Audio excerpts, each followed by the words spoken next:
Now in the presence of a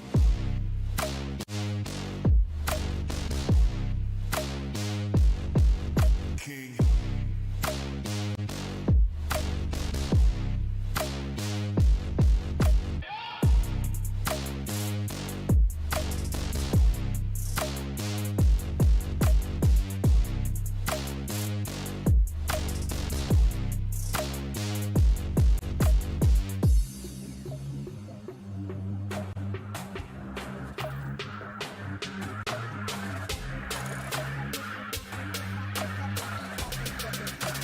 Now in the presence of a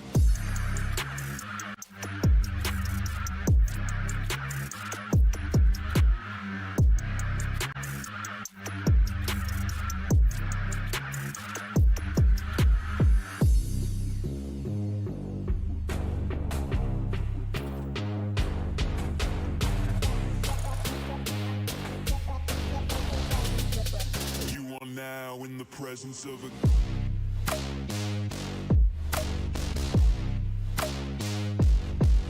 king.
we've been going back to back to back to back to back to back to back. Like the neighborhood warriors. I don't miss, I don't play none, I don't diss, I don't say none. I go swish, that's an A1. I state with no A1. Tell the chef, I said thanks. Tell the tell I'm in the bank. Tell my mom I'm living good. Tell my kids don't stress a thing. I go back to back on the drops, drop a lot, and she pack the bags. She shot till we drop. I just wake up, I don't say nothing. I'm on go, I don't stay long. I've been up now, that's a case wine. I've been down too, like this day strong. I got summer toys for the summer boy.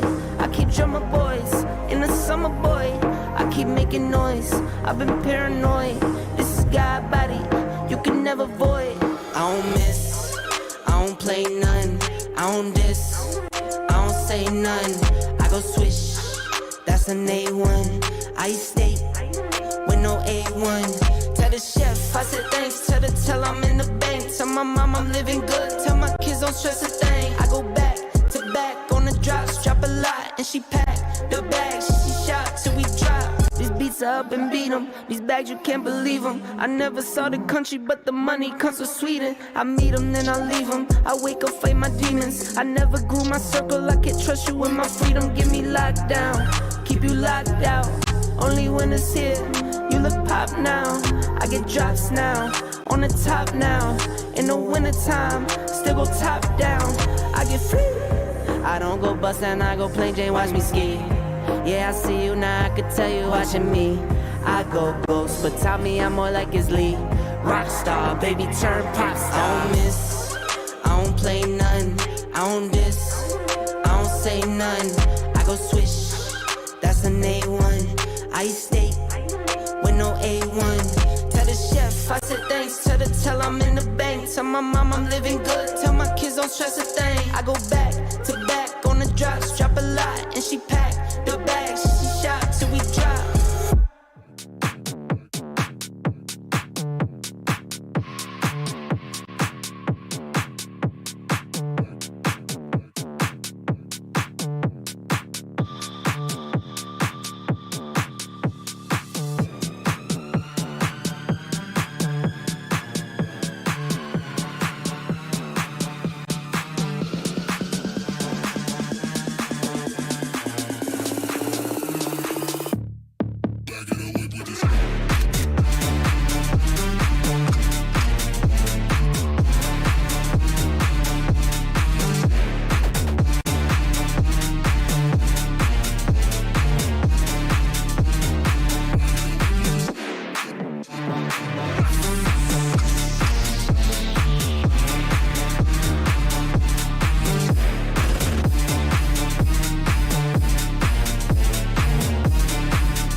get things rolling here as they do start approaching bridges.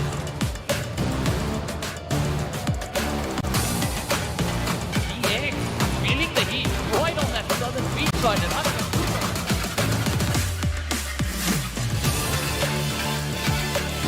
and he gets the knock right there and the finish. That's 6 points.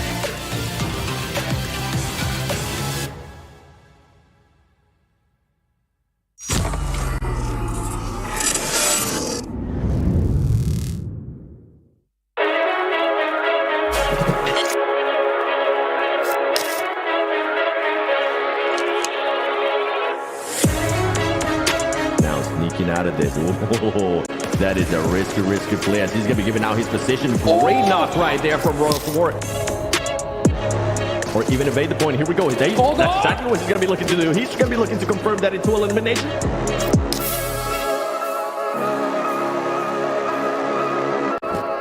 Some of the other teams confirm, and there you go. Influence Rage gets knocked. Royals Awards end up winning that engagement.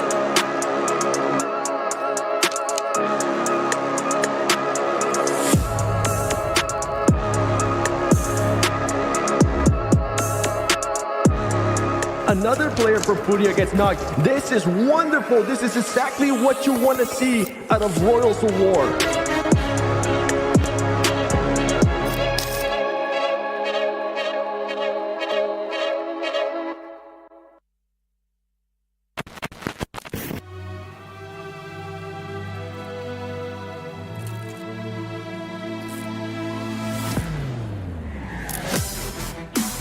like next Roy up. Yep, they got it in the back. Again, quick. Oh boy, and here we go. We're We'll need slide there.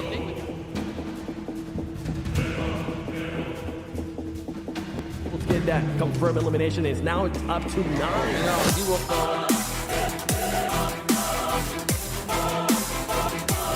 A little bit because one of them does end up getting a great shot there from Wall as he makes a jump. Making sure he confirms that elimination right there. And there you go, being able to get another knock.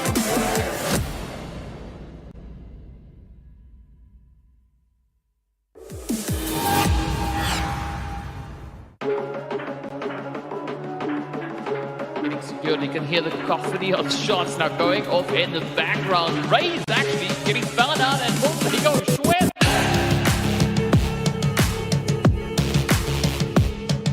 Oh, so close. And he's getting hit to like what, 10 HP on.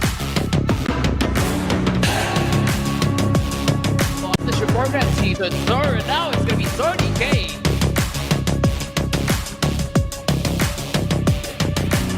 Way to able to hold all this angle. Guess what, ladies and gentlemen, that's it.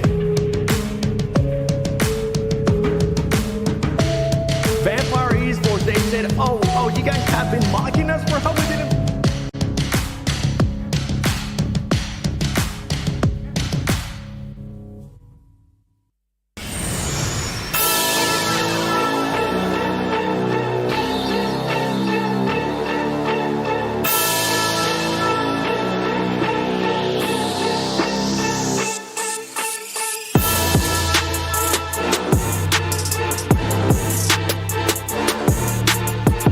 Of war, saying nope, I'm not gonna leave this to chance. Meanwhile, Zebra Master on.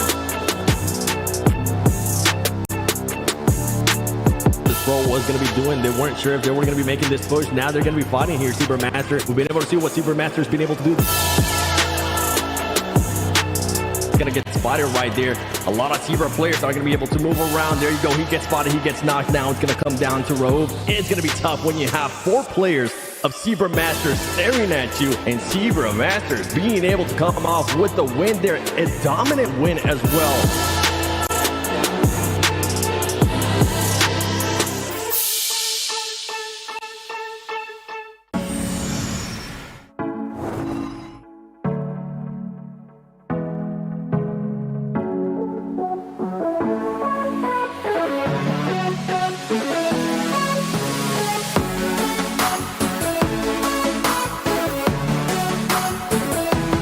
Smoke Gaming, well played by them. They put down some smoke as well. They knew that they were going to be coming. Smoke Gaming wants the spot.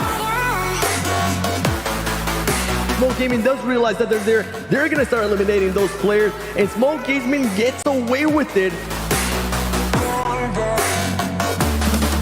Smoke Gaming, well, for them it seems easy as they just find play after play in. Oh, he ends up getting one. Yeah, he gets two. Beautifully done. Smoke Gaming coming out of nowhere and Doing it in style. What a chicken dinner, Smoke Gaming.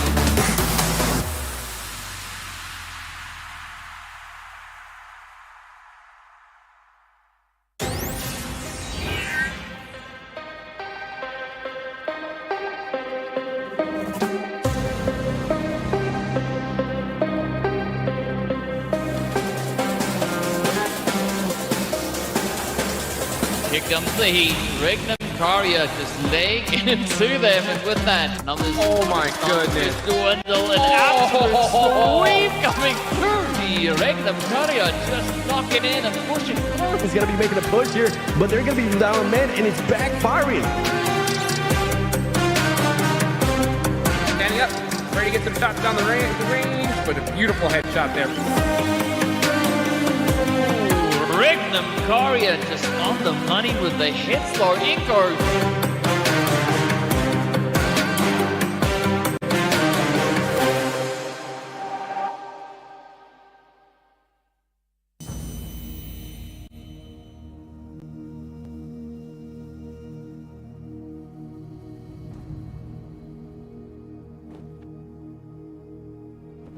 He's gonna make that switch. You can see it right away. He wants to make sure he collects as much eliminations as possible. An easy shotgun sends him back.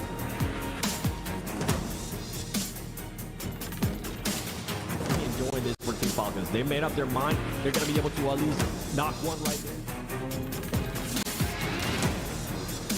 Pushed up from 19, two vehicles out. Can Icy hold him down? He does. That's easy.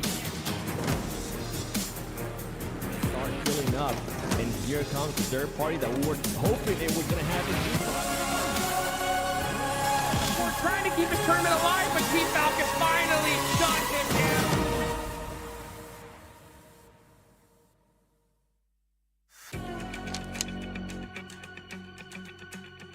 Which you give them 2 shotguns, they're going to eliminate every opponent for you. So that was the 6th game of our life. We looked at how other teams play and the teams that are playing with us. I'm not too worried about Alpha 7 and S2G. And the second day we say to each other like we have to do 40 points, otherwise we're not gonna make it. IHC, we've got the Korean best teams, D+.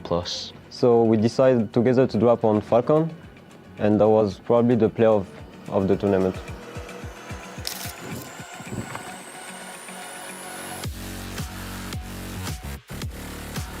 It's our first time to play in a LAN event. It's not very difficult to play in because I've got the best teammates of France in my team. I've got the best IGL, Snowix. I've got the best Fragger, Robs, which you give them 2 shotguns, they're going to eliminate every opponent for you. It's very brilliant, so it's easy in close range fights. We've got Ozzy, the best supporter, very good in taking angles. I'm a free man, so I do a support role, co-IGLing and stuff.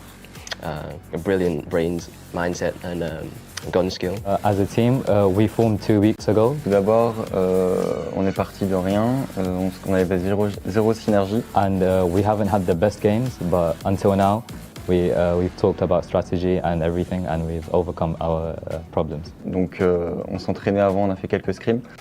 That was pretty difficult because like we come from the Online Qualifier and we was top 45. First day we did not too good, I would say. First day it was pretty hard also because we did like almost 20 points, so we was close to not pass. After we went back to the hotel, we studied different strategies. 所以其實喺更多嘅時間就係我會花喺睇唔同嘅比賽，去觀察其他唔同嘅隊伍，去留意佢哋嘅進圈嘅路線啊，佢哋嘅打法，然之後從而去為整個 team 去準備更加多嘅唔同嘅戰術，令到佢哋喺場上面可以更加好嘅發揮。We looked at how other teams play and the teams that are playing with us, and we made a strategy to overcome them. And the second day we say to each other like we have to do 40 points, otherwise we're not gonna make it. So day 2, of course, we did better than day 1. 然之後喺第2日，我哋由原本嘅12名追到上前5名。Je pense qu'on y allait en mode on n'avait rien à perdre. We was playing like do it or die, like just try to do our best. No pressure because we was outsider. Last game we was second place, so we decided together to drop on Falcon, and that was probably the play of the tournament. This would have to be it right here. We got 3 just off the distance. Oh! By squad, they need to be coming in hot right now to help their teammate. And they do! Right on time! In big trouble. It's all up the top. The man, the myth, the legend, and get shot in! Donc on a tout donné, on s'est motivé entre nous, et puis voilà, on a réussi l'exploit, un exploit historique, et vraiment je suis très heureux. Obviously we make it, so that was pretty cool. And yesterday there was only 6 games, so that was the 6th game of our life, and we basically did everything possible for do it. 而去到琴日，我哋仲要係可以直接攞到第1名嘅呢一個資格，直接進入呢個決賽嘅門票，亦都好難得。Finally, there is gonna be only good team, but for me the main contender for the title is Alpha 7 and Nova Esports. Nova is a really good team. They do good globally. Of course, Nova Esports, the 2-time PMGC champions. From last PMGC, IHC, they're very good as well. They're good at fragging. IHC, we've got the Korean best teams, D+. We've got Indonesian team Boom. I'm not too worried about Alpha 7 and S2G. Pour moi, ça va être Nova Esports et je vais dire des plus qu'il y a. C'est des teams que j'apprécie vraiment, je regarde beaucoup leur gameplay et je pense que ça va être des teams vraiment très difficiles à battre.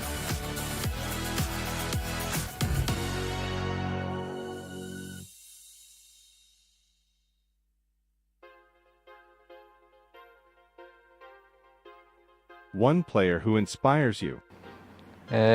Os players que me inspiram são da minha equipe, tanto o Revo, o Carrilho, o Magrelinho, o Pedrinho, todo mundo.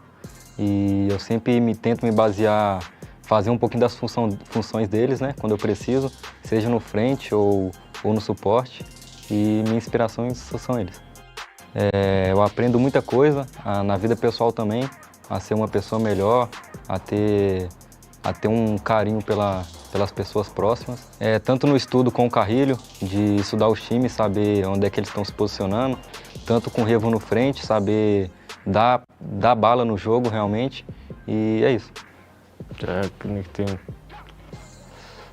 Яг тийм тоочлоод дийлэх тоглогч бол орж ирэхгүй байна. Тэгээд би энэ багийнхнаас амар их юу авдаг. Тийм урам зориг авдаг. Багийнхнаа одоо тоглож байгаа нойноос нь хараад тэгэл энэ багийнхнаас л айгүй их авдаг та. Яа тэгвэл тэгээд өөр татн хамт байгаа болохоор яг тийм босод айгүй олон тоглогчдын хайлайт бичлэгүүдийг үзэлтэй л дээ. Гэтэ яг айгүй олныг үздэг болохоор яг нэг тийм тоочны нэг бол байхгүй байна. Тэгээд энэ уран зориг авдаг гэвэл багийнхнаас л айгүй их авдаг та. Ben S2G takımından Hamsici, 2022 dünya şampiyonuyum. Onun dışında da örnek olarak aldığım bir oyuncu yok ama takım halinde bizden daha başarılı bulduğum Noah var. Onlardan ilham alıyorum diyebilirim. Elde ettikleri başarılar bana ilham vermeleri için yeterli bir sebep bence. Bizim bir defa elde ettiğimiz dünya şampiyonluğunu bizden önce 2 defa elde ettiler ve hala başarılarına başarı katarak kendi liglerinde bayağı başarılı ilerliyorlar. Eu já joguei uns corujão com o Carrilho e ele me inspira muito. É um cara que, tipo assim, antes de eu entrar em qualquer screen, campeonato importante pra mim, eu vou lá, vejo um highlight dele e isso me motiva demais. Poxa, o cara é muito calmo assim, tipo numa trocação assim, tiro comendo, ele é muito calmo assim, consegue guiar o time, então eu me espelho muito dele.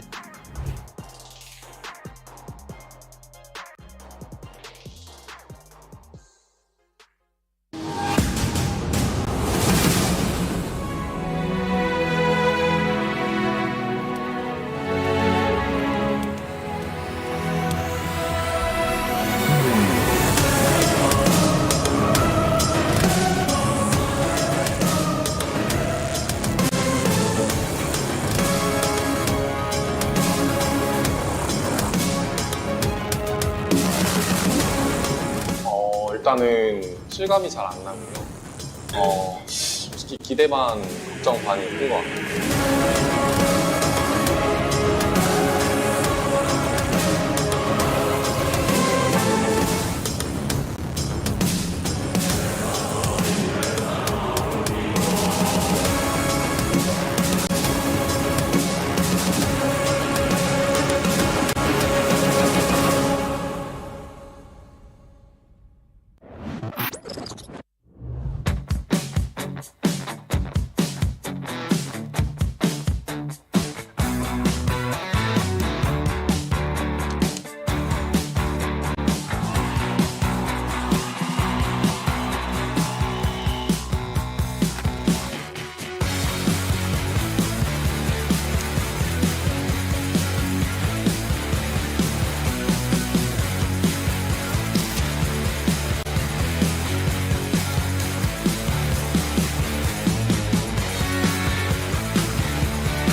Actually, we have a new roster that is a good opportunity to challenge other foreign good teams. Our final goal and target is to be a world champion.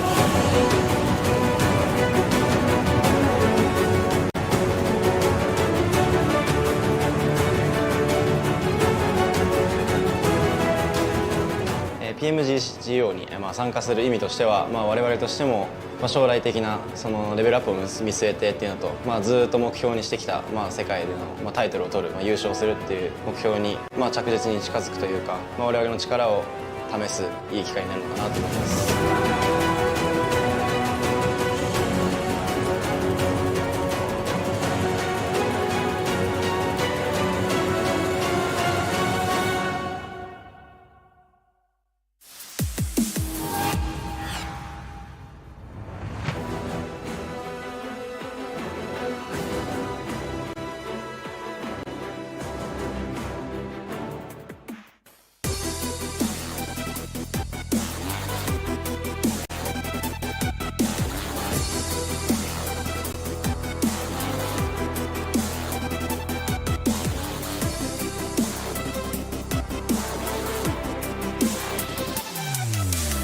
Of course, I got confidence because I have order for sure, because he tell us how to play in every game, how to fight to win the fight, yeah, and how to get into the circle.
Тэгээ манай багийн давуу тал бол нэг агрессив байдал болон kill point цуглуулж.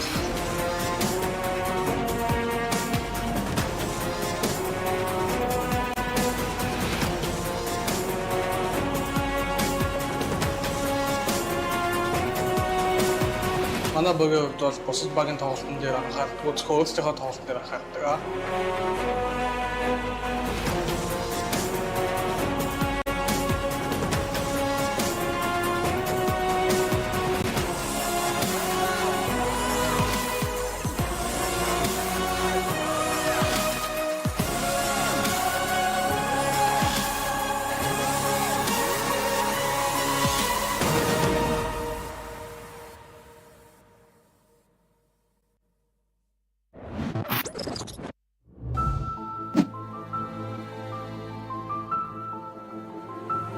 Bom, eu acho que não vai nos afetar de uma forma brusca, porque nós treinamos muito e estudamos os times. Então, estamos preparados para qualquer estilo de jogo e para tancar todos os times.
How to be a portrait master.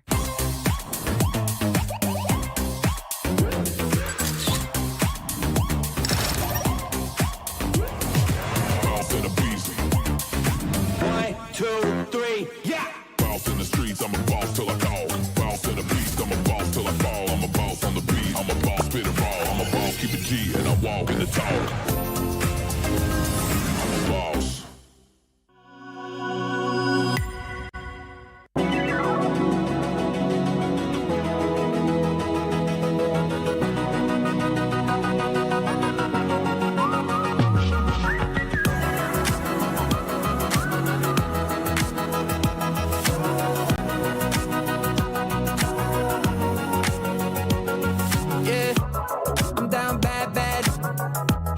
Was just a fad.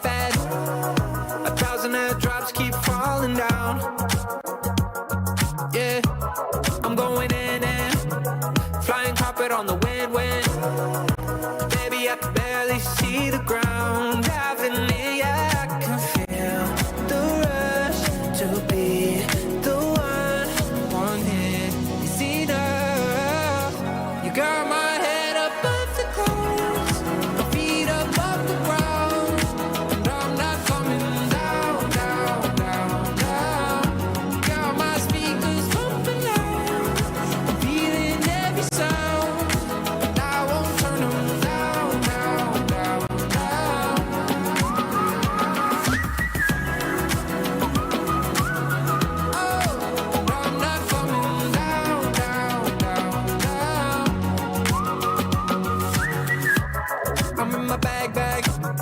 Treasure ship and raise the flag. Magic in the lamp can't tie me down. We're living fast. Baby, even if we crash. You gas me up when I'm breaking down. Driving in, yeah, I can feel the rush to be the one hit. It's enough. You got my head above the clouds, my feet above the ground.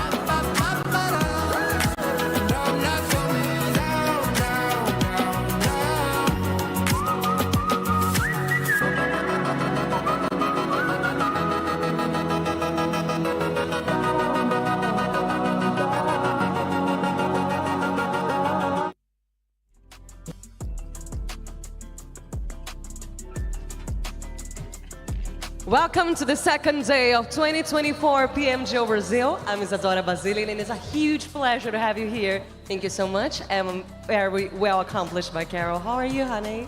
I'm good! Salve, salve família! Já convocaram todo mundo, já estamos ao vivo, diretamente de São Paulo com PMGO 2024 Brasil. E aí, como é que vocês estão hoje? Será que tem torcida aí hoje? É isso, quero bastante torcida por aqui, porque a gente vai fazer muito barulho, Isa. We had a great day yesterday. We're gonna have an even greater day today. Also, we have even a bigger crowd here, not only for Alpha 7, but all of the Brazilian teams are here very well represented. We have even drums and everything. We're gonna make a lot of noise today, and I'm pretty sure that the players are gonna feel it. Com certeza. Ontem o dia começou maravilhoso, já demos o pontapé inicial. Torcida brasileira em peso aqui. Eu já quero saber para quem vai a torcida de vocês. Então participem bastante na nossa hashtag PMGO 2024 e façam muito barulho. Vamos mostrar que os fãs brasileiros são os melhores do mundo. São ou não são?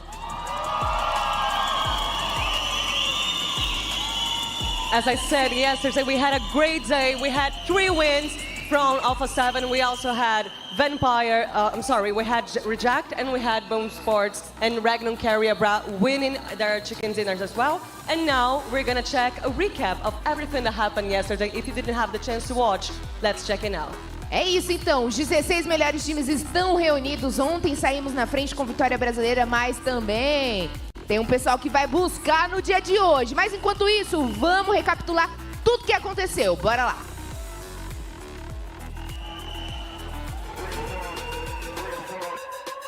Welcome to the 2024 PMGO Brazil, now in the main event. He's going to be able to surprise some players there from SG. He's going to get the knock, and it's going to come down here to a 1v1. Can he clutch this up? And he does.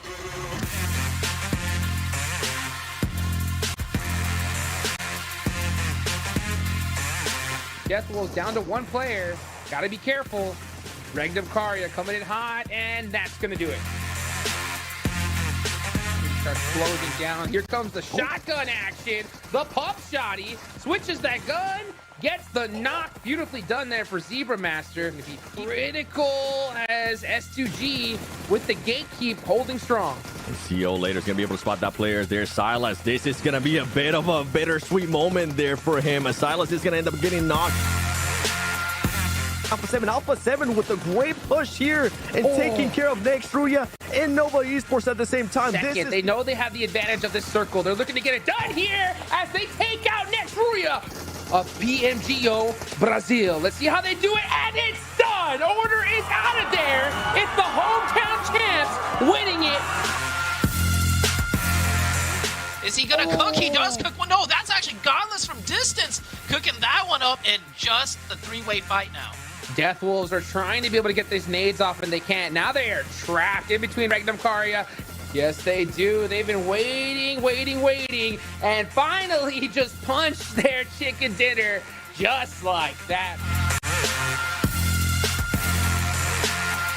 Esports and S2G, guess what? The high five players just chilling. There you go. He finally gets spotted. One less thing to worry about for Boom. And Boom has the high ground. They're going to be pushing from the bottom. He's going to be able to surprise some players there from S2G. He's going to get the knock. And it's going to come down here to a 1v1. Can he clutch this up? And he does, as Boom Esports Indonesia finally get a chicken dinner. There, that's gonna be able to connect. He's gonna knock one player, switch it to the shotgun. Can he connect? He's missing some shots. He's gonna switch to his other gun, the Scar L, and he's able to connect there. Oh, never mind. Mafiosa spots him out. Wild. He's done for. That was so sick though, when he got in that passenger seat of that vehicle and then hopped out. Going to be huge. Can they pull off a miracle though and do a 2v4 for the chicken dinner? Let's gonna see what happens. The Reject so good at aggression. Here comes the pressure, and that's gonna be too much.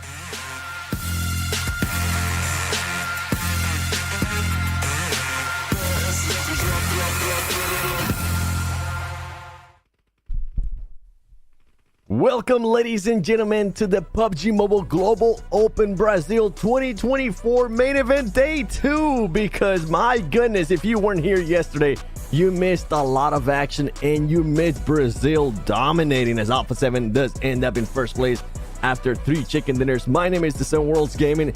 I'm not gonna be the only one here. I have Hot Jukes and Sute next to me. Hot Jukes, how are you doing today?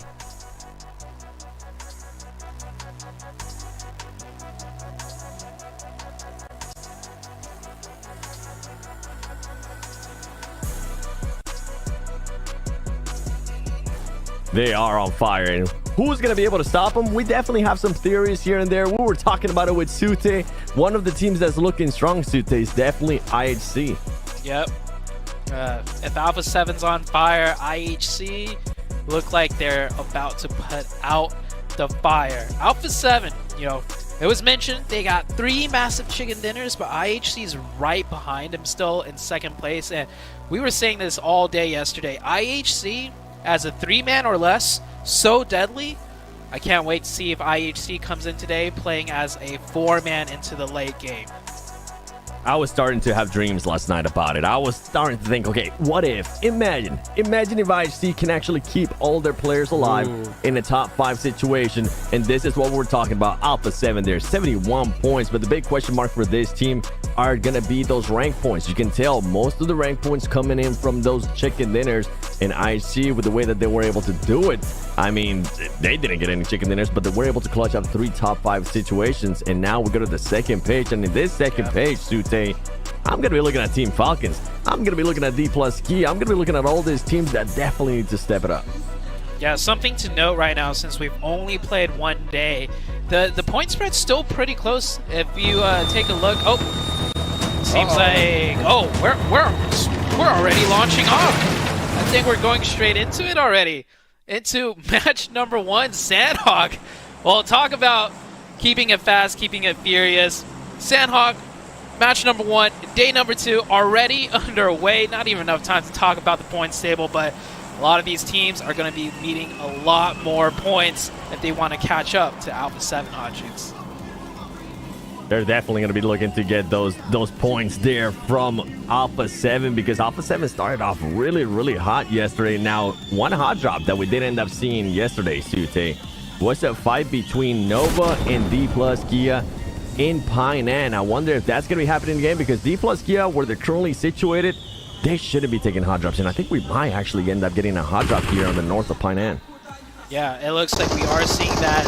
Same 2 hot drops. It's once again the Rejects team, and I do believe that's Royals of War. Yeah, they're going at it. This hot drop happened yesterday. The only thing is, they were a little bit too slow to close that out, and they got third party by Vampire, so I think they're going to look to pump up the aggression this time. Rejects finding the opening, and you can tell this time around, they're not going to slow down. They're going to try and finish out this fight quick before that third party comes in, and D+ is hot dropping once again against Nova and Painan. Yeah, and I'm so glad you mentioned there being able to finish it faster, because Vampire Esports, if they remember anything, once they hear this gunshots, if they're able to just find a gun that's going to be suitable for them to third party this, they're going to be moving on quickly, especially with us waiting for the circle to see what the first circle is going to be like. And right now, from what I'm able to tell, it is going to be a Southern East circle. So we'll have to wait and see if they're going to be third party. You can see Tony K already getting closer. He knows that he was able to get 1 point yesterday, as you were mentioning, Sute. He's going to be looking for that extra point, because look how close he's getting. So Rejects, Royals of War, you better watch out. Yeah, I'm surprised neither team decided on a fallback plan, because there's not much loot here, to be honest. And not only that, they got third party yesterday, so they're fighting over scrap loot. This position, in the grand scheme of things, is pretty decent, you know, because it's kind of center and it controls the intersection between the 3 different islands. However, you're dropping here with another team with the threat of being third party, and you're not able to close fights out too quickly based on the RNG of loot. I'm really surprised, Seven, to see both teams drop here, especially Rejects. They had a great finish yesterday, and it shot them up to 5th place. That's the big one for me, because Reject did end up with that chicken dinner at the end of the day. 9 eliminations for this team. So maybe they're still feeling hot. Maybe they're like, you know what? It is Sanhok. We're going to just take our chances. If we're able to beat Royals of War, it is going to be 4 points going our way. And the crazy part right now is that they do have the upper hand, but you can see a bit of a stalemate here. And we're getting the same scenario of what we saw yesterday between Nova. And this is insane to me. D plus Kia, we have seen them being able to hot drop teams. IHC, I believe it was, in Miramar yesterday. And then we saw this hot drop as well, as we were alluding to at the start of the game. It is crazy that that team that needs the points decided not to back off and instead just fully commit. And then it starts building up questions for me as we get later into the day. Does that mean we might end up seeing D plus Kia again hot drop in the later stages? That'll be wild.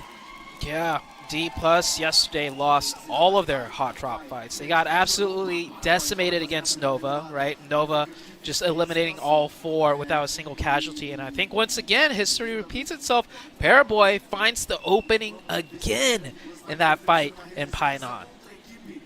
We saw what Paraboy was able to do yesterday. You can't give that man a single pixel because he was able to find them, and then he was able to knock him and make him an elimination point in a matter of a millisecond, at least from what we were able to tell yesterday. Here we go, Regis Ragey, OC trying to find an angle there on Tonka.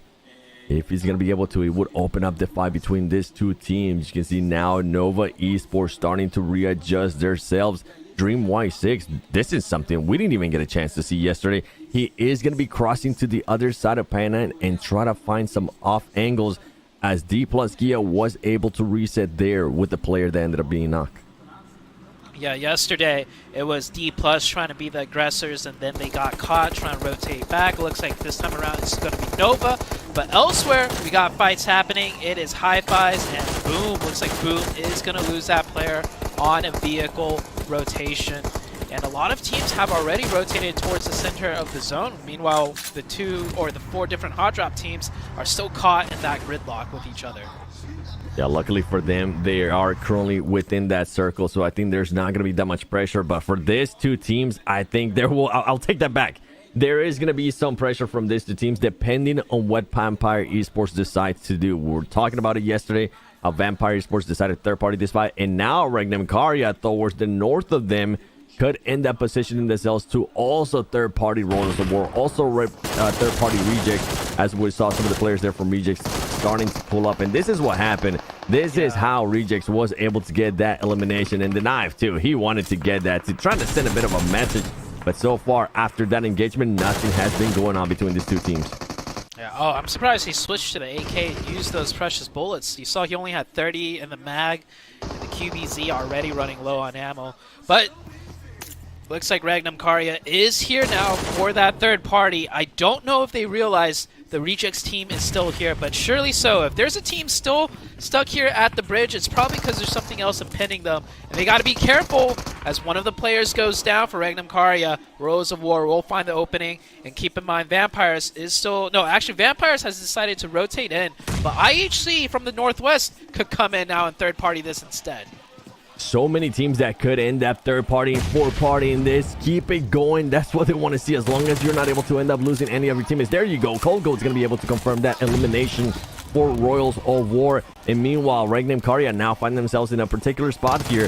They don't know, as you were mentioning, they don't know that Rejects is close by. Rejects could start pushing up a little bit more or try to get some off angles, or even if they wanted to, they could back off. They could go to the other side. As you can see, Reggie now trying to get an off angle. He needs to be careful. I'm not sure if Vampire Esports is still within that vicinity. I don't think they are, luckily for him. But if this ends up working out for them, this could be a massive, massive play for Reject. Yeah, meanwhile, IHC did rotate in, and it looks like they are ignoring this area completely. They're going to be more focused on their rotation. So this will be a isolated three-way fight, as some shots coming off in the off angle. So no knock there. Reject's hand is kind of forced to be shown there with that off angle. And they might disengage this or just wait for some more knocks to happen between the two different teams. And I think the way that Reject is currently positioning themselves, they're trying to see if they can score points from both of their squads. Not only just from Royals of War, but possibly be able to steal some points as well from Regnum Karya. And here we go, a bit of a push there. Royals of War is going to get one of the players knocked. Tonka is going to get knocked. Kolgo's still going to be within this building as he has two players from Regnum Karya starting to push him. And meanwhile, I think the player from Reject that was trying to get that off angle did end up getting spotted, and he ended up getting some shots onto him, which made him back up. But Regnum Karya now being able to take over this building right here as Reject starting to make a push, but it's looking like a tough push. One of the players is going down right there, Tute. Yeah, Regnum Karya doing a great job handling both teams right now. Reject's really trying to capitalize on that third party, but the different angle from their player in the backline, I think, actually did come into play. Rejects will be able to get the reset back up to 4. You can see on that mini-map, Rejects have a player on the left and right side of the river. One of their positions is already known. The player on the west has given it up, but it looks like the player on the east also firing off shots now. So now all the positions of the Rejects player is known to Regnum Karya. Regnum Karya do have to play this very carefully as he does get exposed. Maybe Regioso sneaking up here with the UMP was the play. And there we go. Regnum Karya now down to 2. And that's the thing that we were talking about. I don't think Regnum Karya knew that there was going to be 2 teams just being passive. Here we go. The push from Reject. Raul is going to end up getting knocked. Is he going to be able to confirm that elimination? He's not going to be able to, but now he's going to have to back up. And there it is for Regnum Karya. Beautiful, beautiful plays by Regioso as he continues on with the off angle. But now they need to be careful because there's still one more player of Royals of War alive. Yeah, that looked like a little bit too premature of a celebration. I don't know if they know that Royals of War is still alive there. Elsewhere on the map, teams are getting it underway. The new zone did come up. It shifted back up north, so Corey is dead center. You can see S2G just north of the center zone fighting with Zebra Masters. Ray Z with that nade in hand, trying to hold back the push. S2G do have a little split defense with one player up on that hill. Hopefully Ray Z can handle his own right now. Hopefully they will be able to handle that because the shotguns are going to be coming now to play. You can see Zebra Masters now going for that push. I don't think he was able to spot it. We're not going to be able to see anything as we also get flashbang. And there's going to be just madness going on within this building. Zebra Masters decide to back up a little bit more. You were talking about that player from SCG up in the mountain being able to get that off angle. But Racy does end up getting knocked. Demeanor being able to get that angle on Racy. And now it's looking advantageous here for Zebra Masters as they're just looking to just corral Kasi. Look, every single angle that Kasi might want to exit from is going to be covered here from Zebra Masters. Yeah, S2G not looking good here at all. 2 players up on the hill really need to make an opening. Actually, it's going to be Kasi to find that opening and the finish. Now he really needs the support of his teammates on the outside. Kelsey, what's he going to do? Is he going to back off? Or is he going to try and hold this down on his own with the DPS? That's 1. That's 2. He just needs 1 more to get the whole 1v4. But Kelsey does go down. Where's the support from his teammates? Not in time. Kelsey does get thirsted.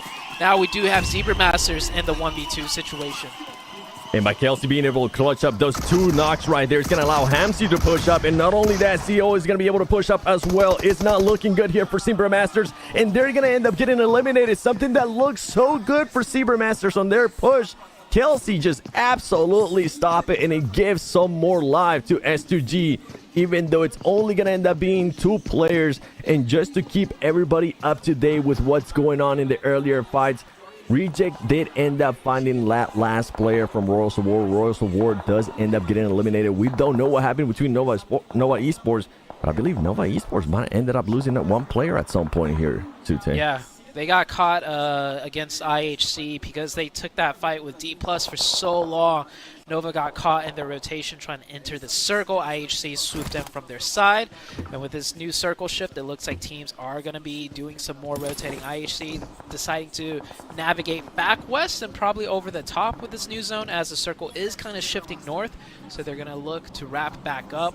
Nova did lose Dream.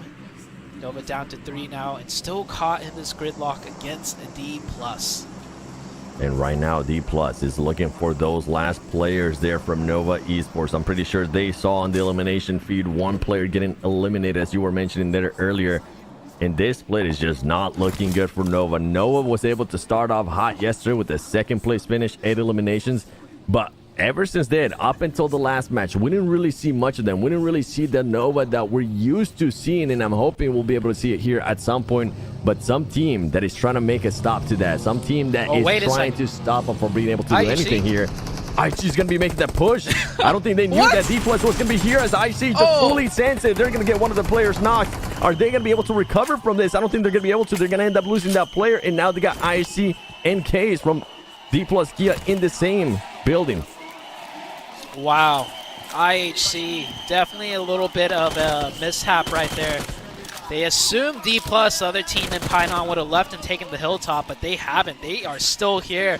And now IHC, well, we've said it multiple times yesterday, even as a 3-man or a 2-man, this team could put up an ungodly amount of elimination points. And speaking about ungodly, we do have Godless still up for the team. Let's see if IHC can pull off that magic they did yesterday with just their 2 members.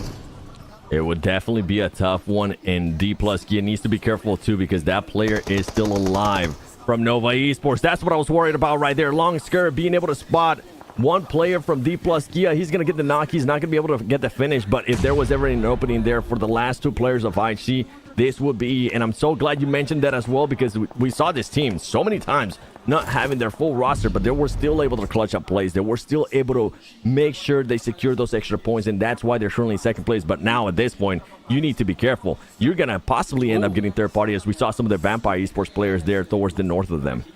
Wow, look at this zone shift. Falcons in a great position, and I think, you know, usually when they're dead center, surrounded by so many teams, on an area where it can be briefed from so many angles, D+ catches another player, and it's actually, oh, that's not IHC, that's actually Vampire getting caught out. Let's see if the Falcons can hold everything from up top. D+, Porrico popping off here, gets 1, gets 2, does not get the 3rd one, almost does. His allies trying to support him from inside Painan, but not in time. Vampire will lose 1 player, and they should be able to get that reset onto Newsy potentially. And the team that's going to be looking to see if they can somehow end up third partying this was Team Falcons. You can see Team Falcons there jumping around, trying to look for angles, but it backfired a little bit as Top did end up getting knocked. I'm sure they'll be able to hopefully pick him up. If not, they will be down another player. Longster now trying to make that switch towards his other teammates so they are not so split. Vampire Esports got caught off guard there by D+ Gia, and it comes down to that rotation. They weren't really able to scout anything. I think they still thought that people were going to be fighting in Painan. They were not expecting one player to just be in that sniper tower laying down, waiting to see who was going to pass by, who was going to be the unlucky player to get surprised by him. We're going to be going now to Death Wolves in high fives. Death Wolves in high fives. These 2 teams definitely need the points, and here comes the push. They're going to keep on driving. Are they going to be disengaging from this one? That's a little bit sketchy. They're going to be having to use those trees to their advantage and hope that high fives is not able to hit any shots, and they get away with it. There's no way. He even crashed into the tree, and you saw a player jump out the car. I know that feeling. Been there, done that. And they actually do get away, and they get a decent position in the zone. Wow, what a rotation. And IHC finally get it taken out, and Reject, keeping true to their confidence-boosting ritual from yesterday. They're shooting every loot box after every team wipe, and it is working out for them. Rejects with 7 elim points plus 4 members up, and they're in a good spot in the zone. This Rejects team has been doing better and better match by match. I'm loving the attitude that Reject is showing right now. You were able to call that out yesterday, how they were shooting those boxes maybe to keep that momentum going, keep the energy up. But you know what? Let's switch up here to High Fives and Boom Esports. Boom Esports being surprised a little bit there by the player from High Fives. Monkey is going to be able to hit those shots. He's going to be able to turn that into elimination point. But they are going to be pretty much just switching out as High Fives does end up getting eliminated there. Only 1 player still alive from High Fives. Nova Esports now starting to make the push. Paraboy in order. You wouldn't want to ask for a better duo, but the thing is they're going to be going up against 4 players of Devils, and on top of that they need to watch out their back. As you can see, Longskirt is still fighting D+ Gia. So much action going on here. Is Order going to be able to find the opening? Order is going to get caught off guard there. There's just too many players from Dead Wolves. Yeah, too many players from Dead Wolves, and Dead Wolves do have some enemies behind them. I was just going to say, Rada Boy does get third party from the back, but he confirmed Order, which is huge for them. Order definitely a player you do not want to face against in that close range situation. Paraboy trying to angle downwards so his teammate Longskirt can support, but Longskirt crossing in the open gets caught by Vampire. There's just too many angles, too many teams, all left alive. And Paraboy's going to actually run back and try and go for that revive while Dead Wolves is focused elsewhere.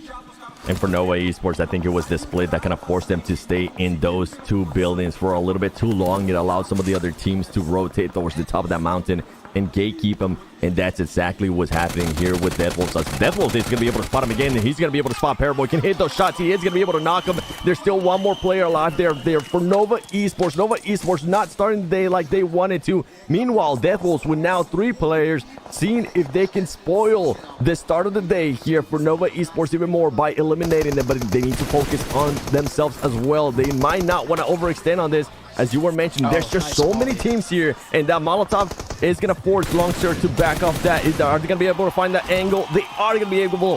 Deathwolves with the elimination of Nova Esports there so far. Absolute madness. Now we switch over to Nextria and S2G. Yeah, this is on the east side of the zone.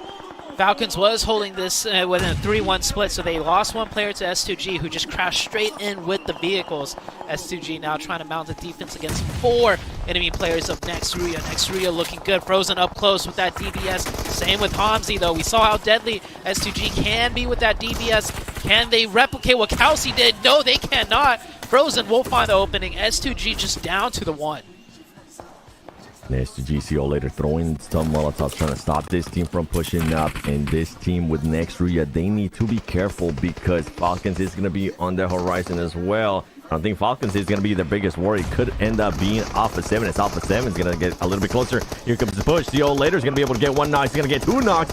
Nextria is not looking good for them. They're just pushing 1 by 1, and it's backfiring as Nextria is able to finally eliminate that final player from S2G and only end up losing 1 player. The only worry, as I was talking about, it was Alpha 7. Alpha 7 should be able to gatekeep them here with the positioning that they have.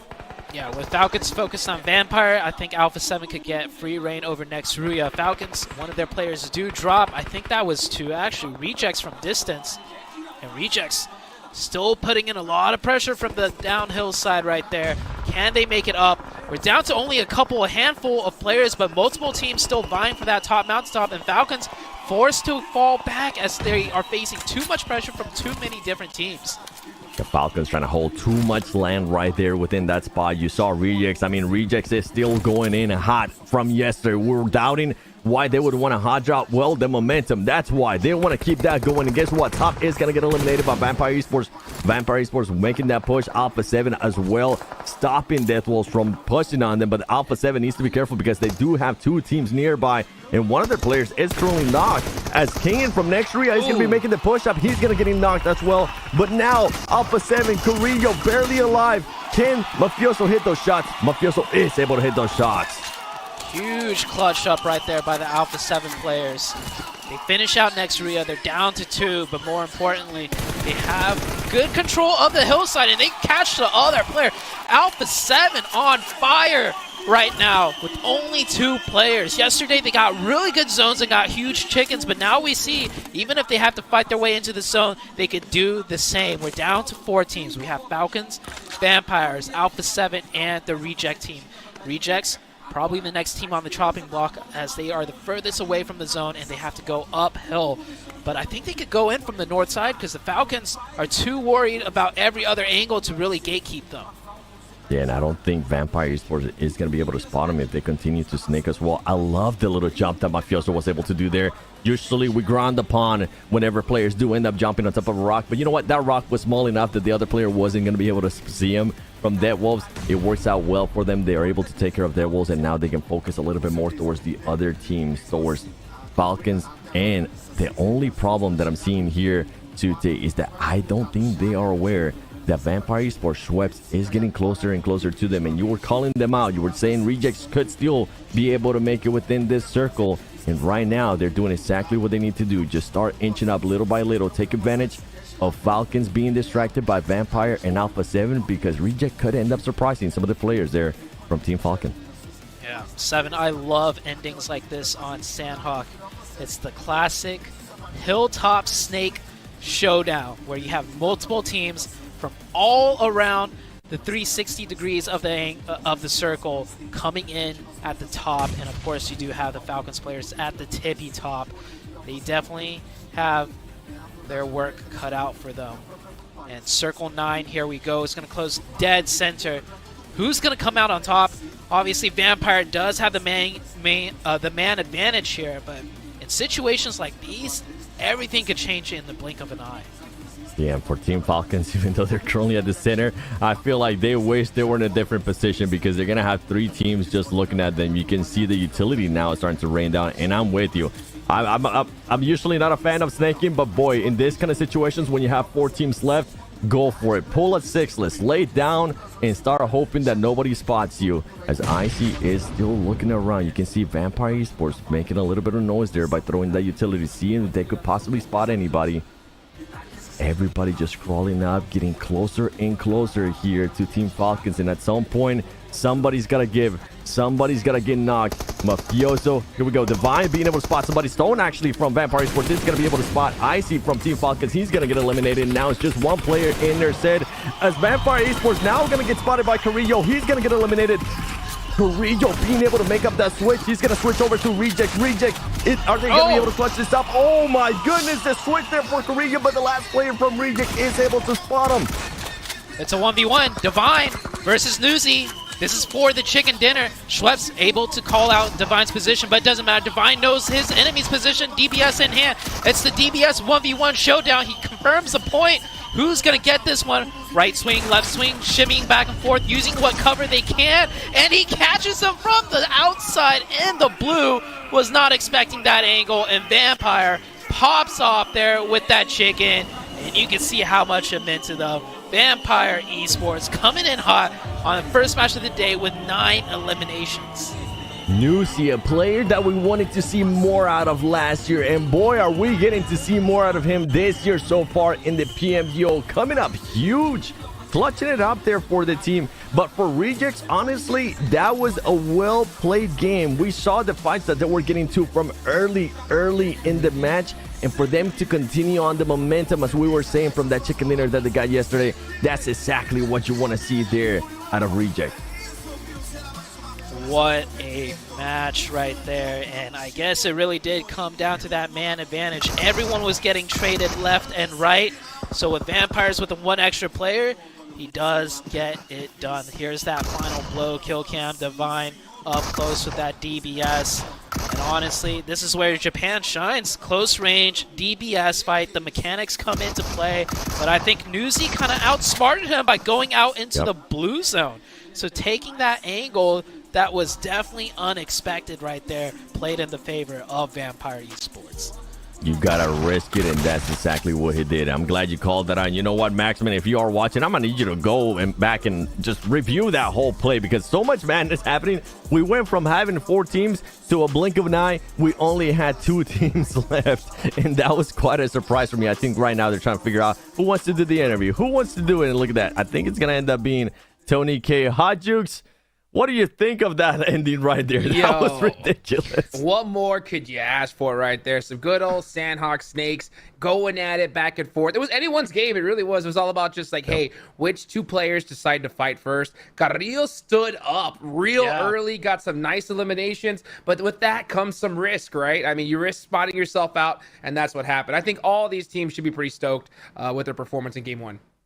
They should be. They should be. And for Team Falcons, honestly, they were having such a great position. If they wouldn't have lost those players earlier by getting a little bit too confident and trying to hold down much angle and trying to take on so many fights, I feel like that team should have been able to win. It was theirs to win with the position that they have, but they were just worrying about way too much stuff with everything going on there, Sute. Yeah, I gotta say, it wasn't really shown on camera, but they were holding that 3-1 split. They had 1 person at the compounds right down the hill, and that was too greedy of a hold, so S2G came straight in with their vehicle rotation with just 2 players, and the Falcons lost a player down to a 3-man, and on top of that hill with 3, they were not able to hold off the multitude of teams and angles. I just want to throw out there, though, if it was IHC, though, with 3 up on that hill, I mean, they might have taken everyone down, but Falcons not able to do it there. Well, we'll have to wait and see if IHC can maybe start clutching it up with not just 2, with not just a duo. I want to see what they can do with 4. Talk about this last map. First, I want to ask you, because you had a great game in the prelim stage, now you're having a great game here, and also I want to ask you because you're playing more aggressive now. Do you feel like you were hiding something during the prelim stage? เขาบอกว่าทำไมเกมนี้เราแบบว่าเหมือนกับเล่นและ aggressive มากขึ้นเนี่ยเรายังมีอะไรซ่อนอยู่อีกไหมก็ยังเหลือเตรียมไว้อีกเยอะครับรอดูได้เลยครับ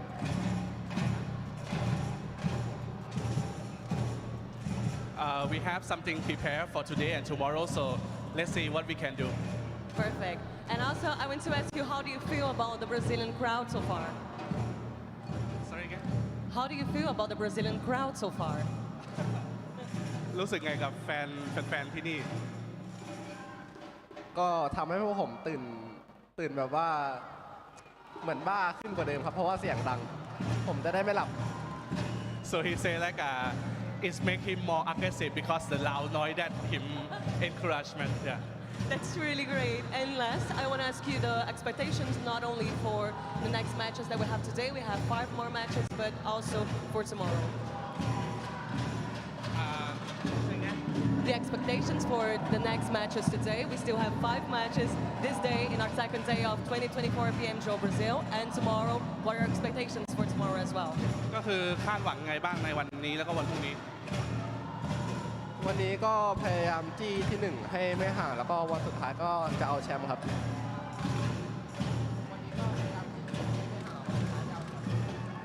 So we try our best today because the point is not too far, and we will try to become the first place on the last day.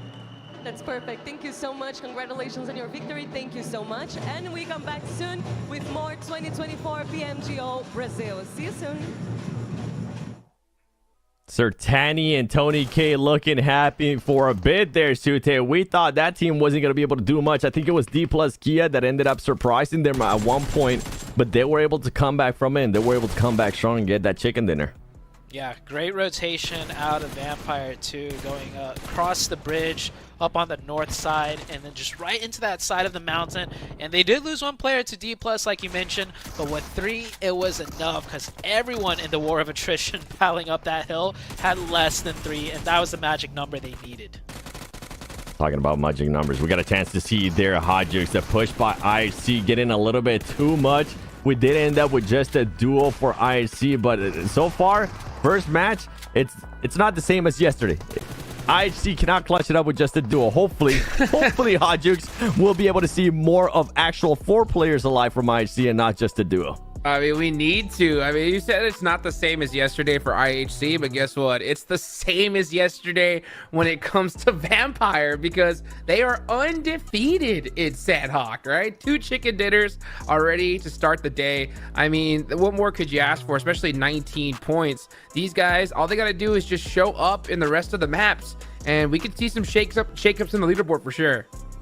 Yeah, just to remind everybody, and I think I know what you're thinking about, and I was thinking about it too. I was like, wait, is this their second chicken dinner? No, this is actually their first chicken dinner. Oh, that's right. Yesterday, It was Alpha 7. We're thinking about prelims when they ended up starting to get all those wins in Sanhok. But hey, they'll be happy. They're going to be like, you know what? We'll mimic what we did in prelims here on the main event. We'll start showing up on day 2, and if for some reason, I mean, Vampire Esports can actually mimic that, that'll be amazing considering how their day 2 during prelims was. But it's a lot harder here. You can see IHC in second place was only able to get just 1 point. By the way, second place, when we're talking about the overall, they only got 1 point here in this last match. As we go over to Stone Sute, 3 eliminations, 685 damage.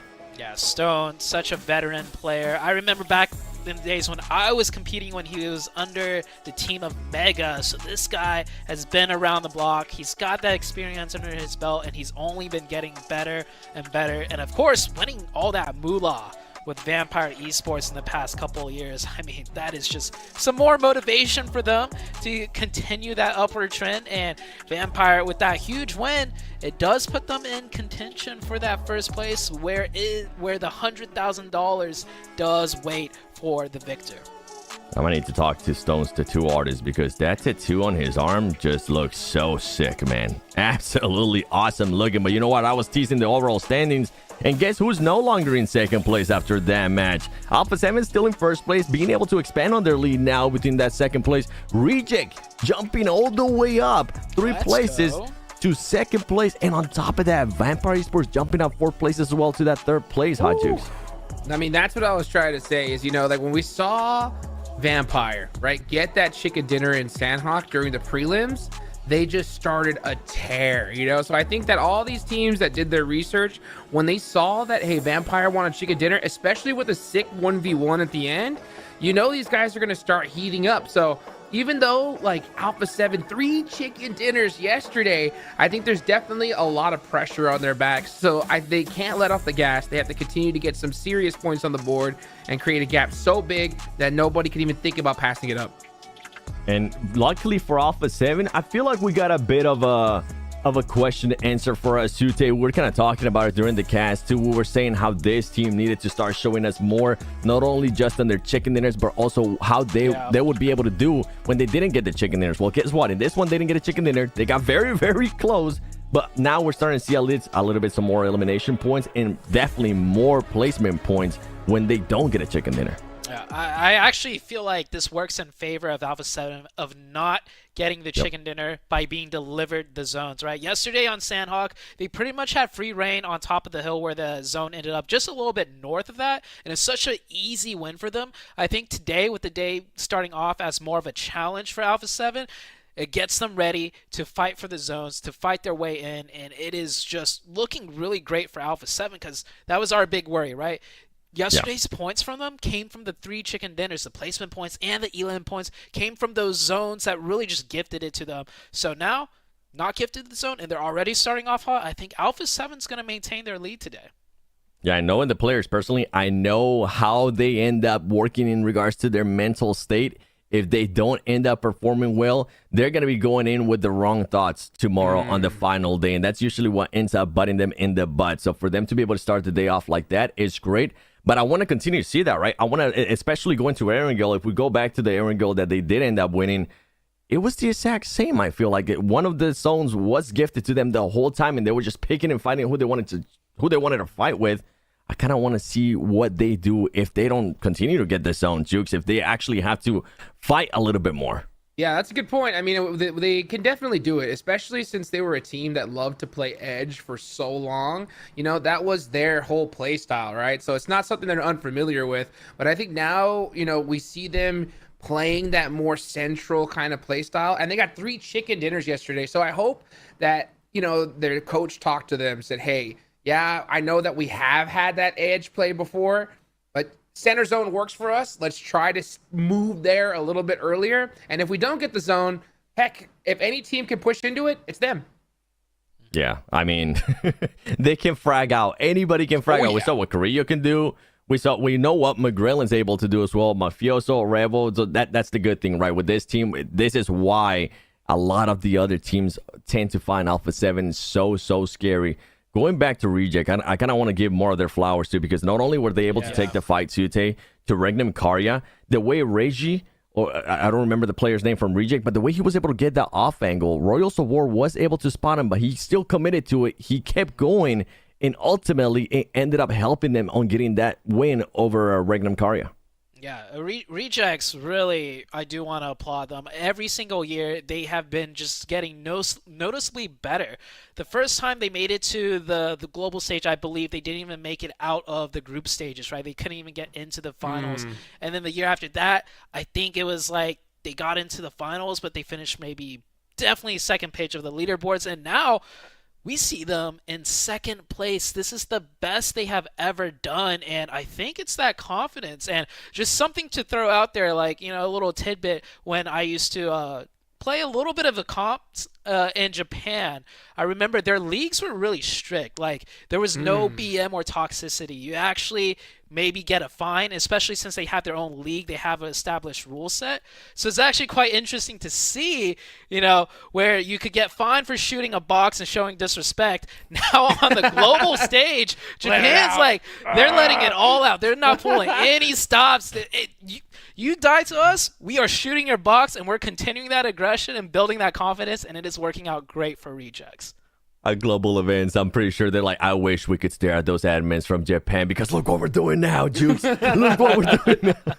Just letting all that hatred that's been built up over time, right? And maybe it's like a purge scenario here in PMGO. And you know what? That's the overall energy of this event. It's crazy there. I mean, you heard Sertanian during the interview. He could hardly even hear the questions because there was so much noise going on over there. So the hype is at an all-time high. I love it for sure. And I'll tell you what, in order to be a team that just like loves hot dropping and to have success, any success doing it, you have to be fearless, right? You have to have that just like, you know what? We're going to push everybody. If we go out in last place, we go out. And I think the fact that they started that and actually had some success is the reason why we see them just that aggression just start and just nonstop from whenever, you know, the time needs it. Yeah, I mean, if they can continue to hot drop there tomorrow when we go to Sanhok again, if Royals of War for some reason decides to land on them again, and it's going to be 4 easy points for a reject, I'm sure they're going to keep on taking those points. I'm sure they're going to continue to do it. Teams that definitely need the points, though, Royals of War. Do we expect them tomorrow to hot drop them again? I don't think so. They're too low down on the leaderboards at this point. They don't have it like the way Rejects does, especially when it comes to like hot drop success. So yeah, I think you just gotta let them go.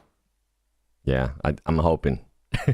Royals of War, if you're for some reason doing the VOD review and you're listening to this part of our segment, don't hot drop them. Okay, just try to do something completely different. We know how that ends up going for you guys now. That's 2 times in a row. Just stop it. Just stop it, okay? They speak Spanish, so I'll help them out. No. Hey. I thought we were going to get one of your famous translations. I was like, I was getting ready for it. I was like, let's go, baby. Let's do this. But shout out to Realme 12 Pro Plus. Elevates your photography experience with 120 times super zoom and performance in games.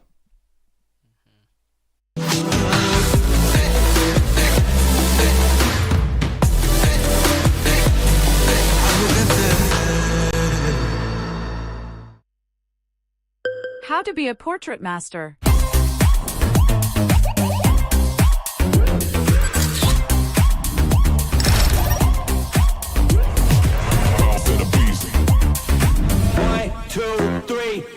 Bounce in the streets, I'm a boss till I call. Bounce in the beast, I'm a boss till I fall. I'm a boss on the beat, I'm a boss, spit it raw. I'm a boss, keep it G, and I walk in the talk. I'm a boss.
Welcome back to the PMGO Brazil 2024 Day 2 of the main event. Boy, we started off hot there in Sanhok. We started off hot with Vampire Esports getting that chicken dinner, and we saw what they were able to do too on the overall leaderboard. I wonder if they're going to want to keep on climbing that up. Even though it's not a PMWI, even though it's not an invitational, I'm sure Hot Jukes, Vampire is looking to make it a little bit different here this year. They're looking to send a statement, not just a PMWI.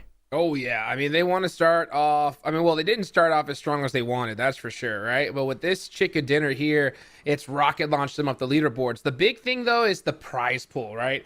A huge difference between first and second. They got to get it done. I think they might be able to get it done, boys. I think they might be able to get it done and end up with the top three. We'll have to wait and see, though. It was just one match. Take it away, though, as we do get started here in Erangel. Let's get it going here. Match number 2, the first Erangel of the day. I'm Hot Jukes here with Zute. Bro, are you ready for some Erangel action? Oh, I am ready for all the action that's going to happen today. I mean, when I woke up this morning, the first thing on my mind was like, whew, wonder what we're going to see today in the PUBG Mobile Global Open. Because the action yesterday was just some of the best I've ever seen. And today, with the way that Sanhok played out, with Rejects rising up, with Vampires rising up, with Alpha 7 still maintaining their foothold as like the top team in the lobby, it can only go up from here. You are completely right. It's only going to get more crazy here as time goes on. Vampire dropping out early. They're going to be looting that, or split looting that Stalber area up north, so they'll have a good spot in there. Let's see where this first circle goes, right? Are we going to get a crazy military circle? Nope. Good old tried and true. But it looks like we do have some things starting to heat up over here in Yasnaya. This is Hi-Fi's versus S2G. We saw this drop before. Yeah, yesterday it was a really far distance plane path, so when they did both drop here, they both ended up a little more split. But the plane flying right overhead, I think Hi-Fi's got to do what they really want to do, which is drop right on top of S2G and take the fight straight to them. S2G really struggling here. One of the players already down and another down to 1 HP. Definitely probably doesn't have any first aids either, as they only just started looting. Yeah, both these teams struggling big time on the leaderboards. S2G all the way down in 10th place. We got Hi-Fi's down in 14th place. You can see S2G's got that he's got that DBS. Gets the first knock. Looking to get another.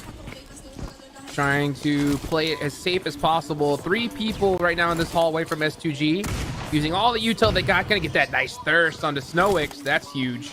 And now S2G, yeah, slowly picking apart Hi-Fi's bit by bit. Ooh, second knock big. Oh, into the back. Hi-Fi's definitely getting cut down here. They had the man advantage, but they ran into the shotgun. I think close range or off a hot drop. Hold up that. He's jumping back and forth, and there we go. Finally gets it done. SCG only loses 1 player, and in a hot drop scenario, I think the thing you want the most, it's not armor, it's not meds, it's not even util. I think it's the DBS. I think. True.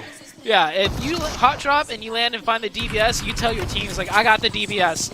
And Frozen, looks like he's going to be unfrozen as he is being burnt alive right now.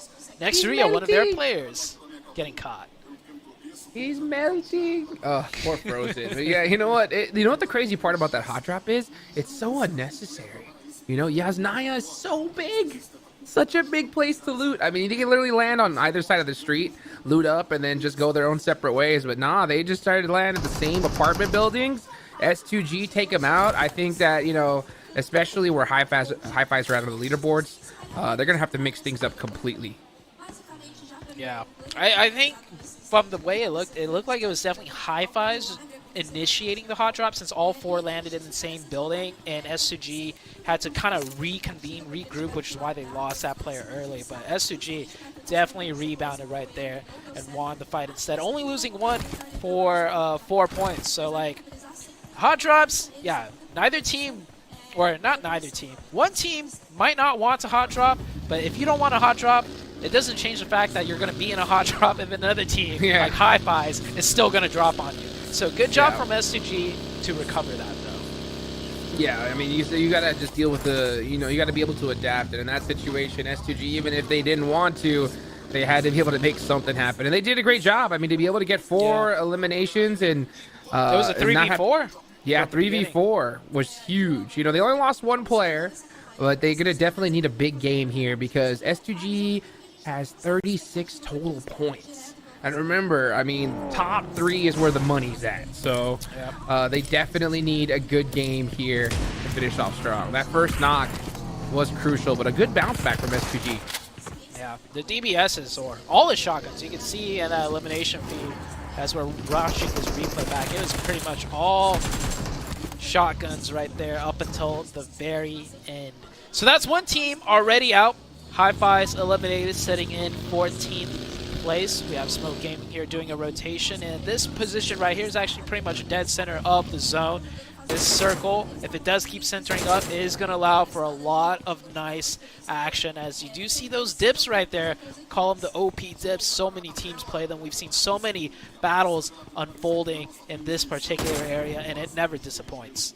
Never does. And, you know, this is a really good place to hold, too, because, you know, no matter where the zone goes, you're going to have a pretty clear path out of there, because in order to approach this building, you have to just straight up drive up and crash it.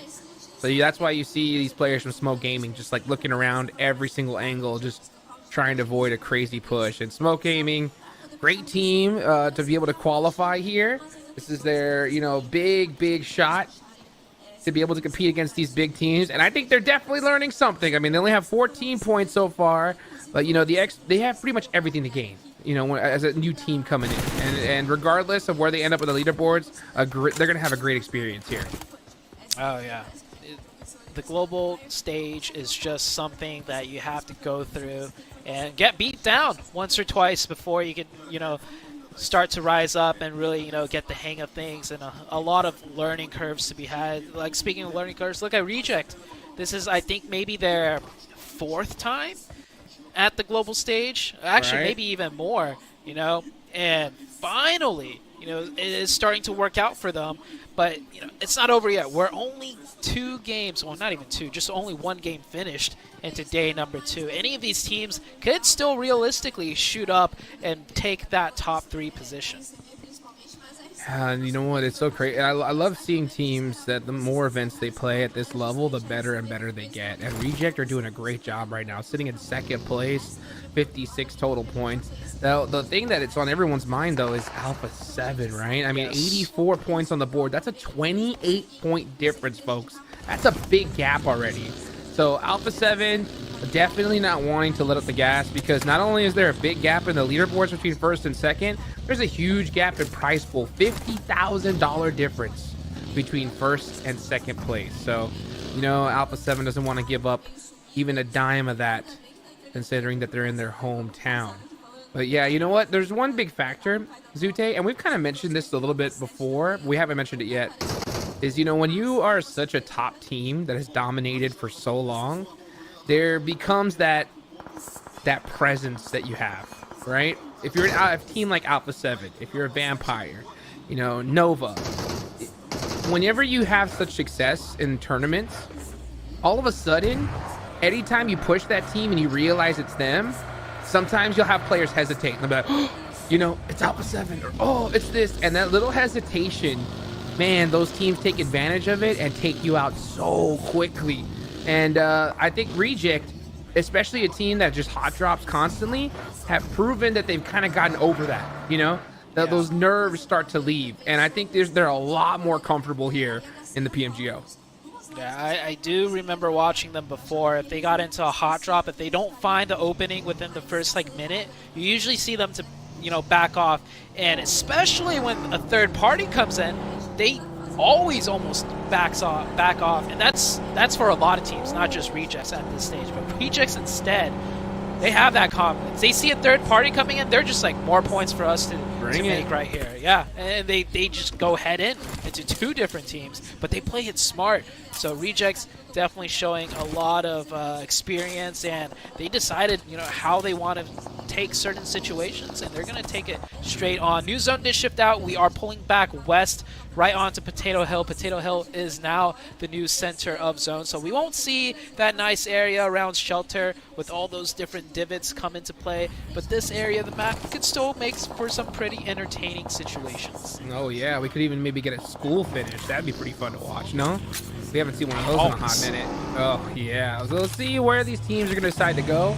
Right now, outside of the circle, Royals of War are going to be coming in through the Pachinki side there on the southwestern area. S2G are still up in Yasnaya, so they're going to be barely creeping up on the edge. But Team Falcons, look at that, hanging around in a shack, very, very close to Boom. Let's see who's going to be able to get that nade off. Oh, and yeah, that's the hard part about a shack is if you're in there, there's only one place you're going to go. I'm surprised they're even getting off of this now. Yeah, I think with too many teams rotating by, look at the minimap, multitudes of colors coming in here as Boom will come back and finish off the other two Falcons player. Man, Falcons really struggling out here. They're just down to that solo player at the shack. And look, it's Rejects coming in here.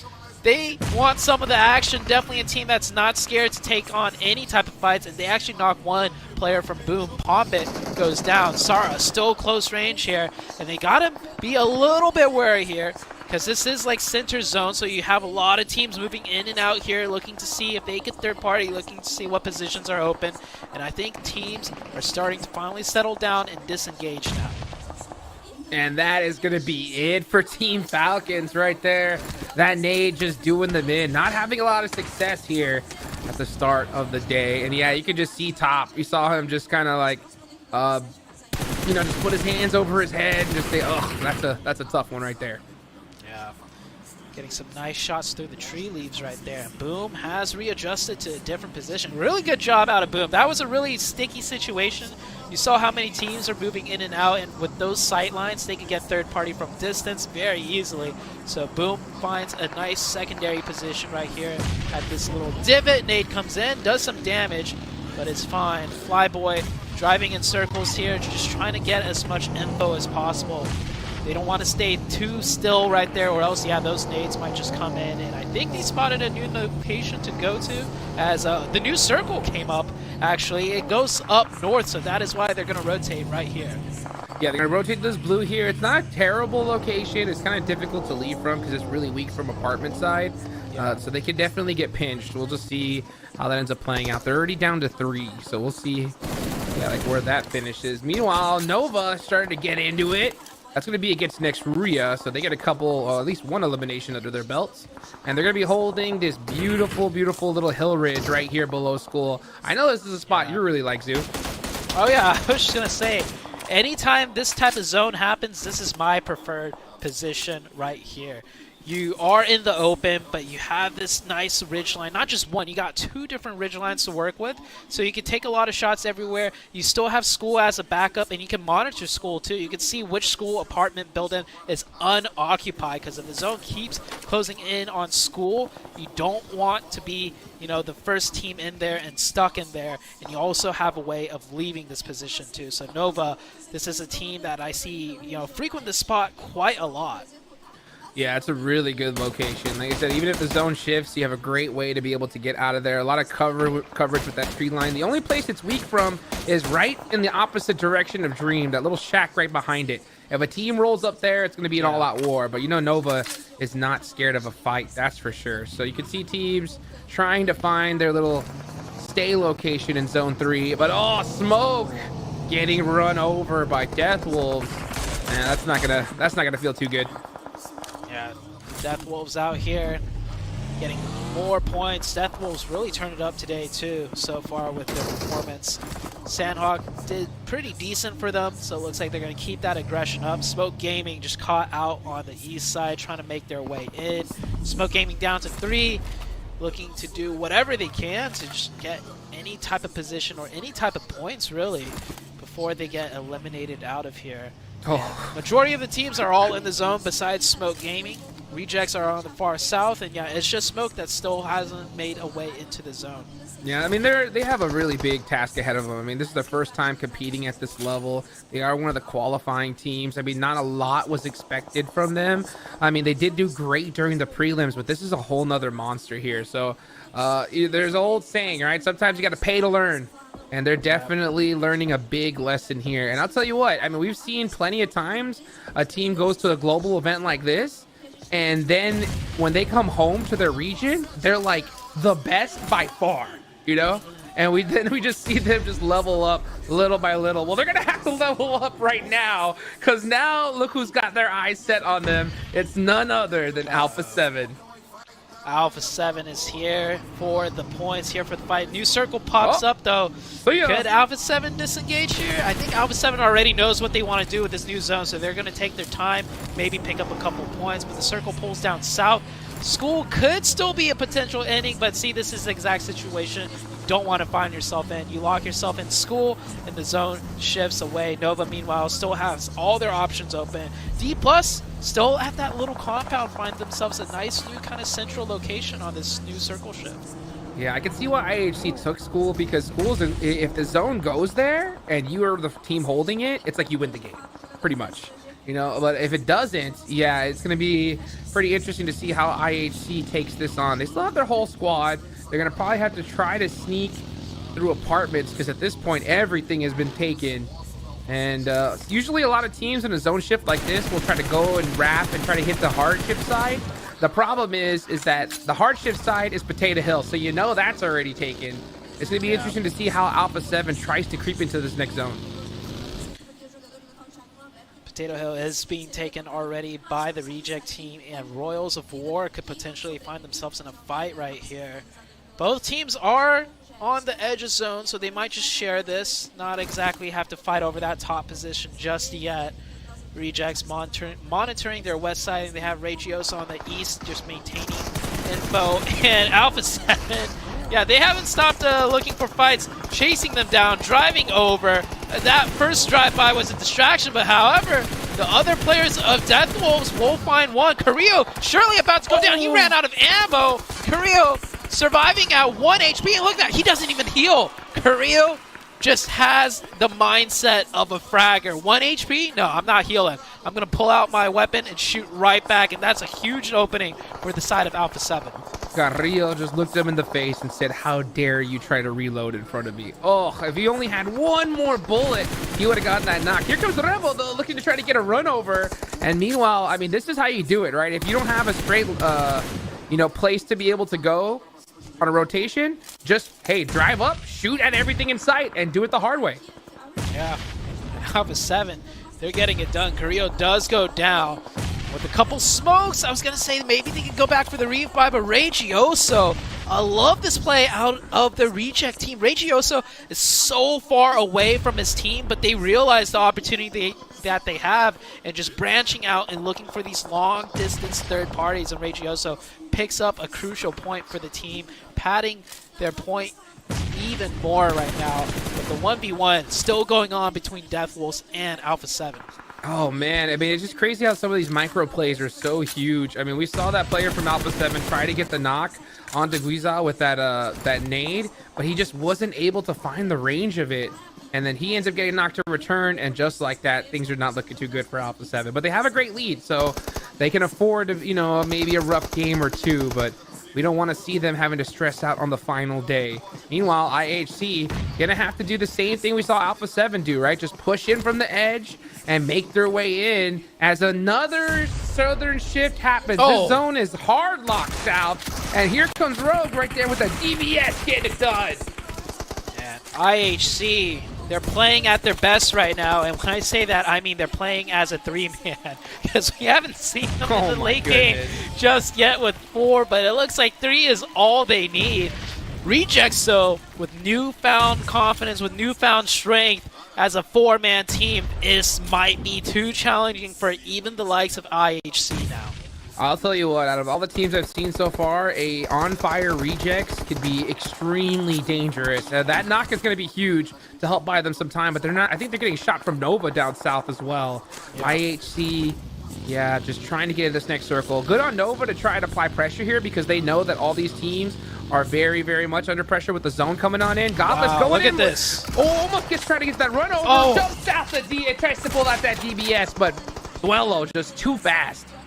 Yeah, Duello really heads up right there. I like that push, honestly, by IHC, too. They know they're down to 3-man, and with so much pressure down south by Nova, that knock that they got earlier, that was their only potential chance of getting a good position in the zone. So he had to just go for it. It might have looked bad, right, pushing in by yourself, but it was a timing thing. He couldn't wait for his teammates. If he waited, it's back to a 3v4, so he took a risk. It didn't pay off, however, and Rejects will continue to hold the top position on Potato Hill with 4. Meanwhile, Nova close by, still with 4 players in a good spot, too. I really like that split from Reject, having that 2 pushed up, 2 in the back, but they were in a perfect position. They were throwing smokes on the right side so they could just stand out in the open.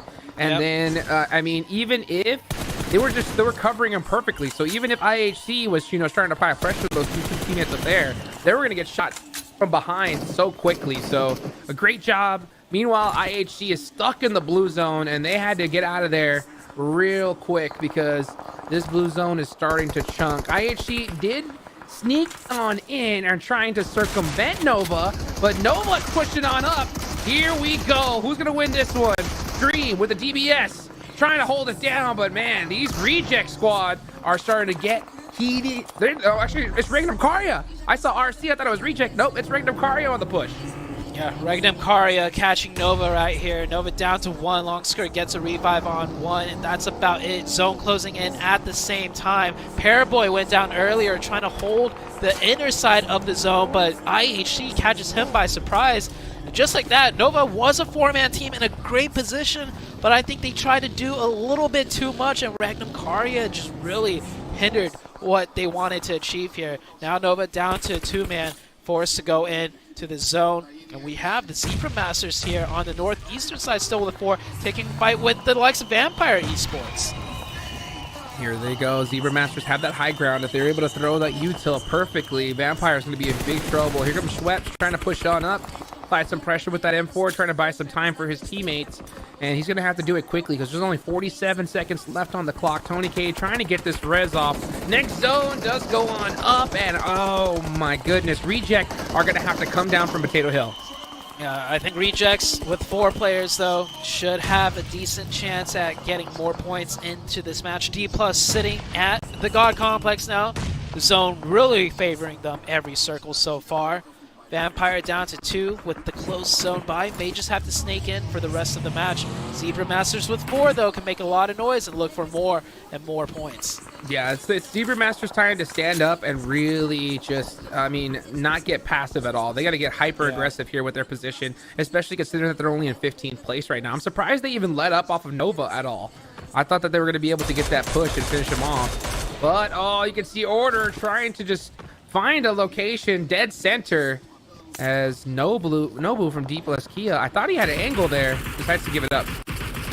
This is where D+ needs to get somewhat aggressive. You know, if one of their players gets knocked, another team might full send them, and I'm mainly just looking at rejects, but with D+ that far down the leaderboards and with 4 players up, they need to look for some points now, because if they just sit at this compound, all the fighting is going to go 360 around them, and they have a great chance to third party a lot of things if they step out. Let's see what ends up happening. Raynam Karia Bra going down there. Zebra Master, like I said, they had to start getting aggressive, trying to be able to get that spray down that just little grass line. Oh, he does see someone pop up. Does he get the knock? Tony K, I can't tell. Jukes. It looks good. Yep, that's going to be enough. What happened? Take a look at the elim numbers on the right-hand side from all of the teams. One number is not like the other numbers. As soon as I looked over to the right, my literally jaw dropped. Are you kidding me? Reject with 11 eliminations and their entire squad up. Alpha 7, you better be careful because this Japanese team is coming in hot today. And if they get the chicken, they could tie up, or maybe, no I don't way. know, like, I mean, it's a lot, but we'll That's see. Rejects with 4 players, 11, and running hot right now. Let's see what this team could do. The only team they have to really worry about is D+. It depends on the next zone, too. If the zone pulls up towards the south side, giving rejects the circle, they could just sit pretty. And look at that. Even now, they're still finding knocks. They're still finding openings. This rejects team is not the rejects of the past couple of years. This is a completely new and transformed team. Oh my goodness. Not to mention that they do have that hill advantage as well. And the zone has already shifted south so many times. I wouldn't be surprised if we see it continue going that direction. Yeah. So let's see what ends up happening is Yo gonna try to have to do it in the blue zone, and he does get that knock, but he's gonna run in. He does, hits that lay down real quick. He can't eat any more blue at all. And he's not gonna get the chance to as next Ruya shut him down. Yeah, next Ruya with a nice little game sense play right there, spraying through the grass. And catches the last player. He's going to be able to get that revive too. And look at this. The zone does pull towards rejects. Wow. Now, with a circle like this, I mean, this is only stage 6. We still have more circles to go. D+ is in a very vulnerable position now. D+ have to leave this compound. And even if they don't leave, rejects could fire in on this from all different types of angles. And it's going to be so hard for the team of D+ to push out of it, even if they get a knock onto rejects. Rejects needs to make sure, though, they don't get third party from their south or their eastern side. Yeah, you're so right. I mean, a lot of people would think that, D+ Kia, they have the only cover. They're good. No, I mean, rejects are going to know exactly where they're at. And if Sara up there is able to throw smokes on their windows and doors, they can't see anything out, right? Yeah. And then rejects are going to be free to push up for free. So, yeah, good eye right there. But that's going to be really the main team that Reject just has to get through. Oh, and they're getting some help from the other side. Oh, D+ Kia, good luck with this one. Yeah, look how many elims D+ Kia has right now. A big old donut. That is just not good. So you have 4 players here, but you may as well only have 2 because they're not able to utilize their numbers whatsoever. They're getting pressured in hard. Rejects, one of their players does fall down to the likes of Zebra Master, but Zebra Masters is more focused on D+ Kia's position. Hopefully Rejects can get that revive safely. Yeah, I think Reject's totally fine with this. So, like, yeah, y'all battle it out. If you actually decide to go in that building, we'll come third party you. So Zebra Master needs to be careful here. Yeah, now they're starting to set their eyes on the big threat outside. Because, yeah, D+ Kia, there's not much they could do inside that building. So you can see them starting to push on out. But Zebra Master are very vulnerable from this position. One knock. Duello has that nade. Look if he at hits those it, it'll be huge. nades. They're raining a whole entire red zone. I saw one player had 6 nades in their hand and they're throwing everything. They're throwing the kitchen sink, and Duelo, with all that pressure, feels the need to rise up to push him back, and Duelo does go down. A revive will come through. One of the players gets carried back, but Duelo, I don't think will be able to be saved. Zebra Master biting way more than they could chew, though. Yeah, they're pushing D+ and Rejects all at the same time. Duelo might be able to get revived here, and Zebra Masters are actually out. They're Zebra out. Master bit off more than they could chew, focusing on too many teams at once. They had to hard commit on one or the other, or just what they should have done was just hold the hill. Hold the hill, focus behind them, didn't worry about these teams. But yeah, getting taken out is going to be critical, and now Reject gonna just be able to get up there. Wolf takes down the Death Wolves. Only 3 teams remaining. Rejects back up to 4. Duelo somehow getting revived right there. Next, Ruya with 2. D+ with 3. And Jukes, look at that circle. It's not a big shift, but that may be the biggest shift you've ever seen for the likes of Rejects. I mean, this is just south, south, south. The zone just keeps going in this direction, and this is the final zone, guys. This is the last place it's gonna go. This zone will go into nothing in a very, very short few moments. So you can see K trying to get a nade on this Wolf, doesn't get it done. Wolf gonna try to be able to get one knock here. He needs to time this nade. Honestly, there's no reason he should throw it right now. Yeah, he should hold on to all his util till at least there's like, you know, 5 seconds left, or when the zone starts closing. Look at Regioso, just working on his aim right now. No, or no, maybe he was clearing his back. He shot seriously 3 trees with a DBS at that range. Hey, you never know. You never know, baby, right? You got to make sure that, hey, if somebody's behind these trees, I need to be sure, you know?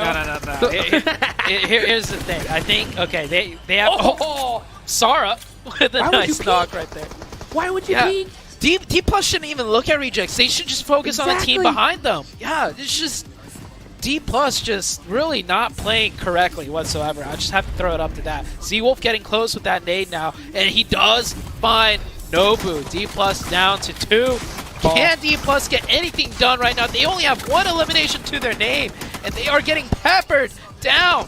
D+ down to the 1 player. Next, Ruya looking to get at least the 2nd place now. Oh, Team Reject is licking their lips right now. Oh, Wolf with this spot, though, could be dangerous. For sure. He's going to have to do it all by himself, though. If he gets knocked, it's all over. Got to hit these shots. It's all up to Wolf. 10 if bullets. Any other team than Reject's going to win, it's up to him. That's it. Oh, never mind. Here comes Blue. No more long range. Only the DBS. They never finish off the last player of D+, so I think that is a mistake out of the side of Z-Wolf right there. Rejects just sitting pretty now. Oh. One of them gets naded, but I think Rejects are still fine. Wait, Rejects only has 2? I thought they still had 4. Next Ruya could do this. Okay, getting taken out. It almost looked like they were kind of working as a squad because they knew what the best thought was, but now it's just Kane. Last one up, Reiji, looking to have a monster performance here. 1 more elimination. That'll be 15 and a chicken dinner. That nade looks good. Oh, just a little bit too far. Gun switch. It's all over, baby. It is Team Reject with a monster chicken dinner. I think the biggest chicken dinner yet. I didn't even see how many elims they had at the end. 15. That is definitely the biggest I've seen so far for this tournament. 15 eliminations in the grand finals, and Rejects are just starting to heat up. Earlier, we saw them shoot the trees, right? So I think that's another part of their rituals, right? First, you shoot the loot boxes, and then to display even more confidence, take the time to do some, aim training with that DBS in hand. Do some quick flicks on the 3 trees, like if these guys aren't going to come out and let me shoot them, I'm going to target practice elsewhere. That's their thought process right there. Using PMGO to practice? Are you kidding me? Oh, 7! Hey, Alpha 7 and Reject had a 28-point gap before this game. Definitely got close. It's definitely got it close. By the way, Reject, man, I'm so glad you guys highlighted this when it was happening during the match. The 2-2 splits, the splits that this team was able to actually have towards the south of the circle. Yes, they did end up getting blessed by the zone, But the way they were able to control that whole South is ultimately what ended up winning that match for them. We saw them being able to third party Alpha 7 with Deathwolves. Not only that, they also win in third party a different fight, which was between IHC and Royals of War. They were consistent. They were making sure that they were proactive. And ultimately, that's what ended up getting the win right there. By the way, Zebra Masters, I felt like they got a little bit too crazy without what they were thinking. They have players from D plus Kia knocked in the building, and then on top of that, they were taking the fight with Rejects, which they were able to knock some players. They switched their whole focus towards the Reject players, and they ended up backfiring because Zebra Masters could have definitely made a big surprise there if they would have just stick to one team only. Yeah, you know what? I'm gonna give them a pass though. I'll actually give Zebra Master a pass because you know it is their and this is the reason why I say that, right? Is because this is their first time playing here. You know, I guarantee you in their region and the tournaments that they played, that works, right? It's okay to do because you're so good that you could take on 2 squads at once. But when you're against the best teams in the world, it doesn't work, right? So the reason why I'll give them a pass this time is because I'll say that, hey, you know what? It's a lesson that they needed to learn. But this is the last time I give it. I mean, they have to just realize, hey, we can't do splits like this anymore. We have to take on one team at a time. For a team that was in 15th place with only 16 points, they ain't getting no pass from me, Sute.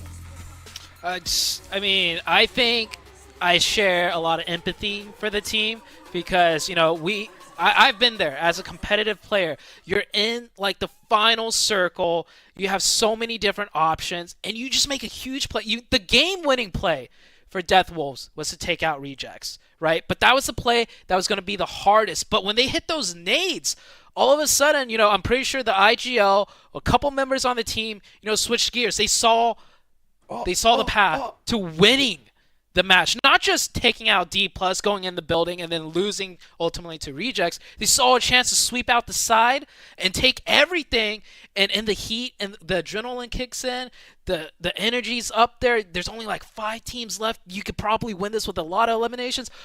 All of that happening all at once for a, you know, inexperienced team like the Deathwolves. This is their first time at the LAN stage. I could see that happening, you know, 9 times out of 10, and it's just going to take more and more experience for them to navigate those types of situations. So I also give them the pass. I think they had the right idea. They just don't have the experience yet to kind of really, you know, pull it off or know how to play it fully correctly from front to back. Yeah, I definitely see where you guys are coming from. Hear me out. I'm not an ex-pro player, okay? I've never been in those situations. I only get a chance to see it from a different, completely perspective, and from my end. Oh, if Zebra Masters would have just focused a little bit more there on what we would have been able to see, imagine. But you know what? Let's go and interview with Reject.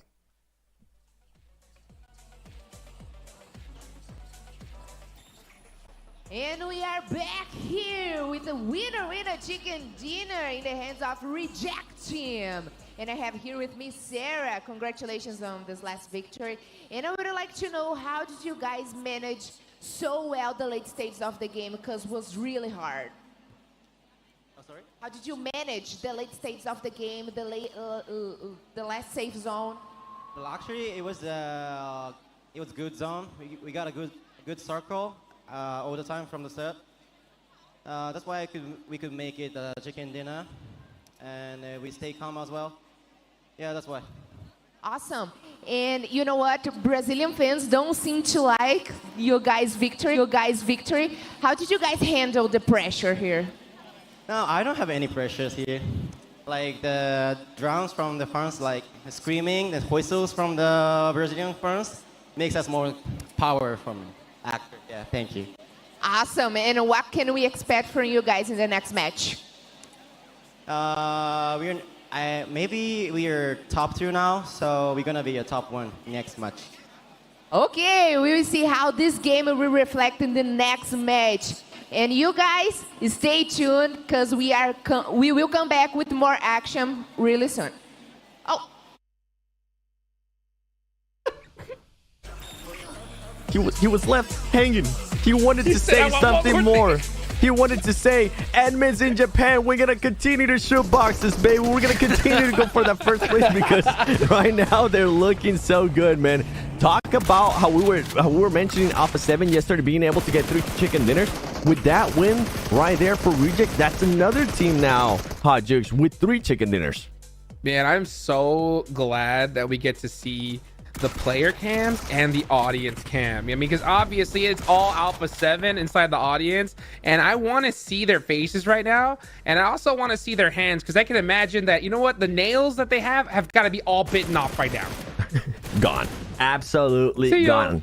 I can't wait to see what the leaderboard is going to be looking like, Sute, because as Hot Jukes was mentioned earlier, Alpha 7 went into that last match with that 28-point gap from first to second place. And you know what? We're going to be getting to the match rankings, so we can do the math real quick. With Reject being able to get 25 points there, I'm not sure how many points Alpha 7 ended up winning, but the gap, it's pretty much going to be gone. Can't believe it. 25 points for Rejects in one match. That is crazy, Hot Jukes. It's unreal. It really is unreal. I mean, I thought that gap was going to hold all day long, and in just one match, poof, goodbye. I mean, anytime we've seen a 25-point game or a 20-point game, the leaderboard goes nuts. We see teams jump like 9 positions. So, oh man, I mean, Alpha 7 cannot let off the gas even a little bit today. And this was the biggest worry all along. This is why I was personally starting to nitpick a little bit on Alpha 7 yesterday with their performances. Even though it was such a high, there was bound to be a teammate that was going to end up challenging. And look at this, Regioso. I mean, 8 eliminations, 1,000 damage. And so far, this player has just showcased so much great stuff today. Not only just from this MVP performance, but earlier, Sute, I mean, I was talking about this player when we went to Sanhok. He was the one that was able to get those off angles early on in the fights. Yeah, Reiji just really confident right now, and you can tell with just how well he's playing. He's the team's designated, like, you know, off angler too. Earlier when they had the Potato Hill, it was Regioso way off to the side by himself, looking to get some more points, and they got some points onto Alpha 7 actually, if you can recall, where he sniped down that one player and left Alpha 7 in a 1v1, which ultimately led to Alpha 7 only ending the match with 3 points. And that's kind of the proactiveness we were talking about, right? With Rejects, what they were able to do there, just being so proactive. And look at this gap. 28-point gone. It's going to just come down to 6 points. Next, Ruya moves up 4 spots as well. But Alpha 7 is going to start feeling that pressure now. Dun, dun, dun. Oh boy, I remember yesterday, 7. At the end of the day, you started to criticize Alpha 7 a little bit. And I remember I said, you know, 7, the only reason why you're saying this is because of what happened at PMGC. Because I remember you were like, hey, you know, Alpha 7, yeah, you got 3 chicken dinners, but that was almost all of your placement points, you know? Yep. And now, I mean, I think anybody watching could be like, you know what, 7 was right, because look, I mean, they got caught just like that. And that's the thing, like the highs were very high, but besides that, if they weren't getting those chicken dinners, they weren't really obviously getting those placement points. Look at them. The whistles are gone.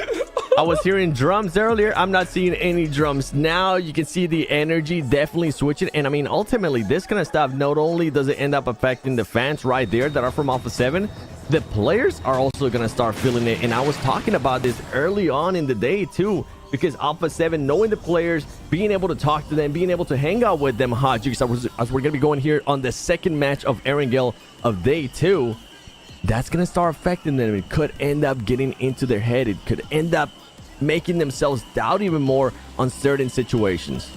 Oh boy, well, let's see what's going to happen as we get into match number 3. Zute, thank you so much. 7, let's get into it, man, because yeah, I remember when we were in Saudi Arabia, we were busting out the Google Translate. We were talking to these guys, you know, and it's so interesting to see just their whole mental factor when it goes into a tournament, you know, because they definitely didn't have a performance in that one that they were looking for. They start off strong here, and man, getting caught by, out of all the teams, Reject just like that, it's definitely going to be a little bit nerve-wracking for sure.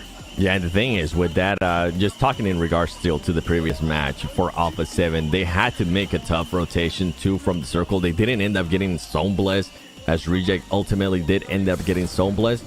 they were doing the rotation, they got caught by Death Wolves, and then for Reject to be able to just kind of peek over their head and make it even harder for Alpha 7, that's like the cherry on top, because at the end of the day, oh my goodness.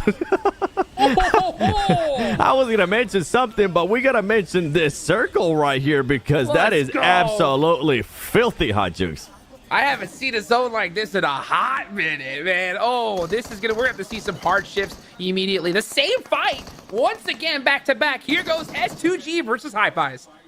S2G gonna be looking to replicate what happened in the previous match. Hopefully not lose any players and end up eliminating Hi-Fi's. And Hi-Fi's, for a team that we got a chance to see what they did, you know, in the qualifier finals. We also got a chance to hear what they were saying in regards to the interviews, getting the very confident, which is ultimately what you want to see from teams like this, from teams that just haven't been here before, but maybe a little bit too confident, Hodgix, as this team is currently sitting in 15th place with 21 points, and they're continuing to hot drop S2G. And that's where they're going to stay, to be honest, if they keep on doing this hot drop. Yeah, I think even S2G realizes this is bad. Yeah, S2G smart. Yep. Very, very smart. Even though they had the initial knock, they just know it's not worth it. They're so low on the leaderboards that they need every single point they can get. And yeah, you know, trying to get 4 eliminations is great, but the amount of time you lose looting, the amount of time of the chance you have of losing one player, it's just not worth it.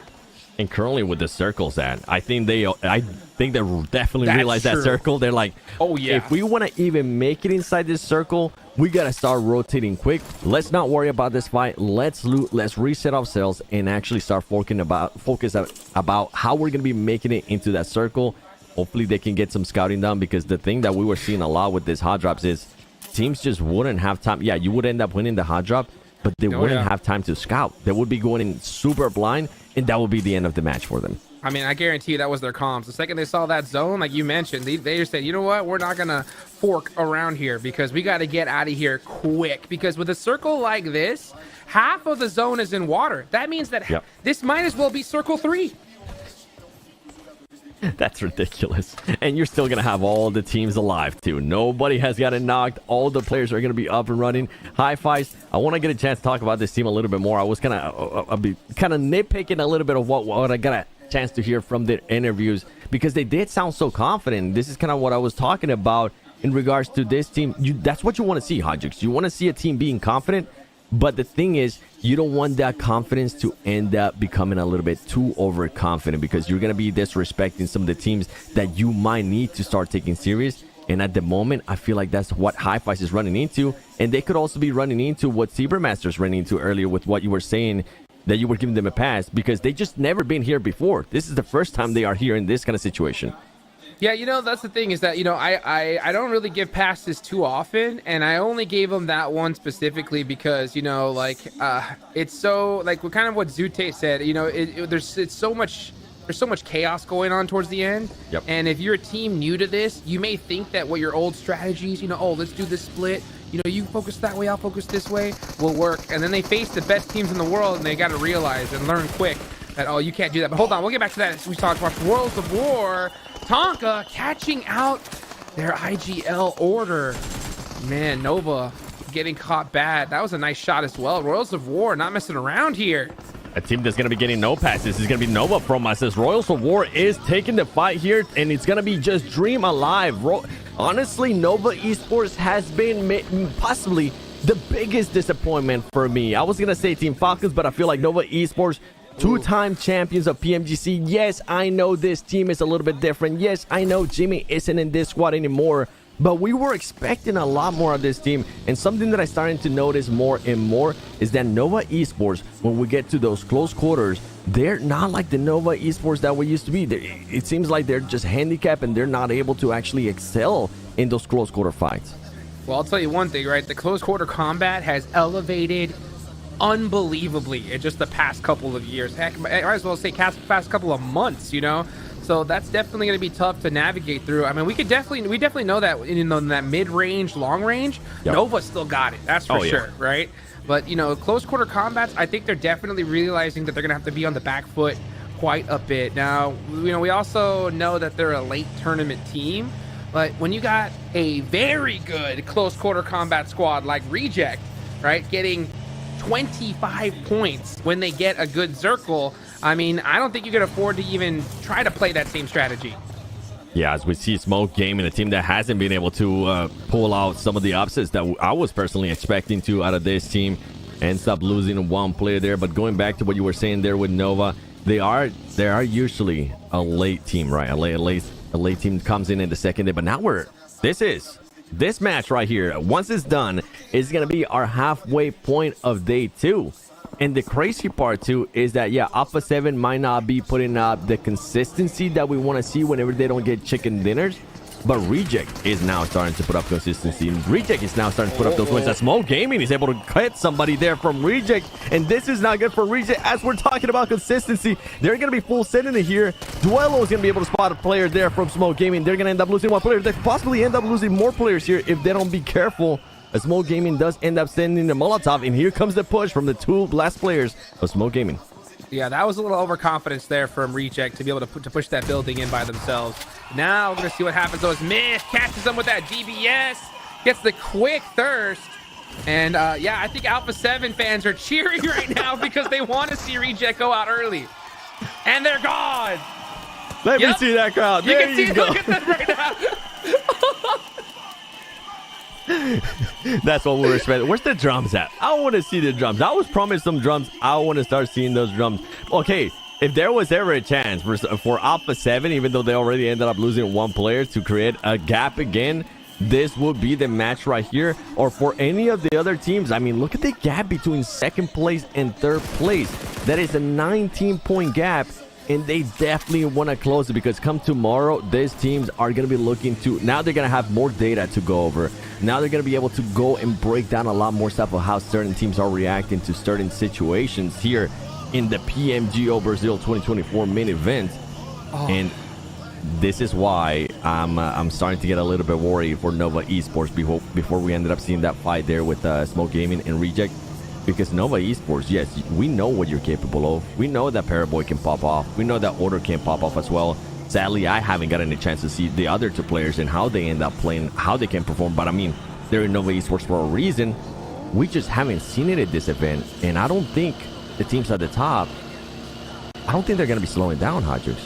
No, they're not. That's for sure. And, you know, especially with such a home court advantage, I will say this has probably been one of my favorite events to watch. I wish I was there so bad, Seven, because the crowd in Brazil, like, you've been doing this a long time, right? I mean, from whenever I first was in a tournament, this was 2018. Have you ever in your life seen such a home court advantage in a tournament like this? I got a glimpse of it. And that was this past PMGC when it came to STG, because the crowd was right there. They had drums. They were hyping up their squad. So that's the closest I can think of. But this arena, it's a lot smaller. I feel like the players can definitely fear a lot more. And you know what? As we're talking about the home crowd, Mafioso is going to be taking some shots there. So Royals of War. Royals of War now trying to punish Alpha 7 here, but it's starting to backfire as Rebel's able to spawn some spots. Mafioso, even though he has low HP, going to be taking on some shots there to the last player, Cold Goat from Royals of War. McGrellin's still alive. Rebel more than likely is going to end up getting revived here. And the player that they did end up losing for Alpha 7 earlier was Carrillo. You can see McGrellin there trying to confirm that elimination. One player left, Cold Goat there from Royals of War. They need to clutch this up. They're going to end up getting surprised by Smoke Gaming. Gremlin trying to get behind there to cover it. He does. Meanwhile, Zebra Master now coming on in. Alpha 7 going to have to try to get these reses off as soon as possible. Zebra Master's going the other way. They might even be able to get some time here to breathe, but nope, now that time is up. Here comes Zebra Master on the third party. Alpha 7 are going to have to make it happen. The thing is that Zebra Masters is also now pushing them, but they need to be careful with Alpha 7 because they also have Smoke Gaming. Mafioso is going to be able to connect there with some players from Zebra Masters. Zebra Masters might be able to recover that player, but as I was mentioning earlier, Smoke Gaming from far away was starting to hinder the position of Alpha 7. Alpha 7 holding off just the right amount and trying to make sure Zebra Masters rethink their positions here, rethink if they actually want to take on this fight. Here come the grenades. Zebra Masters is so good with those grenades. Rebel's going to be making the push. Rebel's going to end up getting knocked, and it's just McGrellin, and McGrellin hasn't been, actually, who is the ones that's still alive? It is going to be Mafioso. Mafioso ended up backing all the way up. Can he get away from this fight alive? And that's, I think, what he's going to be wanting to. They need to get this point 3 points is not gonna be just enough. Yes, they are still in first place. Yes, Reject is dead, but if there was ever a chance, as I mentioned earlier, for Alpha 7 to start creating the gap, would be here. It's gonna be a lot tough though with just one player alive. Yeah, right now it's really just a battle between these two teams, leaderboards wise, and you know, Reject going out early was huge. You heard the crowd just go nuts when they got taken out, and now it's just up to Mafioso. Maybe he could try to steal another elimination, because at this point it's just not looking good. It's not looking good at all. Smoke Gaming definitely hindered the position there of Alpha 7. Zebra Masters, you know what? They might have learned from that mistake that they did earlier. They're like, we're gonna put our full focus on this third party here. And we have more teams coming in as well. This is not looking good for Alpha 7 and Mafioso. He's just trying to run away, and guess what? He's gonna end up getting caught there by D+. Alpha 7 only being able to get 3 points, as Reject was able to get 2 points, so they're able to extend the lead by just 1 point. Ugh, that's going to be tough. But you know what? They do extend that lead among the rest of the lobby as well. So if it's a battle between two, that's not going to be too bad. But you know what? Now the door's open, right? For teams like IHC, Vampire, next Ruya as well. And, you know, kind of now that we have a little bit of a lull, I want to go back to what I was talking about Zebra Master. You know how I gave them a pass, right? I gave them a pass because I was like, hey, you know what? It's your first tournament that you're playing at this high level. First time you're in that situation, okay? So I'll give you that one pass. Well, you know, we were talking about high fives.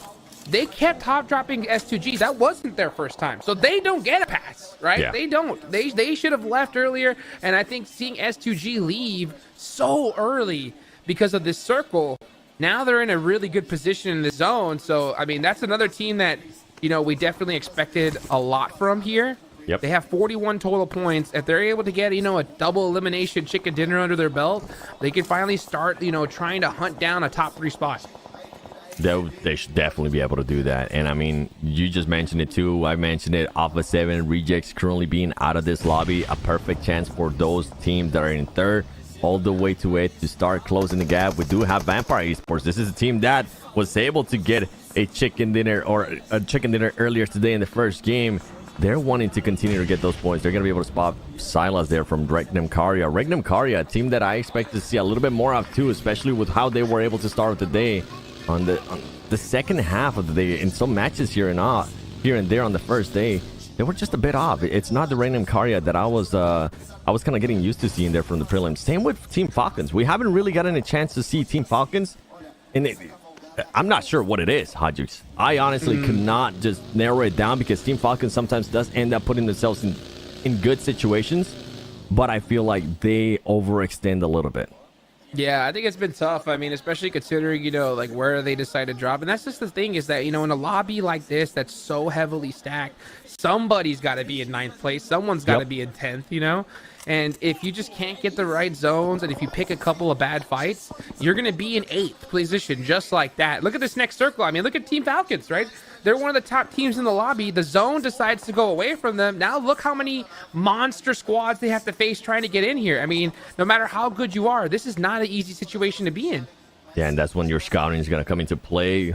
Try to send one player, hope that he can find an opening without having to fight. That would be perfect. But if you do have to fight, I mean, Team Falcons, we know that they can fight. We just haven't been able to see it to the extent that we expected to here in the main event.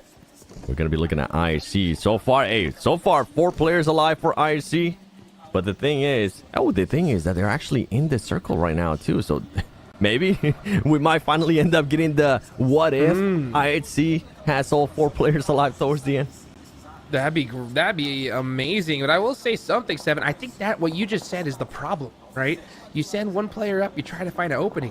This is the PMGO. There's like hardly ever an opening. You know, you have to get lucky. You have to hope on a third party. You have to hope that something happens, because, you know, if you're a team like Team Falcons up north, those squads that are in the circle are staring behind them. They're not making mistakes. None of them are looking in the middle. They're all looking behind their backs, trying to gatekeep anybody that is unfortunate, you know, to not get blessed in that circle. So, yeah, like I said, it's all about timing, finding that opening if you do get lucky. And these openings are so slim. When they happen, you cannot hesitate. Yeah, you definitely cannot hesitate. And I think that was why I was being a little bit tough there on Zebra Masters on the ending of that last match, because it felt like they were hesitating on which one they wanted to focus on. But I mean, with those veteran teams like Team Falcons, if we do see you hesitate, if we do see you make a mistake, no passes for you, no passes for me whatsoever. We have next Ria pulling up here. He needs to be careful because Boom Esports is going to be very close by, as well as D plus Kia. Next Ria just trying to find an opening here, and it's going to be a tough one as Boom is going to be able to spot him. But now Boom is taking some shots, and they end up getting knocked. This could be the opening that next Ria could be looking for. And D plus Kia, they're being quiet, but they could end up third partying this.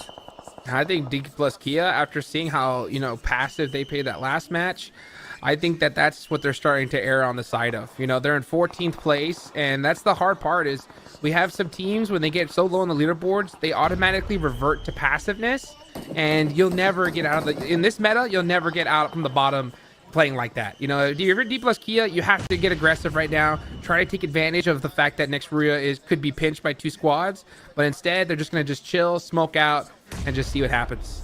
I think I got a chance to see that. That's what happens. What a beautiful name. But wait, I think I got a chance to see that right on the elimination feed, and somebody from Team Falcons. So I think Team Falcons was able to find a way to get into this zone as they were able to knock somebody from Boom, which we were just seeing that fight. IHC, though, we're talking about them having all their 4 players alive.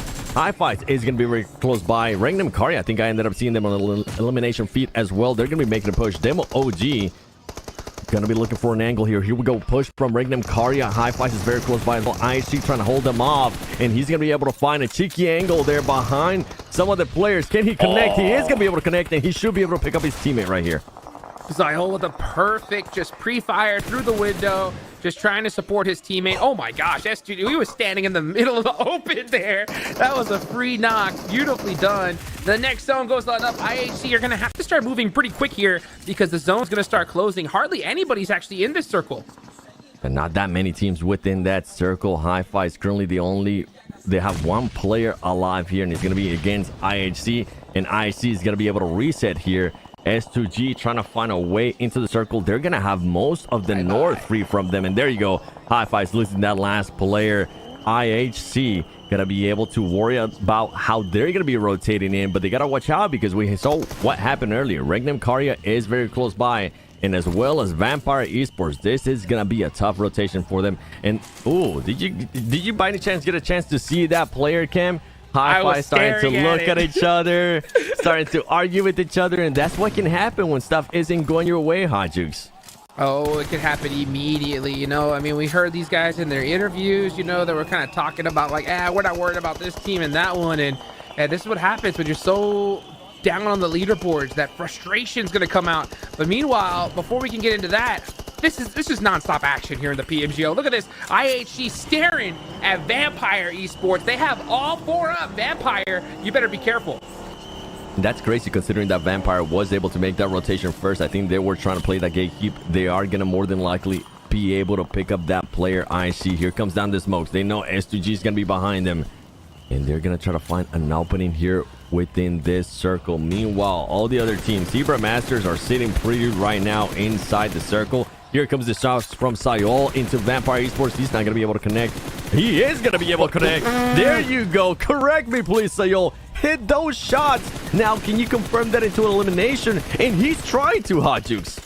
Oh, he blows up the vehicle, so that just leaves them pretty much out in the open. You can see the smokes come out immediately. Meanwhile, we're going to switch the fight on over to Team Falcons. They're actually going to get the finish onto Boom, so they do find their way into the circle, coming on through that east side, right on the bottom of Quarry. So they're going to have to creep in little by little.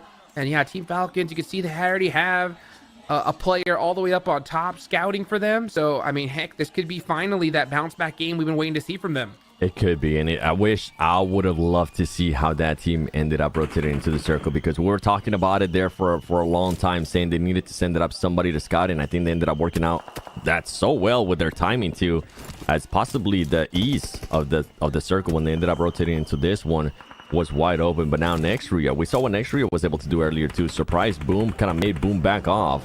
And now we're going to be switching to this fight. This is the fight that I was waiting for. It's going to be none other than IHC versus H2G. S2G is going to be able to find somebody there from IHC. He's going to be able to knock a Hamsi. We saw what he was able to do yesterday. switching back and forth. Hamsi being able to spot people. He's currently the only one alive, though. He needs to be careful because those off angles from IHC are just too much. And IHC, once again, eliminating the team quickly and trying to reset, keeping all their 4 players alive. Look at the player cams, the frustration, right? Coming out immediately when they get finished. Oh, so bummed out. But IHC is now on fire. 11 eliminations. 11. This is what we're talking about, 7, right? If they can keep all 4 up, this team is dangerous. And not only that, this is why I'm getting a little bit scared there for some of the other teams. Look at this circle as well. The thing is, IHC is not getting blessed whatsoever. We always give props to teams that get blessed and be proactive. Guess what? IHC is having to fight their way in. And right now, if they could take over the compound against Smoke, that'd be great. But let's switch over to this fight currently happening on your screen, which is going to be D plus Kia versus Next Ruya. D plus Kia just too passive now. It's just way too passive. Only 1 elimination. You can just see K just trying to throw some 180s, 360s, 1080s, trying to figure out what to do. Pre-firing through smokes. No one's home. Yeah, it's just not looking good for D plus Kia. It's not looking good whatsoever. You mentioned the passiveness there out of this team. And here comes the push. K making it way too easy there for Next Ruya, as he was the last player alive from D plus Kia. And D plus Kia, even though they ended up getting that 3rd place in the last match, they only ended up with 1 elimination. And that's something that Sute was mentioning. Just way too passive, and we got a chance to see it here again. But here we go. IHC making that full commitment over to where Vampire Esports wants. And yo, you're gonna be able to knock some players too from Vampire Esports. Stolen's gonna be knocked, and he's gonna be trying to get some angles, find even more openings for his team. IHC does not care who's in front of them. They're going for it. Zebra Masters now starting to 3rd party. Like you said, they're not caring who's in front of them, but they got to watch out who's behind them. Neil Zada just kind of cresting that hill beautifully on time. They end up eliminating Vampire, and now IHC are back down to their 3-man squad towards the end. Let's see if it's enough. And you know what? I think Zebra Master realized, oh my gosh, IHC has 3 people. Run away. Not only do they have 3 people, they also have 14 eliminations to their name. And that was just such a crazy push there by that team. Zebra Masters maybe reminding themselves what happened in the last match, trying to remind ourselves, you know what, let's set ourselves up for the end of this match. Deathwolves is going to get eliminated. Falcons, a team that definitely needs a great match here so far with 6 eliminations, and they're going to start pushing over towards where Next Ruya is at. Fights are about to start happening, and fights are about to start getting crazy. Hodgix says the grenade is going to end up hitting for IC. Here they go. I was about to say, you know, with how IHC is doing, they're going to have a great match no matter what. It's up to Falcons to see if they can have a good one. But who knows what's happening is they're going to be putting a lot of pressure onto Next Ruya here. They are at the edge of the circle, so they're still in this next zone. This is still stage 6, and this is all because of that crazy zone to start things off here. IHC with 14, having the run of their lives right here, and especially with how many players are still up, I mean, there's only more to add to the leaderboards. And for Next Ruya, that is going to be a tough push out, as they could end up being trapped there by that mountain, especially with Team Falcons looking at them. Look at where IHC is at now. Oof. They made themselves up there, and boy, that is scary, because it's not only just a duo, but on top of that, you mentioned it earlier, they still have that trio. They still have that 3rd player alive trying to find those off angles for his team. IHC looking to close the gap there between the first 2 teams. And Next Ruya, this is what I was scared about. Team Falcons is just going to have easy pickings here as Next Ruya tries to climb that mountain, and it's going to be a tough one. The Wolf is able to get up there, but the rest of the team hasn't been able to do so far. I think Frozen was going to go try to follow that path that Z-Wolf set in front of him. Meanwhile, Swain is in the back, just completely stuck. Let's see if Ashley can hit one of these nades, though. It's going to have to be placed perfectly and cooked perfectly as well. Yeah, I think he'd do better off saving them. He needs to save those nades for later on. A little bit too far away there, the Next Ruya players, for him to be able to connect with those nades. And now what Team Falcons needs to start focusing up on, it's what the next circle is going to do, because it's going to start closing in. They got about 1 minute and 20 seconds of this circle before the new one pops up. And Next Ruya play. I'm surprised. Nobody ended up getting knocked yet. I'm surprised they were able to even move out of that little warehouse right there, because I was expecting at least 1 player to get knocked. They got very close, but luckily for them, it didn't end up happening.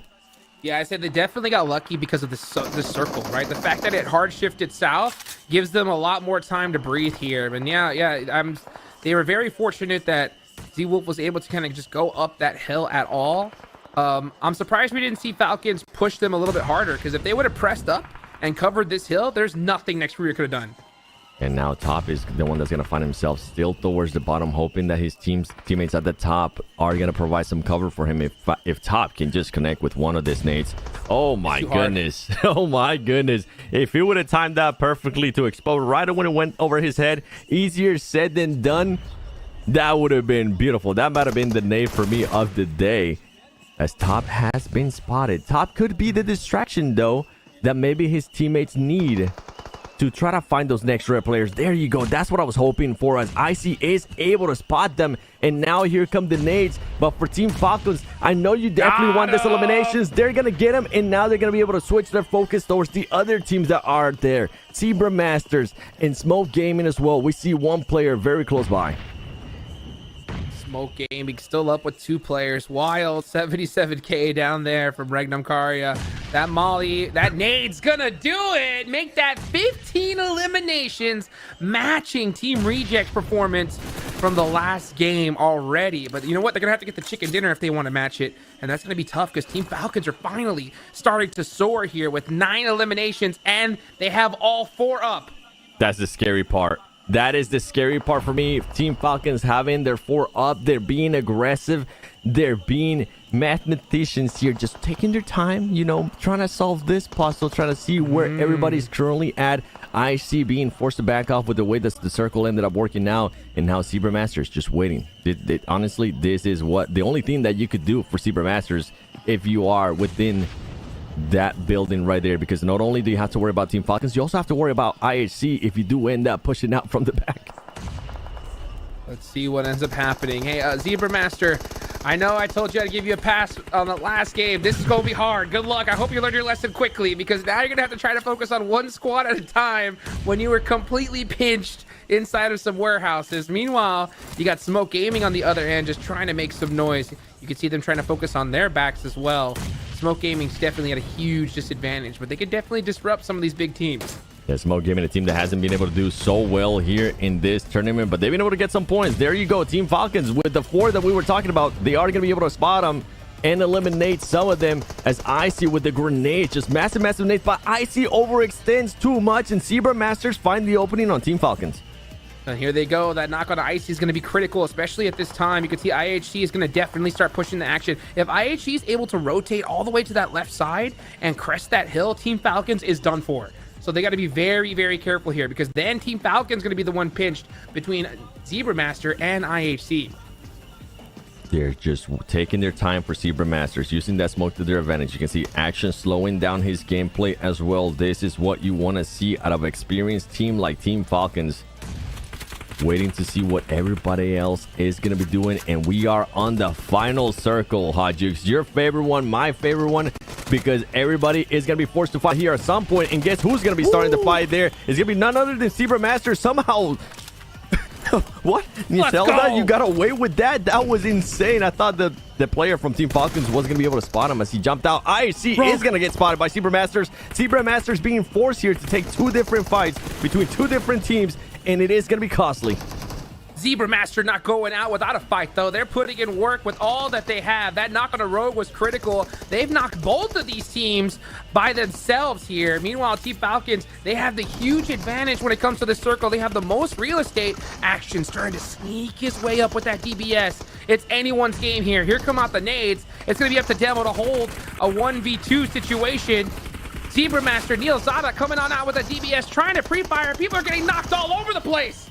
And that is going to be it for IHC. It's only just going to be Neil Sada alive from Zebra Masters, and it's not looking good for him, as he's going to have to go up against 4 players from Team Falcons. Team Falcons smelling that blood in the water. They're going to be looking to close this out, and here comes the push as Neil Sada is able to knock one, but it's not good enough as Team Falcons finally gets the win at the main event of the PMGO Brazil 2024. Wait.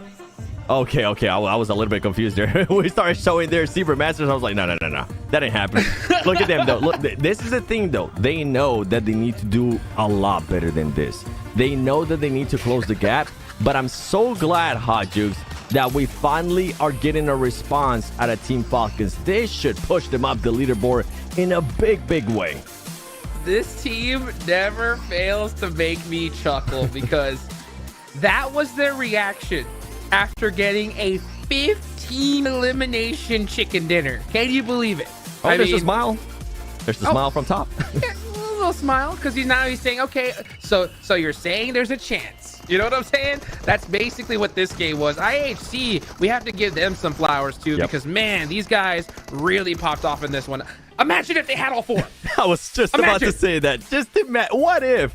But it was a great game by IHC. The way that they had to push into every circle, all the fights that they took outside of the circle as well, ultimately led them to a top 3 situation. And here we go. We get to see the reaction of this team. Okay, we got to see some excitement. All right. Okay, this is more like what we're expecting. A little bit of excitement. Nothing over the top like some of the other teams do, but just the right amount. Oh, yeah. I mean, I think they're definitely frustrated with how they've started so far. Yep. That one put them back in the game, though, especially considering that Alpha 7 and Reject went out early. They still have a lead. They're going to have a lead regardless, right? Yep. But that closed that gap big time, especially considering that now that we're only at the halfway point of this tournament. We are at the halfway point, and now we're starting to talk about teams at the top that are looking to expand on that cushion points that they have, making that gap even bigger and bigger. The thing that we haven't mentioned, and now that you mentioned halfway point, my mind goes straight to it. Those teams at the bottom, they're going to be looking to get those highlights. They're going to be looking to maybe go up against Nova Esports, and this is why I was getting a little bit worried for Nova Esports as I mean, those teams at the bottom, they know that they're not going to be challenging. They know that the prize pool, it's not going to be that much of a difference where they are currently located. Why not go for some highlights? And who else? If you can start hunting down some of the teams like Nova Esports, add Paraboy to your highlight. That will definitely get you some views. Zoo, you saw the match. I saw you do that. I saw you do that little head shake. What are you thinking? I mean, it was a great game for a lot of these teams. Falcons, about time they start showing up, and I think this is probably the best time for them to show up, the halfway point, right? Yep. Really change the course of the game, really change your mindset halfway. You still got a lot of games left to go.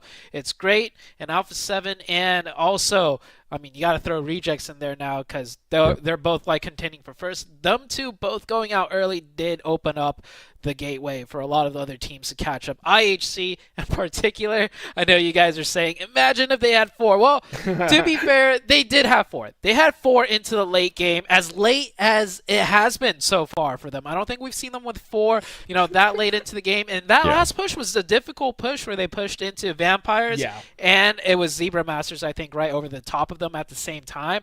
Them only losing 1 player there to breach that circle, I think that was as good as it could get. Sure, keeping 4 up would have been amazing. It would have been spectacular. But I think that would have had to rely more on another team messing up rather than playing, to their tip top, which they did, and they only lost 1. I'm with you. I think that's what was so impressive to me, that they were even able to make that crazy push, because we just saw that when we switched over to that fight, we just saw vehicles crashing and I see players just starting to pop out of everywhere, and only 1 player ended up getting eliminated. So for them to be able to do that, and I feel like it speaks volumes of their confidence as well, that they were able to carry throughout that whole match, because Jukes, we were seeing them. They were willing to take fights, and they were eliminating teams with ease. Yeah, it wasn't even willing. They had to, right? They did not get any love when it comes to that circle at all. And I agree, Zoo. We just said that because it's a meme at this point. Yeah, I mean, the fact that they can't keep all 4 up, But you're right. I mean, majority of teams wouldn't have even made it there, right? The fact that they made it with 3, only losing 1 in those fights is insane. So, I mean, IHC, I think they're probably one of the deadliest squads in this lobby if they have all 4 up. And it's just because of these zones, right? That they're struggling, but at the same time having a lot of success regardless. They were having a lot of success. A team that was able to find a little bit of success again is going to be Zebra Masters. And I was talking about those teams towards the bottom that are probably going to start switching their mindset in regards to how they're thinking about this tournament. It's not only the possible... not even hot dropping, just hunting down some of the top teams, right? Trying to stop their trajectory from reaching the top. but it's also stealing those points that those teams are going to need to close the gap. And I think that's why I'm so happy that Team Falcons woke up here at the halfway point, like Sutil was mentioning, is because it's going to get harder and harder to get those points. Some of the other teams, they're going to get to a point where they're just not going to give a damn. They're going to take whichever fight is possible because their tournament is pretty much over. They're going to be getting the exact same amount of prize pool. And we've seen it before, Jukes. We've seen it before, Sute. At what point do we start expecting that out of some of those teams? I mean, we're already seeing some of the bottom teams take points away from the teams that are towards the top, trying to close the gap between first place and second place. I mean, honestly, if I'm really thinking about it, I'm trying to get my IGL brain going, right? If I was a coach, if I was an IGL, what would I be doing if I was in that, let's just call it Nova. Nova's in 11th place, or they're around there, right? Yep. With not too many points, right? So, considering that they had about 40 points going into this one, halfway point of the tournament, you know that there's no big difference from 4th place on down prize pool wise. So you need top 3. You need to start hunting down the top teams, and you need a performance like we saw from some of these squads. So you need a 20-point game, right? So you have to start seeing it now. I really do, right? I mean, why drop S2G when you could drop Alpha 7 and hope that you can do that? I'm talking about you, Hi-Fi's, right? Might as well at this point. Yeah. For a second there, you catfished me. I thought you were still talking about Nova. I was like, ooh, okay. All right, let him cook. What if Nova did end up hot dropping Alpha 7? I know the crowd reaction would be absolutely insane to take. Yeah, that one can only imagine, but I think Hot Jukes is absolutely right. The other thing to consider, though, a big thing to consider, is a lot of these teams that are struggling, right, that are like, you know, second page and lower, they've been struggling because they're trying to make that front page. They're trying to make that top 3, and as the tournament goes on, and specifically at this very moment, some of those teams might realize, like, hey, we're out of our depth here. These guys are just too good. This is our first time here, or, you know, we're just not prepared, and the pressure comes off, right? And once the pressure is off for them to try and chase that top 3, they may start playing better, honestly, right? A bit more relaxed, a little bit more loose, and if anything, they might just get more aggressive, where it's like, we don't care if we lose all 4 players. You have 2 knocked, we're going to go in and just thirst them. And now all of a sudden, you know, top teams are more likely to lose 1 player, 2 player against the weaker teams, because those weaker teams don't really care about, you know, winning the entirety of the fight. They just want to, you know, get some points, get in there, and just, you know, create some highlights, like you said. Yeah, that match, this match ranking, by the way, first place, we're giving props there to Team Falcons. We're giving props to IHC, and I gotta give even more props to IHC, because I just noticed they ended that last match with 16 eliminations. That is absolutely ridiculous. And IC himself, 7 eliminations with 821 damage. That's just ridiculous. I mean, I really didn't even think that anybody was going to even touch IHC elimination-wise, considering just how far ahead they were in the lobby. But then Team Falcons just wiped everybody out right there at the end, basically almost matching them. And they got the chicken dinner. So, I mean, Team Falcons, I mean, this leaderboard just have to shake up after this one. I wonder just how many placements they're going to move up. They should have to move up a little bit more. They should be able to close that gap. I want to start seeing how Alpha 7 is going to be reacting, right? We're going to have what now 3 matches going into the day. We're going to be going into the 4th one. Alpha 7 hasn't got any chicken dinner. At this point yesterday, Alpha 7 had 2 chicken dinners, and they were feeling comfortable. They were feeling hyped up. You saw how the crowd was feeling as well. They're definitely a team that can feed off that energy. And right now, I feel like we definitely need a big response from Alpha 7, as the gap, it's only 7 points. But look at also how much of the gap they were able to close in regards to IHC, pushing up 2 spots to that 3rd place with 79 points. 79 points is huge, considering that they were like way below that after that last game. And you got Team Falcons moving up 6 placements there, still in the running, you know. And Team Falcons, if they're able to, you know, have another game like this, they're going to be in the running for top 3. But I will say that is hoping that Alpha 7 and Reject go out early. And with how this whole prize pool and tournament is just really formed, it's going to have to happen from a lot of these squads, right? So these top teams should start worrying about having a target on their back at this point. Different times here as we go towards the second pitch, and we have two previous champions of PMGC in 10th and 11th place. At some point here, Sute, we gotta see some kind of action here from these two teams, because they're just not having the best of tournaments. And now that the halfway point market's gonna be passing by, we need to see more of them. I'm just gonna say this real quick: changing out your IGL may not be the best decision, right? I believe S2G lost theirs. Nova also with Jimmy gone. Yep. It's just I feel like it's just gonna have to take more time for those teams, to really synergize once again with the IGL no longer there. I'm with you. And don't forget, everybody, the new RP A6 is available now with price pool worth over 80,000 UC. That is, I've got in mine. Let me know in the comments below if you got in yours. I know these two guys have already got in theirs. And don't forget, the Realme 12 Pro Plus elevates your photography experience with 120 super zoom and performance in games. How to be a portrait master.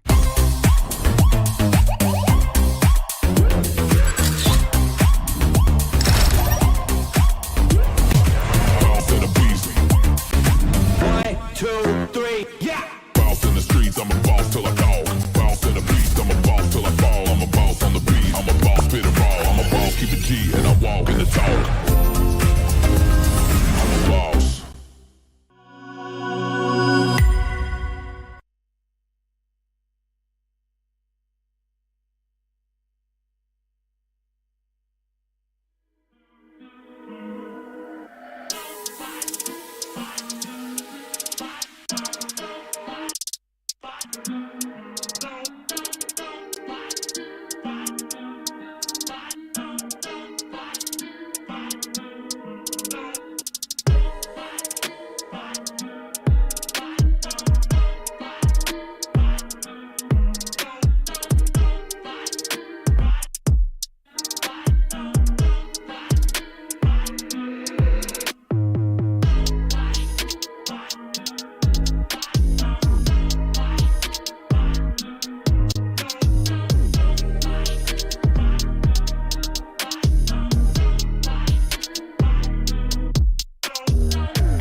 Welcome back, ladies and gentlemen, as we are getting closer to that third and final match of the day in Erangel. Don't worry, we still have 2 Miramars, but we're looking at the overall there, and we're kind of talking in the break.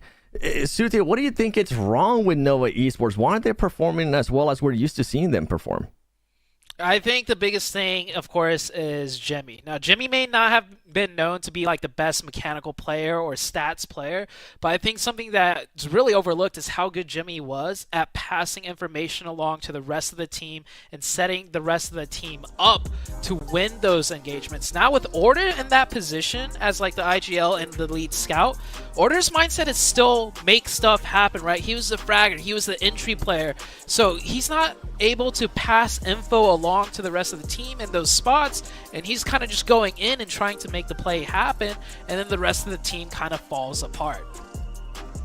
I'm actually going to disagree with you, Zoo. I'm going to disagree. Oh, now here's what I say. I agree with what your point is, right?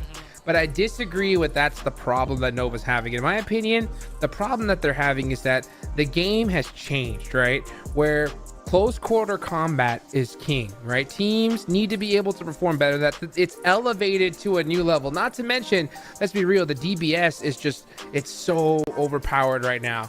Personally, you know, a flick snipe headshot is what gets my heart pumping. I hate the fact that the DBS is so strong, but it is what it is. And I just think that Nova doesn't have that same firepower compared to these other teams when it comes to that close quarter. So I think that's why we see them struggle time and time again. But you know what? A new match is happening. Seven and Zoo, y'all take this one away. I'm going to go and just cool off because this thing's getting too hot.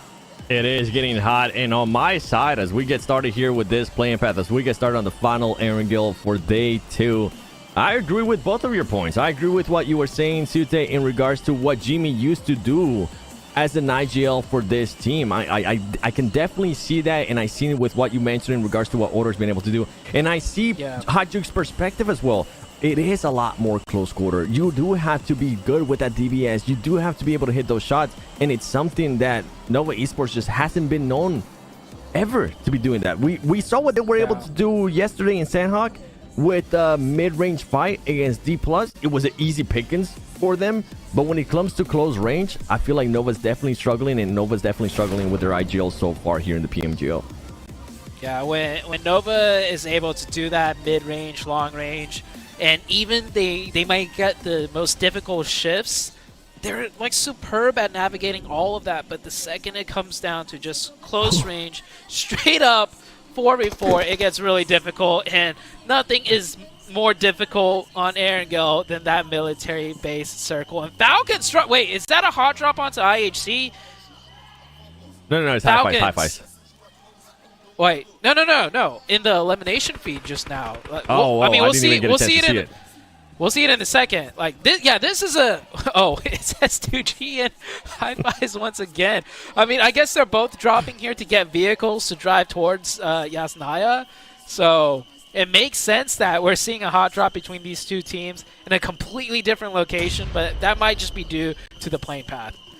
Is definitely due to the playing path. Usually different play paths means, you know what, we might not be likely to see the same hot drop as before, as we're nowhere near Yasnaya. But these two teams thinking the same. Great minds usually think alike. I mean, these two teams are currently in the main event for a reason. But Hi-Fi's decided to back off. STG as well decided to back off. And we'll have to wait and see what's going to happen there. I know you mentioned Team Falcons. Team Falcons needs to continue to follow up on these good performances. Earlier in the first Erangel, they ended up with just 0 elims, 15 plays, not what they want to see, but it's a bit of a bounce back. And you know what, STG, I was thinking they were going to back off from this. They decide to jump up. They want this fight. He's got a machete in hand. He has a knife on hand. He wants to be able to spawn it, but they need to be careful. He's throwing it too. Imagine if that ends up hitting, as Racy does end up hitting those shotgun shots. S2G getting some revenge for all the trouble Hi-Fi has really, been giving them.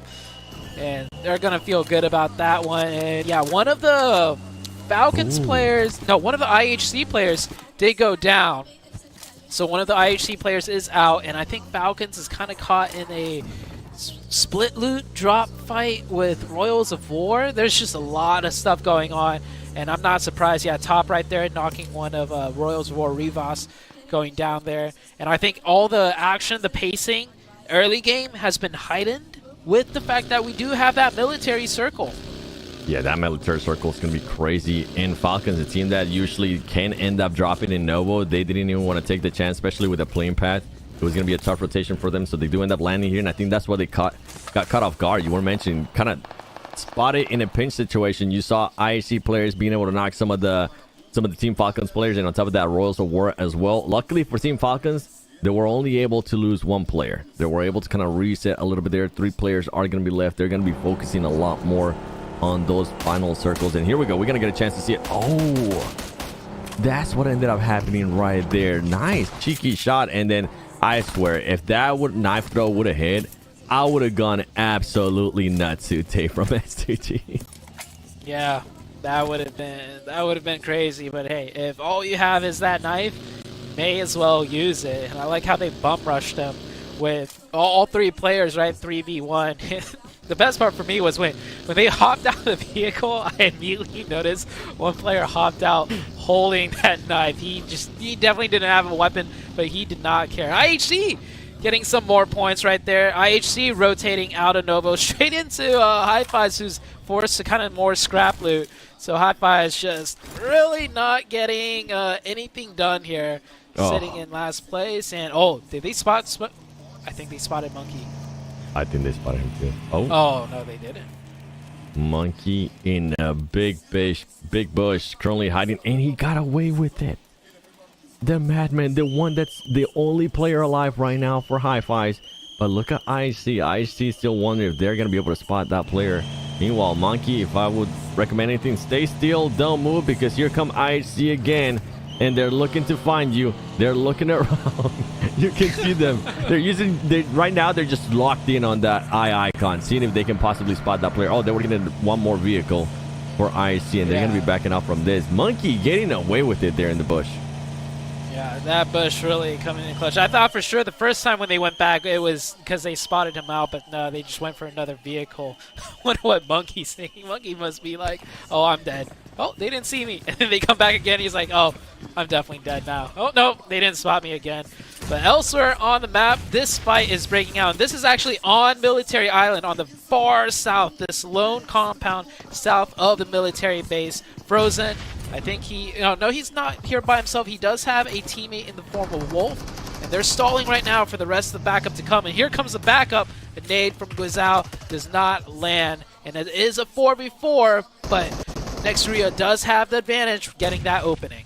And Frozen is going to be trying to find those angles here. Frozen and Nextria currently in 4th position with 70 points. That's a team that's going to be looking to close that gap even more to 1st place, as they are 20 points behind.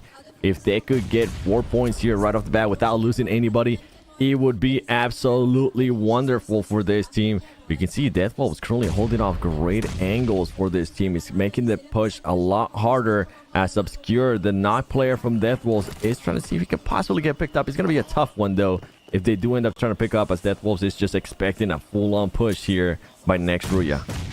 Yeah, I know Deathwolves is a more inexperienced team compared to some of the rosters here, but I love how they're not going for this revive. They're waiting and waiting and waiting. They want to establish maximum pressure on the defense first before they go for that revive, but unfortunately one of them gets caught and that player goes down. And now this should be the go-ahead for Nextria to start pushing it. And Frozen rotating around, being able to get those angles. And here we go with the push from Nextria. Now 2 players from Deathwolves are gone. It's going to be making it a little bit easier here for Nextria. They just need to make sure that they do this cleanly, as they don't want to end up losing any of the players from their team. Kai's going to be on top of the roof. He's going to try to get an angle here on this. Oh, is he going to be able to do it? He's going to be the last player alive too. Very low HP. And now everybody from Nextria is going to recognize that, and it's going to be easy pickings there for Nextria. 4 more points, helping them close the gap to 1st place. And Nextria, this is a team that's been very quiet. I feel like I personally been focusing a little bit more towards the top teams that have been popping off here and there. But Nextria, quiet and surely, they're climbing up that leaderboard. I mean, currently within the top 4, definitely what you want to be after the halfway point of this tournament. Yeah. Quiet and consistent so far for Nextria, and yeah, they have been establishing their presence, just match after match with, you know, not huge performances, but definitely getting the points when needed. Alpha 7 now, this is the top dog. They are not on military base. You can see that right there on the minimap. They are south of Mill to Power, getting into engagement with Smoke Gaming here. I think they were looking for a boat rotation across, and they ended up running into a different team here. So now they're kind of forced into this fight. New circle pops, and it is going to military base. And it could be a bit of an awkward fight here for Alpha 7 as they are currently split on a 2-1-1. There you go. One of the players is going to end up backing off. Carrillo still going to be staying there. Smoke Gaming trying to get an off angle. If Myth is able to get this spot, it's going to be tough for Alpha 7 as now they just have a lot more angles to worry about, and Smoke Gaming is putting the pressure here on Alpha 7. Alpha 7, we wanted to see what they were going to be able to do, how they're going to be able to react. One of the players there from Smoke Gaming is going to get knocked. Nino's going to be making the push here on Carrillo. Carrillo's going to get knocked and eliminated. Not looking good here for Alpha 7 as they cannot afford to lose more players. They want to be able to keep on building the gap. Nino once again continuing to win those close quarter fights, not only against Carrillo, but also against Revo. Yeah, I thought Alpha 7 was on the same page when he pushed right in, but his teammate hung back. It doesn't matter, though. He finds a trade with a grenade. Now it's back down to a 2v2. This is like a straight-up chess match. One player or one team reacting to what the other one's doing. 2v2, and it looks like Alpha 7 has the advantage. The other player lost his vehicle, I think, because he's running out in the wide open from that wizard tower, and he makes it across, which is great, but it's still a 2v1 close range. McGrellin not able to get the knock, and Smith Myth finds the angle, finds the shot. Mafioso down to 1 HP, and it is the blue zone that is coming into play now. And Mafioso trying to heal up. As you mentioned, he's currently 1 HP. He's going to pump out that DBS. Can he connect here? Is he going to be able to hopefully pick up his teammate and win this fight? But guess what? It's 2 players now from Smoke Gaming. Mafioso trying to take on everybody, and he's not going to be able to. And you can see Alpha 7, even though the fans are clapping, the players are starting to feel a bit of a pressure. That gap is gone. They don't have the cushion of the points anymore. And this is when we need to see a response from Alpha 7. If they continue on this trend, they're not going to be in first place for much longer as Reject, IHC, and Next Ruya are looking to hunt them down. And talking about some of the other teams that need to continue on the consistency of points, Team Falcons trying to take a fight here with Nova Esports. Falcons top, running straight in, clearing everything really quickly, pops that first aid, and here comes Paraboy close range with a nade, and he's not going to finish the first aid.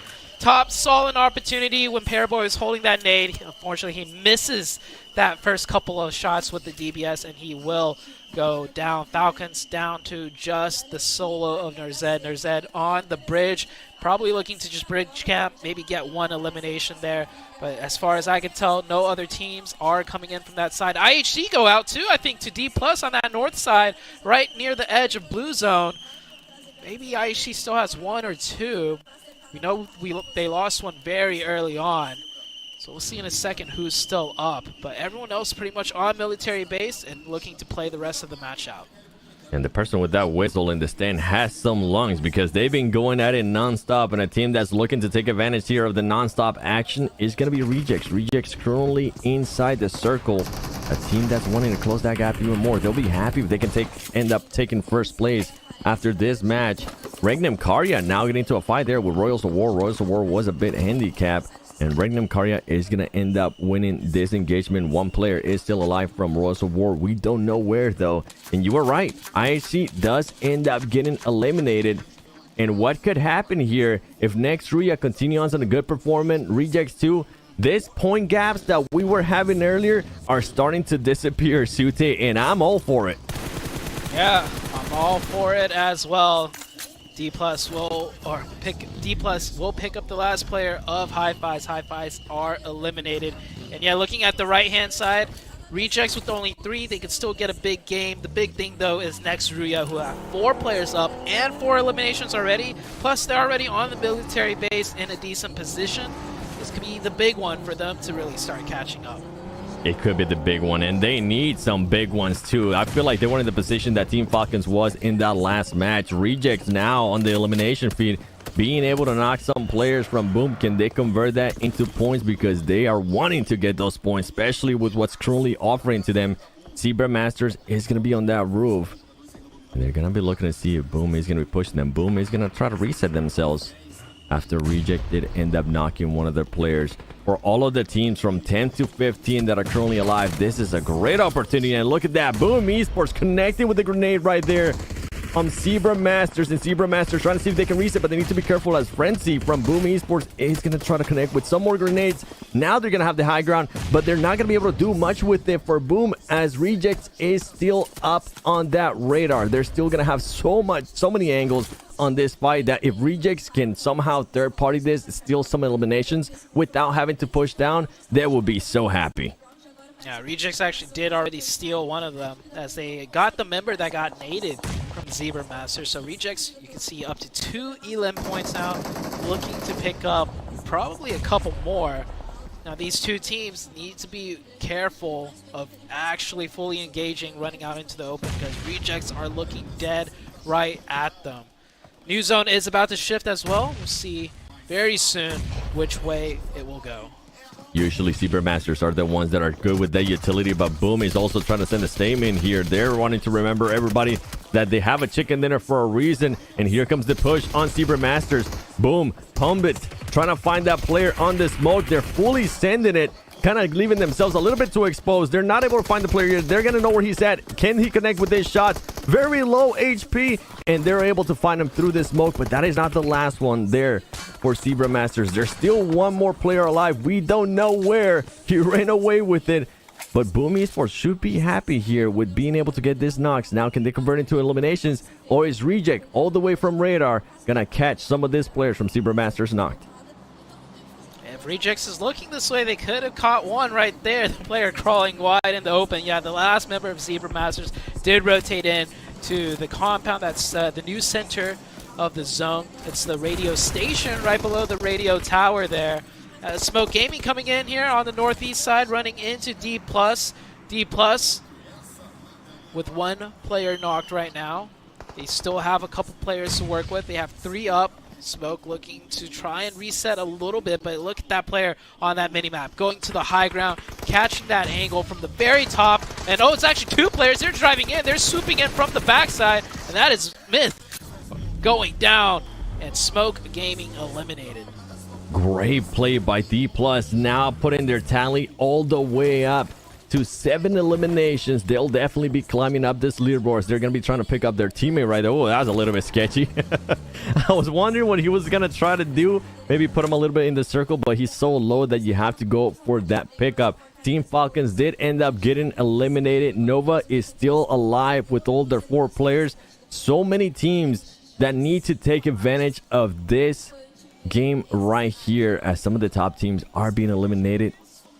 Man, anything can happen. One team that we really haven't gotten a chance to hear much about ever since they win in the first match, Vampire Esports. They have all their 4 player lives. I feel like Vampire Esports is playing very careful, but luckily for them, when we do end up showing the circle, they're sitting smack down the middle of it, so they could take full advantage of this. Yeah, Vampire with 4 up in a great spot. We'll see how far they can get, as D+ will continue on their warpath, running straight into S2G now. Boom rotating in after they finish that fight, and it looks like they're trying to catch out the last member of Zebra Master. S2G with the Ray Z with the big nade, catching 2 of D+, 2-for-1 special, and surely S2G is going to pump the aggression up, and yeah, they're driving straight in. Evil Knievel up onto that hilltop with the bike, gets the high ground, gets the high angle, and D+ is absolutely decimated. I think D+ got a little bit carried away there with the momentum that they were carrying. They saw S2G nearby. They said, we'll take the fight. That grenade stopped them right in their tracks from Ray Z. Now Rejects has heard that fight happening. I wonder if Rejects is going to be doing something here to this teams, as S2G going to try to back off in that smoking vehicle. Always such a sketchy thing to do, man. I feel like people get away with things so much sometimes. When I hop in a smoking vehicle, I feel like it gets blown up as I blink. Some people get away with it. Yeah, I mean, it's all about the timing. Boom has moved into the radio station. New zone pops up, and I think radio station is dead center now. Yep, radio station is. Vampire's still in the zone. Rejects can still use that radio tower, and Rejects with 3 players up there can definitely nab a couple more elimination points. we could end up seeing a new first place team. We haven't seen a change since the beginning of this tournament, of this main event. It's only been Alpha 7 that could be challenging now. Boom Esports being able to take control of this area right here. But you were mentioning Rejects with the position that they're going to be at. They're not really going to have to rotate anytime soon. It comes down to what they're going to be able to do to third party some of these fights. They know that Boom is going to be down there. Nova currently taking on some fights. Nova's going to be able to take care of Ringnam Karya. And Boom is saying, okay, we hear those shots. Let's see if maybe we can third party as well, because we want to get some points too. Meanwhile, Vampire Esports still all their 4 players alive. I think Next Ruya has been able to spot them. And they need to be careful because Vampire Esports is in a particular position. It's a good position, but if some nades start getting thrown their way, boy, you can't be scared with how close everybody is. Yeah. Right now, another advantage Vampire has, though, is the reject team at the top. They'll prevent teams from getting too close over the top to chunk nades in, but that does not make them completely nade immune. As we look at Nova right now, trying to get into the final couple of zones. Nova did lose 2 of their players fighting against, I believe, Ringnam Karya here, and Ringnam Karya up to 4 eliminations. Looking to throw up some points. You can see them right there on the leaderboard, 7th place. It's not too late for them either if they could get a huge game in here with their 4 remaining players. Yeah, all of these teams trying to take advantage of what's given to them. Paraboy trying to find some more of a difference distance between himself and Ringnam Karya. He does not want this close range, even though he was able to clutch it up earlier with Top. Top was in low health. But now Ringnam Karya having to do a little bit of shimmy, having to dance around, as now they're getting the attention of just about everybody. Not only Next Ruya, Vampire could end up being the ones to third party them as well if Next Ruya ends up disappearing. And on top of that, you have Rejects on top of that tower. Ringnam Karya staying alive, and this is the fight that I wanted to see, and it does end up happening. Vampire Esports against Next Ruya. Players are going back and forth. They're trading them around. Next Ruya with the height advantage. It should be an easy cleanup here, as it is going to be a 3v1. Only Stone is the one alive. Now it's going to be actually only Tony K in the smoke, and that is an easy cleanup right there for Next Ruya against Vampire Esports. Yeah, big pickup for Next Ruya. Vampire Esports, that position may look strong, but honestly, they needed some other players, other teams from the high ground to kind of help out. But Next Ruya found a timing where it was an isolated fight. Now S2G's here looking over, but the fight's already done, and Next Ruya gets that full reset to Next Ruya back up to 4. S2G with 4. We have 3 teams with 4 players still up this late into the game, and we only have 5 teams left actually, and it is only going to stage 6. And I think Next Ruya is going to end up learning from the mistakes there of Vampire. I agree with what you were saying there. I felt like they should have had a little bit more of a spread out situation there for Vampire Esports. They just got caught by surprise. And look at this circle. Okay, Rejects, you are set. Boom, you're set. Ringnam Karya trying to find a push here with what they're trying to do. And on top of that, you have S2G now trying to find some angles there towards the top of that radar, seeing if they could possibly surprise some of the players from Reject. I think Reject was able to spot him. Yeah, Rejects should be fine here. No team can actually push up to the top here at this point, unless if they do some wild rotation where they go into the blue and then drive up to the top, but that's not going to happen. But hopefully for Rejects, they get the next zone, right? Because if the zone shifts off of them, which there is a high chance it will, they have to pretty much drive off the mountaintop and just full send it down and hope they don't get blown up. But let's see if they can pick up more elimination points before being forced to do so. The next big team that needs to make a play is Next Ruya. You can see there, they are not in this next circle, and they have a tough time right now to find a way in, even with 4 players up.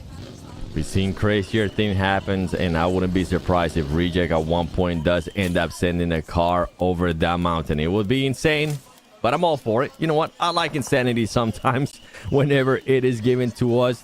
Yeah, with SCG, I don't think that we're going to be sending anybody into that zone. If they would have, I would have been pleasantly surprised. They just wanted to get a little bit closer and make it harder for Reject to get some angles there on them, as they are towards the south of Rejects. Next Ruya trying to find their way in. Boom. If you're Boom at this point, what do you end up doing? Do you just keep on doing what you're doing and hope that Rejects are going to be taking those shots onto the players that are going to be pushing towards them? Yeah, exactly. I think Boom is relying on the fact that the teams on the hilltops will provide some help if they get crashed up straight. So that's why Boom is holding more of a spread still rather than condensing into one building. They know they have a opportunity here with other teams over the top to kind of rely on them for support. And Nextria knows that too, because Nextria has 4, but they're not full sending any compounds. They're trying to work the outside to see if they can find any openings, but I don't think they know that Regnum Karya on the outside has 4 players up. I think they're going to be finding out here. Reject, there you go. This is what I was expecting to see Reject do, and this is what we were all expecting for Rejects to do, which is third party anybody, gatekeep anybody that's going to put themselves super exposed. And I'm glad that S2G did end up working that out. They were able to get close enough to the point that Reject, it's going to be super tough for Reject to find an angle on them. They're going to have to expose themselves a little bit too much. And now S2G is going to be able to possibly start picking up some of these fights too. Start possibly costing some damage on those teams pushing up. There you go. When you overextend a little bit too much, Reiji, you will get spot. Duelo. Oh, Duelo, you're feeling risky. Are you going to want to push this out? I don't think he's going to. I think he's going to end up winning a little bit more. They're just going to let them know, hey, we know that you guys are there. You know what? Let's make a peace treaty. Unless you guys don't want to, then we're going to have to send it to you.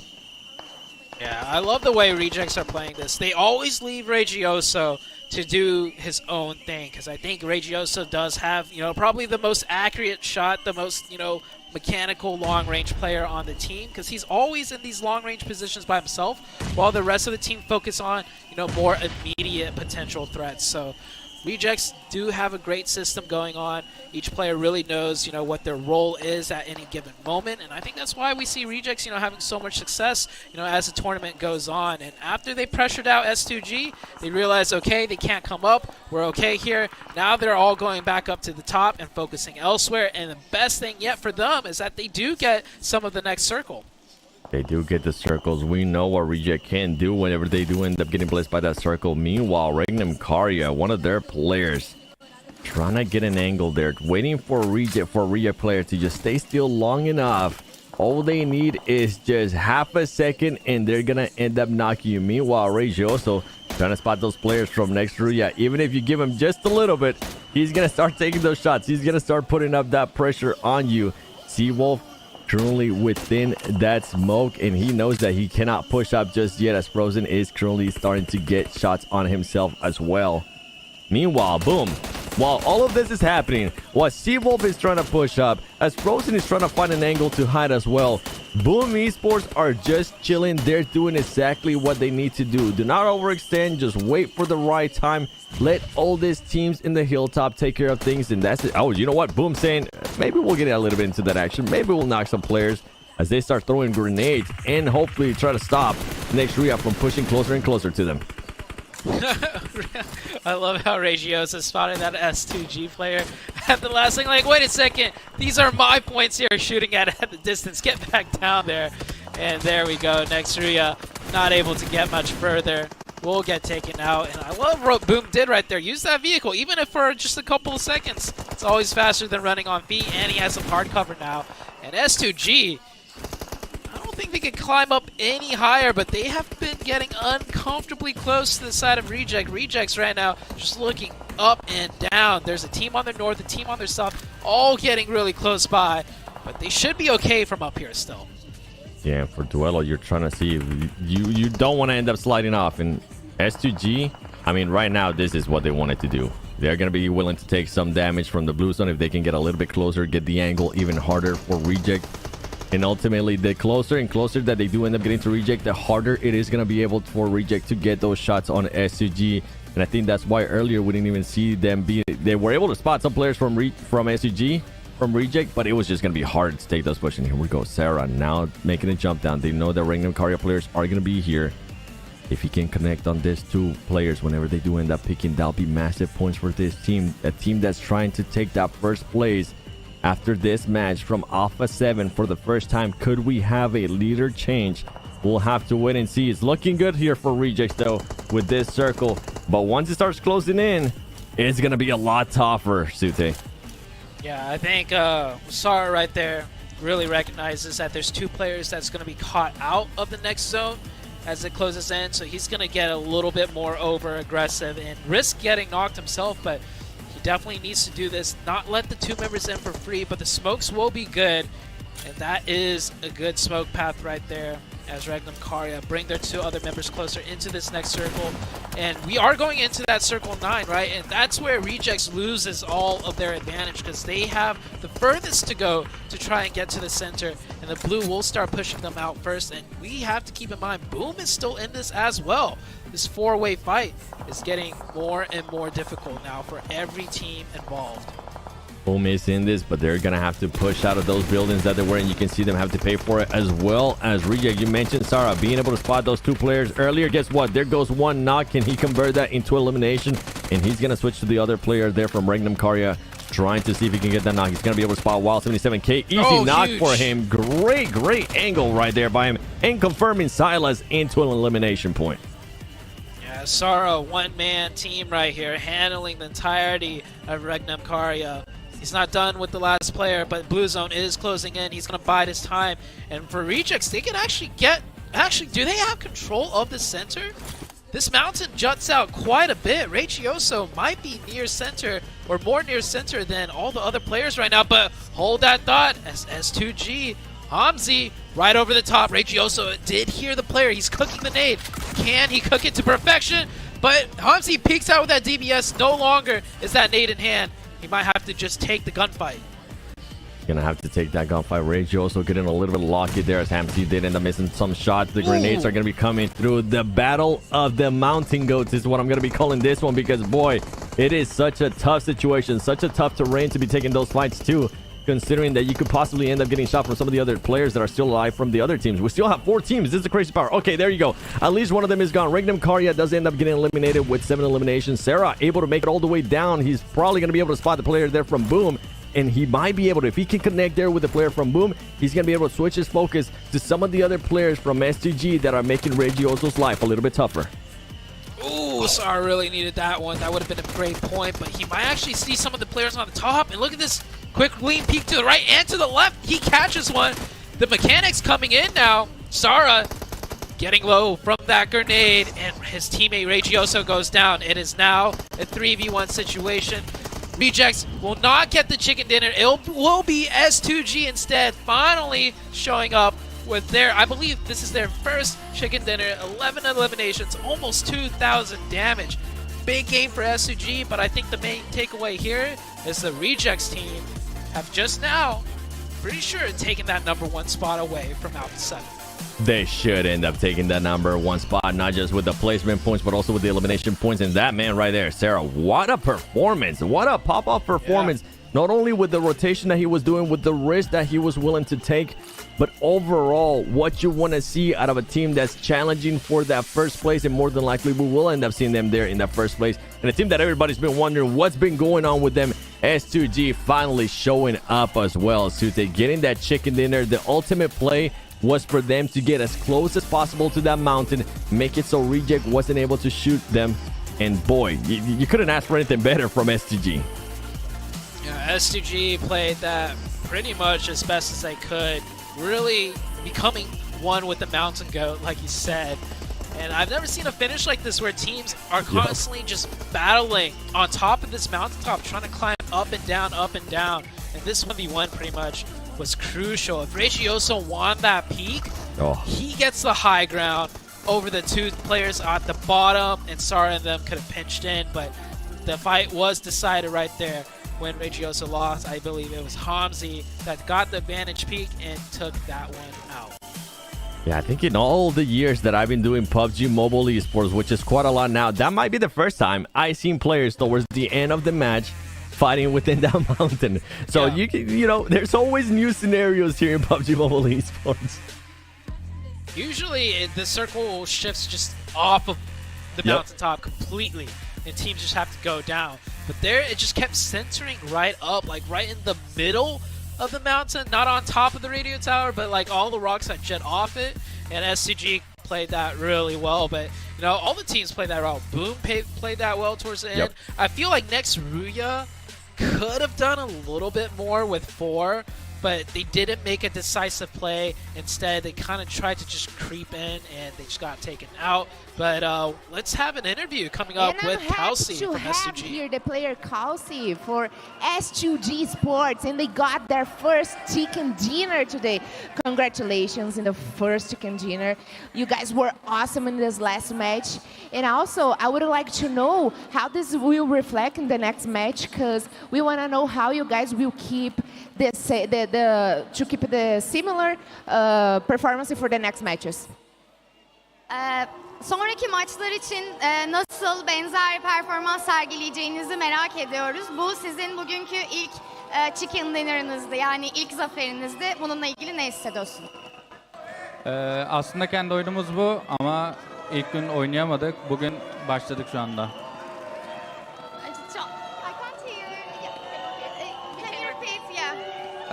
İlk günden beri oynamamız gereken oyun bu ama oynayamadık. Şu anda devam edeceğiz böyle. We couldn't performance as we want, but we managed it right now, so we will keep going like this. Awesome. And about tomorrow, today, I would like to know which position do you guys think you will finish the day? Yarınla ilgili hangi pozisyonda bitireceğinizi düşünüyorsunuz bugün için? Şampiyonluk. They will be the champion. Okay, they will manage to be on the top one. Maybe tomorrow we'll see how this will reflect their game. Thanks so much for the interview. You guys are incredible here. And I will see you guys in the next match again. Well, S2G, if there was ever a time span, if there was ever a scenario for you guys to end up being the champions, you guys needed to wake up, and that's exactly what they did there in that last match, Hot Jukes. Yes, they did. And you know what? To be able to get a chicken dinner right there just at the start of the second half of this tournament, it was just so critical. It was a must-have. One thing I did notice in this game, and I think we're going to see going forward, is what we kind of talked about a little bit before, how these top teams are going to start having targets on their back. And of all the squads to take down Alpha 7, it was Smoke Gaming. I think it was Yuzu that was talking about that, you know, you know, these teams at the bottom are going to have nothing to lose, right? They're just going to just start pushing no matter what. And I think teams, especially knowing what they need to do, if they do see a top squad and they realize it's them, they're going to do everything they can to take them out, because they have to if they want to try to get some big money here. Yeah, it's pretty much, you know, a must at this point. You need to get the points, and you need to deny points. And what better way to do that than just taking the fight with the top team, especially if you're in that situation. That's what Smoke Gaming did. Alpha 7, you know, in my opinion, played that fight kind of incorrectly. It looked like some of the players weren't really synced up together, 7. Yeah, they for sure weren't synced up. I mean, we saw 2 players. I know one of them was Carrillo, and then he got left behind. And then he got super exposed whenever the Smoke Gaming player did end up getting the off angle. So yeah, Alpha 7 starting to look a little bit scary, but not in a good way. In a scary way that they might not be in first place once we do end up going to the overall. You can see them being able to get only 1 point. IHC as well, only 1 point. Vampire Esports. I mean, there's just so many good teams here, Hot Jukes, that it's kind of hard to say, okay, you know what? This is the team that's going to be able to take it from day one with that performance. Hamsi, S2G, 4 eliminations, MVP performance in that last match. Oh my gosh, even the interview was crazy. The fans were not happy to see an interview with S2G, that's for sure. Because I remember you were talking, 7, right? About how hyped the crowd was over there at PMGC. And I remember you kind of telling me a little bit about how you would talk about a team that they didn't like, and I heard the fans weren't too happy, huh? Let's just say one of the Alpha 7 players, let me borrow a jersey, I decided to show it on the broadcast. We had all of S2G fans in front of us. And boy, if we were to put the camera on them, there would have had to been a lot of blurry done because there were just certain fingers being pointed towards me. And I was loving it. I love when fans provide that passion behind their team. So I'm all for it. Even if it was against me, I didn't take it personally. Keep it going. And you can tell Alpha 7 fans, Brazilian fans, are used to be known to be very passionate as well. So love to see that out of them. And here we go. Oh, we do have that switch as Reject ends up taking the first place. 98 points. Alpha 7 drops down to second place with 91. Check out the Elix out of Reject, though. 61. That's crazy. That's unreal. 61 eliminations. I mean, this is the first time Alpha 7 has been unseeded from their first place. And it's so crazy the fact that that happened, considering that they had a 28-point lead from second going into day 7. Some people were saying that I was being toxic. Some people were saying that we were trying to curse Alpha 7. We weren't, okay? We just know these things. We've been doing this for so long that we know what can happen when some of these other teams do end up waking up. And the scary part, and the thing that Sute, you just highlighted as well, Hot Jukes, is this team towards the bottom. I mean, Smoke Gaming, 26 points. They know. At this point, they have to know that they are too far away to even try to challenge for that first place. They know how the prize pool works. That mentality is going to start switching for some of these teams. And I wouldn't be surprised if we start seeing more of the fights that we saw there towards the beginning of that match in regards to Smoke Gaming taking the fight to Alpha 7, eliminating them, stopping them from getting those big points that they need to maintain those positions at the top. You know, one thing that we're going to start seeing here is unintentional teaming, right? And what I mean by that is, let's just say, you know, because these players and teams are smart, right? When they look at the elimination feed, they can hear the shots, right? So if they hear a fight going on behind them and they see the opportunity to gatekeep, and let's say there's multiple teams that are gatekeeping, they realize that, oh, all the teams say that's Alpha 7 over there. They know what they all need to do to be able to pass them up on the leaderboard. Suddenly, what's in the middle of the zone doesn't matter anymore. If all three of those teams turn around and gatekeep Alpha 7 together, no matter how, there's nothing they can do, right? So that's going to start coming into play here. Alpha 7's going to have to adapt to it. Oh, they have to. I mean, they haven't really adapted, and they kind of continue on the trend of what that Sute and I were able to point out at the beginning of the day too. Whenever they don't get chicken dinners, they're not able to get the placement points that we're used to seeing them. Yeah, they were able to kind of save face a little bit with the first Sanhok, but after that first Sanhok, I was like, I don't just want to see this Sanhok. I want to see them being able to do this in Erangel. I want to see them being able to do this in all the other maps that we're going to be playing, and they're not going to end up chicken dinners. And right now, yes, you can have the fan base right there. When everything is going great, awesome. When things start going south, Hot Jukes, oh man, that pressure's just going to start building and building on their shoulders. Yeah, and you can see it in the fans, you know, but at the same time, they're still hyping up their squad. You know, they're not turning against them at all. They're there to support them, and that's what I love to see, and that's what a home crowd should do. So it's good to be able to see that, you know what, even though they've had a few rough games, the crowd is just there for them no matter what. They are going to be there for them no matter what, but for Alpha 7, they need to respond, and they need to respond in a big way, as we're going to be jumping into the first Miramar of day 2, and who's gonna end up taking them. Yesterday we had Boom Esports getting a chicken dinner. We saw Rejects coming and finishing off the day with a great win, 9 eliminations. Reject now in first place. I'm sure that they're gonna be looking to mimic the same performance from the last match of Miramar here today. Oh, yes, they are. One thing we didn't really get to talk about, too, is S2G, right? S2G moved up. They were in 10th place, and they moved up to 7th in that last match. So they're at 62 total points after that chicken dinner. One more good game here, and we'll see them in that top 4. If we do get that good game, Miramar, of course, the most difficult map, in my opinion, out of the 3. So it really comes down to those circles and those rotations. S2G, time for them to, you know, step it up even more. That was a big win for them, and you heard in that interview, I believe they asked the player, you know, where do you think you'll end up? What's your mentality going into the next couple of games? And he said champion. I think they want that first place. Yeah, they want it. They want it bad. But, you know, in order to do so, these top teams are going to have to get stopped, and they're going to continue to have a good performance here. And you can see with this first circle, it's going to be a southern, you know, Miramar zone. But S2G are going to be landing pretty much, you know, in a good position for it. So we'll see how this all turns out at the end. You got Alpha 7 finally getting their nice El Pozo drop, so they're going to be looted up to the teeth as they get ready for a very critical match here. They got to end the day strong. Yeah. Well, if they do end it strong. And first circle, finally, a easy circle in my opinion.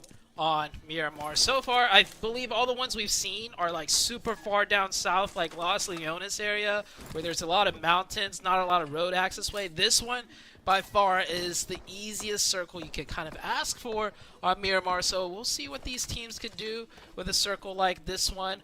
We see S2G right there in a great spot to rotate in from. All of these teams actually have an easy way of rotating into this first zone. Let's just see where it shifts, though. Yeah, I don't see any hot drops going on right now, so that's going to be pretty good for a lot of these squads, and I think a necessary thing for majority of these teams. Now, two teams that usually go at it off the rip, IHC and D plus Kia. You can see them kind of popping some shots towards each other in Monte Nuevo. I think both of them realize what time it is, though. They can't afford to be able to fight each other so early on. Yeah, D plus still dropping around there, but, you know, gave it up. Now they're doing more of a split loot around the area, so they can still maintain the same strategy, right? The rotations that they're comfortable with coming from the west side. And now they don't have to contest IHC, and that works out better for both teams. And unless IHC was always winning the fights with, you know, 4 players up in a timely fashion, I think IHC is pretty happy with this as well, seeing as, you know, they don't have to take any fights whatsoever now. So let's see what happens. Another team that's in a really good position. It's going to be none other than Nova, right? We saw S2G wake up. Are we going to see Nova wake up? And if they want to, they need to do so right now, right? I don't think it's any time they can wait any longer because they only have 45 points. That's a big difference between who's in 9th place right now. That's going to be Vampire with 61. So, yeah, Nova literally needs a double-digit chicken dinner here. I think if we want to see them even have a chance at top 3. Yeah, and there's like a point buffer in the rankings too, right? Top 3, the points are right now in order 98, 91, 82. And then 4th place, however, is sitting there with 80. So to pass up, you know, 4th and 3rd, the points are, you know, a lot to pass up, and 5th place is 67. So the big point drop off from 4th to 5th, and you want to get into 3rd. So that's 2 different teams you need to worry about to make it into the top 3. So right now it is almost do or die because of this, you know, point gap that's being created in the top 3 overall. Yeah, and you know what? I mean, yeah, there's a point gap in the top 3, and even bigger, we got to remind folks, you know, there's a massive point gap in the prize pool, right? Just cash gap, actually, because 1st place, $100,000. Second place, yeah. Second place, 50,000. 3rd place, 30,000, and then goes down to 15,000 for 4th place. And the crazy part is that the difference between 4th and last is only $3,000. So, I mean, these teams have nothing to lose, right? And I kind of like that because it really pushes all these squads to not settle for, you know, 7th or 6th place because there's no difference when it comes to prize pool. Yeah, no difference whatsoever. So it's pretty much all or nothing. And that's what I like to see, the way the teams play. You play an all or nothing style, especially when it comes down to it towards the later stages of the tournament. And we are well within the later stages of the tournament. Oh, yeah. Here we go in the last 2 Miramars of the day. Who do you guys think is going to end up on top? I want you guys in the chat everywhere to let us know.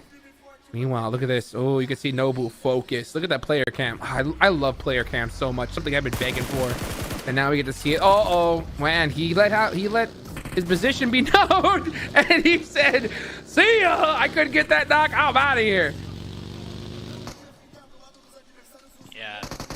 Driving straight out there. I think we see a lot of teams playing a bit more passive too because of such a good circle, right? This is a circle where it's like every team can have a game plan and every team wants to keep 4 up to execute that game plan.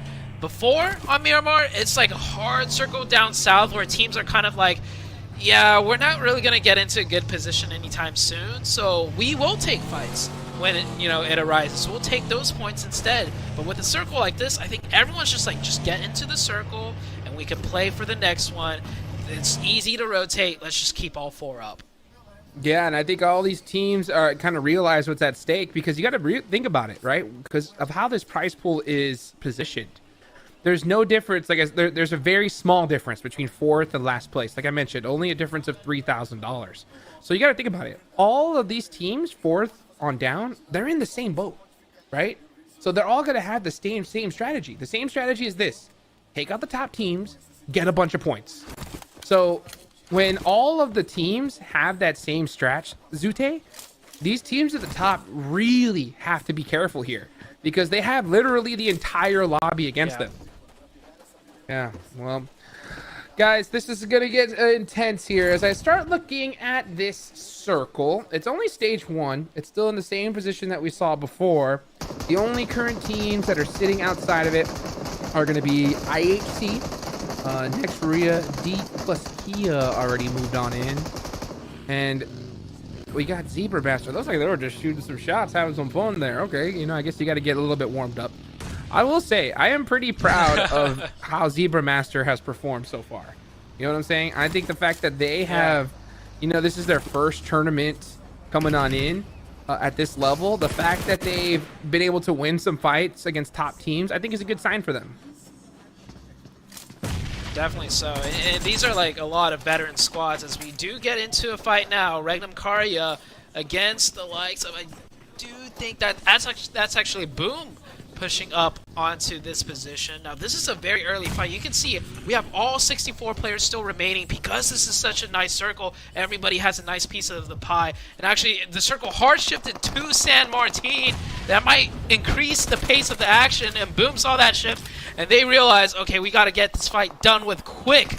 And they are ramping up the aggression. Regnum Karya lose one player. Boom on the advantage, and they have one player in the far back line providing overline support fire. The 2v1 isolation on the left side, it is good. Boom are dismantling Regnum Karya. Great play there. They realized that they had a player isolated, and then Boom Esports went for the instant 2v1. They are taking apart Regnum Karya piece by piece. Losing Silas is going to hurt big time, but I did hear some shots coming from down the way. And is that the final player? Yes, it was. And that is Regnum Karya out of there. The 5th place team going out early is going to hurt. Yeah. Oof. Regnum Karya, they really needed to do well in this one. Sitting in that 5th place positions, they have a chance, and they still do, even with a huge donut from this game. Here comes Hi-Fi, looking to get into the action. Now, this is one team I feel like that is willing to take a fight no matter what the situation, because all we see is them taking a fight early game and then getting eliminated. So let's see if they can do something here. As Monkey gets ran over. That's not good. But in the feed, I think I saw Nova get a player of Alpha 7. That's a huge fight. Maybe it was just one of the players that just ended up getting finished. But yeah, look at that. Boom. Still holding on. 5 eliminations. Great start for them, especially considering that they're currently sitting in 6th place. Yeah, not too far behind the top 3, honestly. 61 points. 3rd place, 82 points. That is easily doable. Well, I wouldn't say easily, but we've seen multiple squads in the match with the Chicken Dinner and getting like, what, 20 to 25 points. So they're on a good start, getting eliminations early and then working their way up from there. That is currently what Boom is doing right now. As we do see the circle now, yeah, it did hard shift up north towards the area of San Martin and Hacienda. A lot of teams have already rotated in. Vampire in a great spot. Rejects right behind them. That might be a huge fight to break out in the coming circles. And where is Alpha 7? Alpha 7's towards the east of Nova. And you're right, one of the players of Alpha 7 did get taken out by the Nova team. That's going to hurt going as a 3-man, especially for a squad that, I mean, there's so many expectations on Alpha 7. Really, for them, it's not about even top 3. It's first or nothing. They want to win their first world title at home. And man, Reject, just the aggression from them has been just so intense. They've really been putting themselves in good positions. And where is Reject? Yeah, they are dead center of this circle, just below Vampire. You can see it right there, the Duelo's name, right below the airdrop. So, man, Reject are going to have a big advantage when it comes to position, because Alpha 7 are going to have to play from the outside, and it looks like they might just drive into Boom. Yeah. New circle did pop up. It's centered right onto the side of Rejects and Vampire. Now, Rejects, I feel like from what I've seen, you know, in countless games, this position, it's great for just surviving, but I never really see teams, you know, get a big win or even a lot of eliminations from there. Because no team's going to really be able to crash into you, and you don't have really sightlines onto anything else. It's kind of like that spot that D Plus was playing a couple of games ago on Erangel, right? Where they had 4 up, and they were hunkered in. They got the circle every single time pretty much, but they ended the match with, like, you know, 1 or 2 eliminations. We might see Reject, you know, fall to a similar fate, but we'll see where the circle shifts, because it can still hard shift away from them, which I feel like might actually work out more for Rejects rather than getting the zone. Ooh, oh, really? Why's that?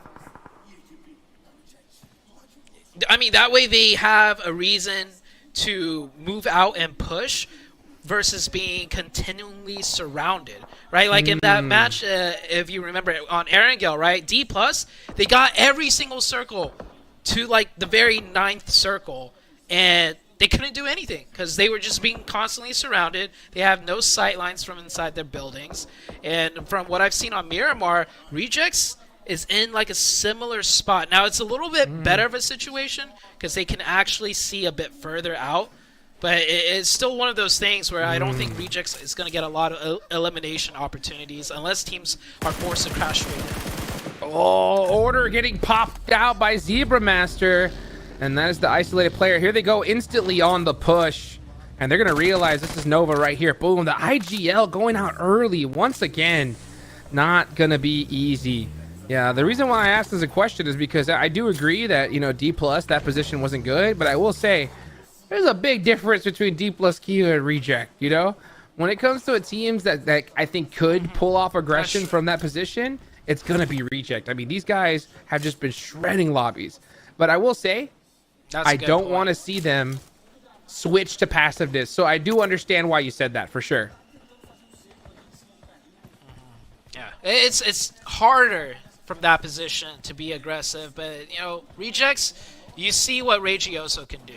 You know, he will off angle, he will take those opportunities, and with a circle shift like this, I think it's good, right? Because now their backside will be clear, and yes, they are forced to push out into the open into either, you know, Death Wolves or Vampire, but with 4 players up, and we've seen them fight their way into zones, they know how to navigate these situations. This is, in my opinion, a better circle shift for Rejects rather than centering right on top of them. Yeah, especially considering with this big old hill right there in the middle of the map of San Martin. Meanwhile, here we go. Zebra Master pushing up against Nova. They got to take him out here. Neil Zada gets finished, though, really early. That's not going to be good. That's going to go ahead and bring it down to a 3v3. The fight is even.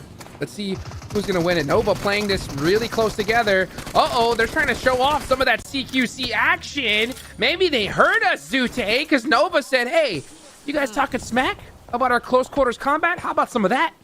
How about some of that? How about some of that? I'm not going to give it to Nova, because that was definitely more so Zebra Masters just kind of not having the experience and just driving straight into them. There's no setup.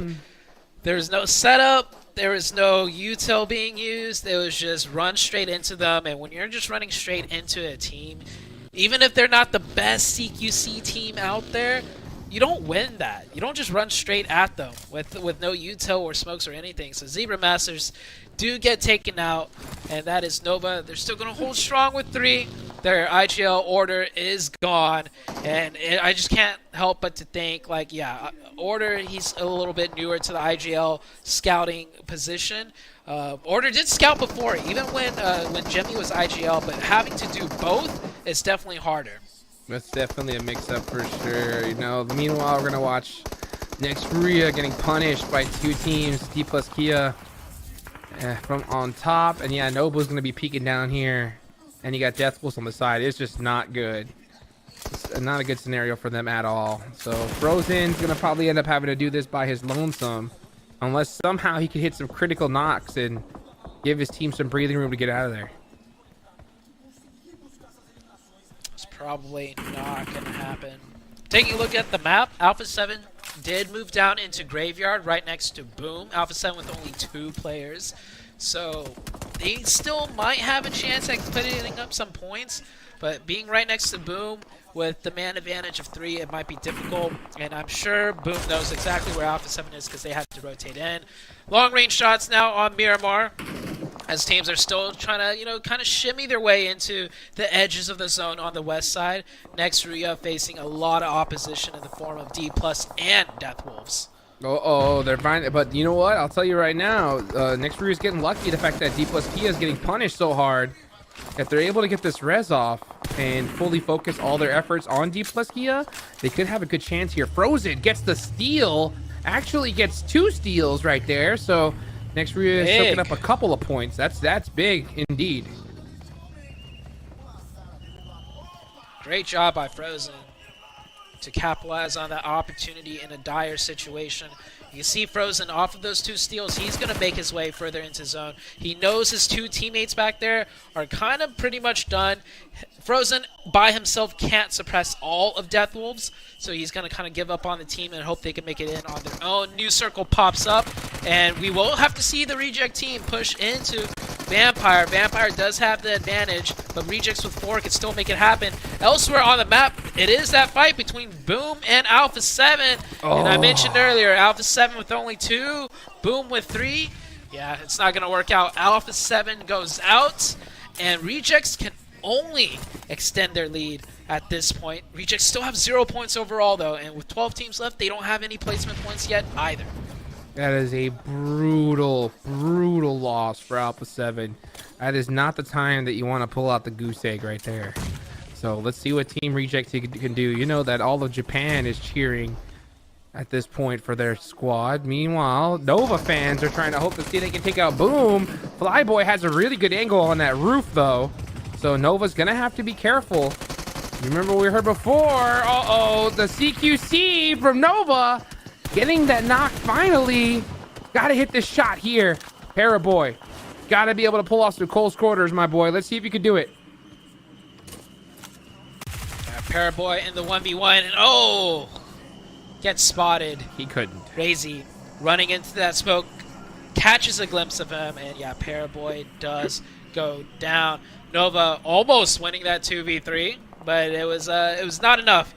Meanwhile, on the west side of the map, things are starting to slowly heat up as well. Vampire, Death Wolves, both on top of the mountain. Rejects will be looking to encroach upon the mountain too. Next Three is still alive out there, and they do have a working vehicle. They might full send it into one of the teams out on the west side. We'll see in a second where they go. But Rejects still wary of their backside. Hey, one team we got to give some love to is, hey, Zute, look at Boom. 10 eliminations so far. And they're in 5th place. They have the biggest gap. Wow. Yeah. Yeah. So I mean, with a good performance here, they could finally close that gap and put themselves in the running for 1st place tomorrow. So they need to finish off strong here. Well, let's see. They couldn't have asked for a better start, though. That's for sure. Meanwhile, Team Falcons are finally starting to get things started. S2G just had a pop-off game, looking to have a little bit of a repeat. Actually, not just looking, needing to, but action is gonna say see you later to that player from S2G.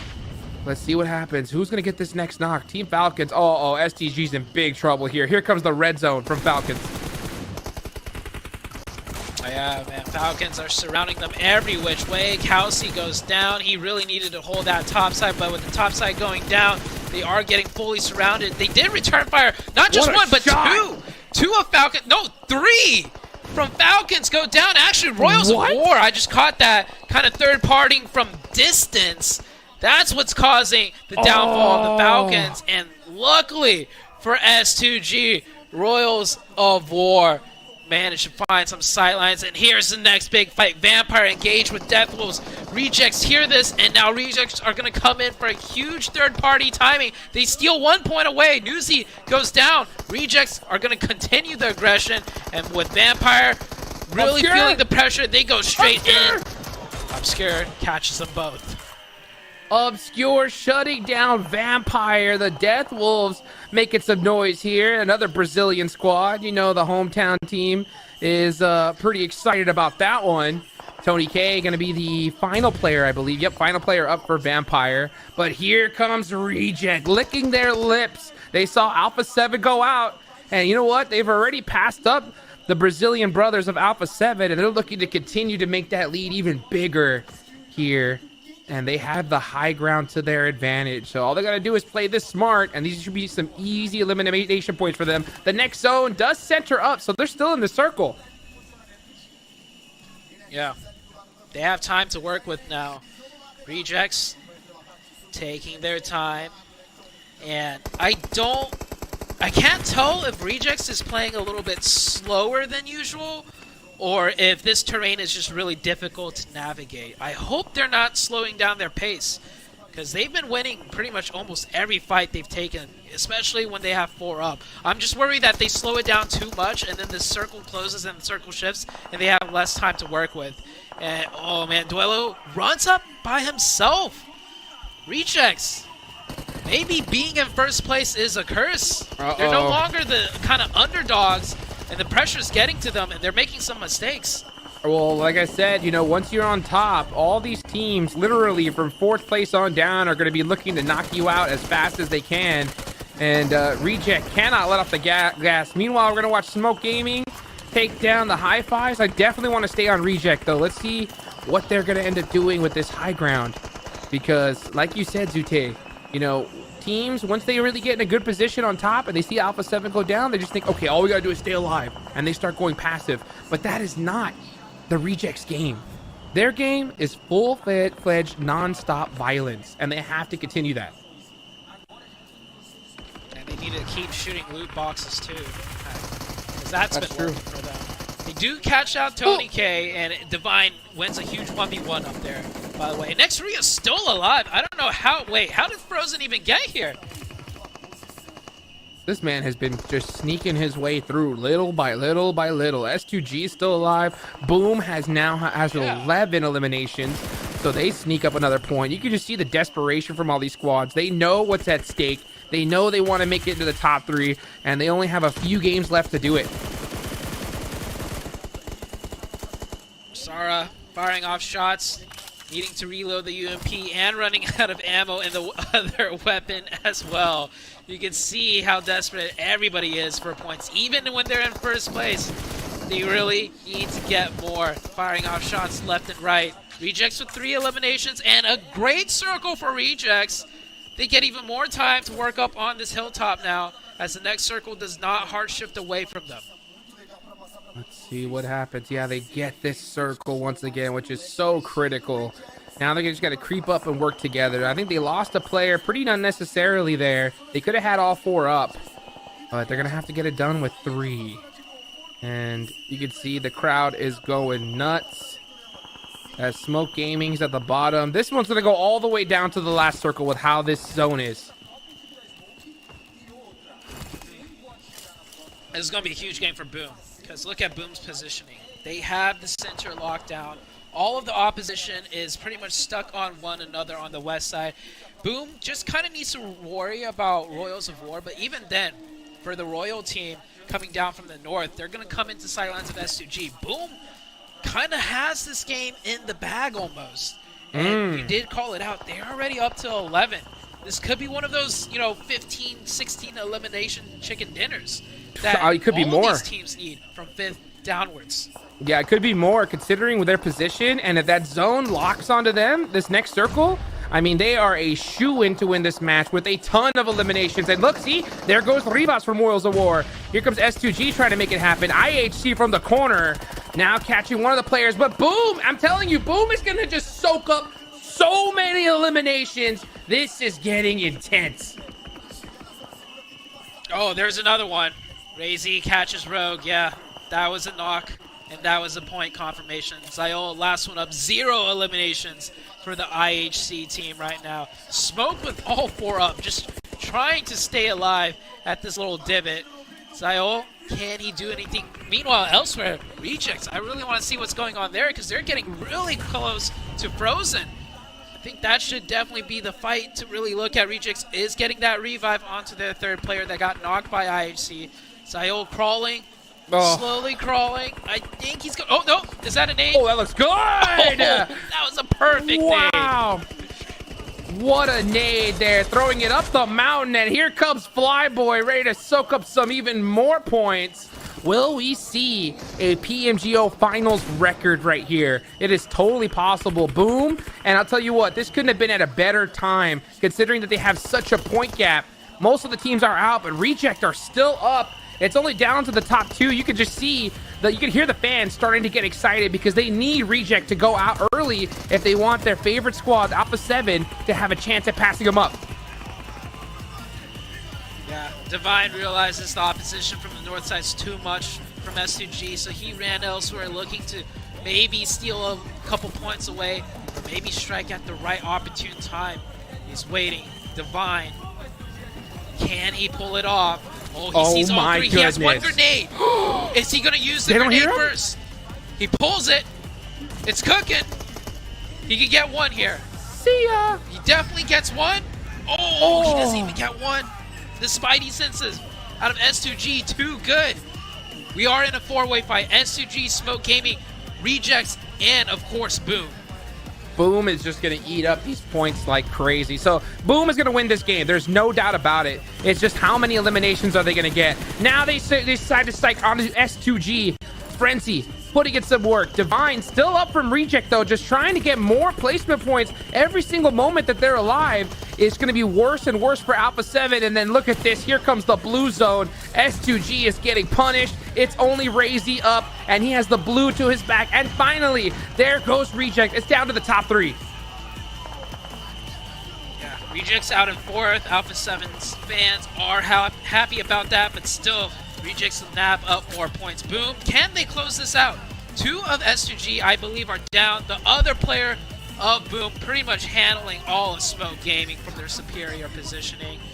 This is pretty much done for the side of Boom. Who's going to get second, though? S2G or Smoke Gaming? That is going to be the question, and this is Circle 9. The zone's going to go down to nothing, so it is starting to close. Here comes the aggression from Boom. Looking to soak up every single point. It's just Razy. Razy getting a nice knock, though. That was pretty huge. Oh, actually, Boom's in trouble. Now Boom can lose. Yeah, he Razy got can't both go down. of them. 1 HP. A 1v2. He's got to get this. It's a 3-way 1v1 right now, but S2G's getting the revive. S2G is getting the revive. We could have back-to-back chicken dinners. Razy takes down Smoke. 18 eliminations from Boom Esports. Can they finish it out, though? Can they get the chicken dinner? It's going to be up to their final player in a 1v2 situation. You can see the player cams. You can see the focus. Can he hit these shots? No utility at all. And look at his vest and helmet. Completely busted. Oh, that one hurt. Here comes another. It's Hamzy. done. It's done for. For 3. Oh, still alive. This is huge. Popping those bandages. He needs every can't piece peek. of HP he can get. Oh, he peeks out, doesn't land the shots. He gets hurt and tagged instead. He's still got first aids, but they're circling him in. Razy down to that 1 HP, gets the first aid off. He needs a clean first knock. He can't get tagged at all, and that is exactly what he gets. He gets the clean knock, doesn't get tagged, pretty much almost full HP, gets the point confirmation too. Wait, 5 bullets. His UMP was down to nothing too, I think. He's got a couple bullets of the M4 and a couple bullets of the UMP. Could he loot that box? That's the question. I want to see them switch back camps. 5 bullets? Too risky. He's out. 5 bullets. He's out. Gone. He has to loot the box. Did he get anything? No, he didn't. I don't know. He's just got the first aid. He's the got best he can do is deny points now. He's got nothing. He can't win this. Go he out can't the win blue. this. He's got the pan. He's got a pan. Oh my god. Oh my gosh. S2G wins it. Back-to-back chicken dinners from S2G. But I'll tell you what, if you're a Boom Esports fan, you ain't too mad at that, baby, because some insane eliminations come from them. What a finish. Look at this. He's probably like, he ran at me with the pan. Oh. Did you see that?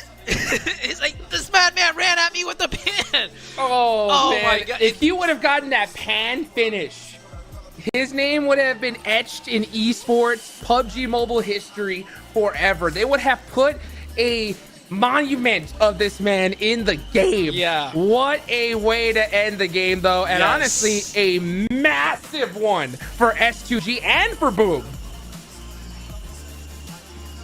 Wow. That was the last thing I was expecting. I was like, he's out of bullets. Blue's at his back. He's got to deny the point. But instead, he pulls out the pan and just runs at him. And I love that quick little maneuver there. He tried. I mean, that was the only play left, right? Try and grab some ammo. He couldn't get it done. And then running in with the pan. And the S2G player, I think he realized, like, wait a second.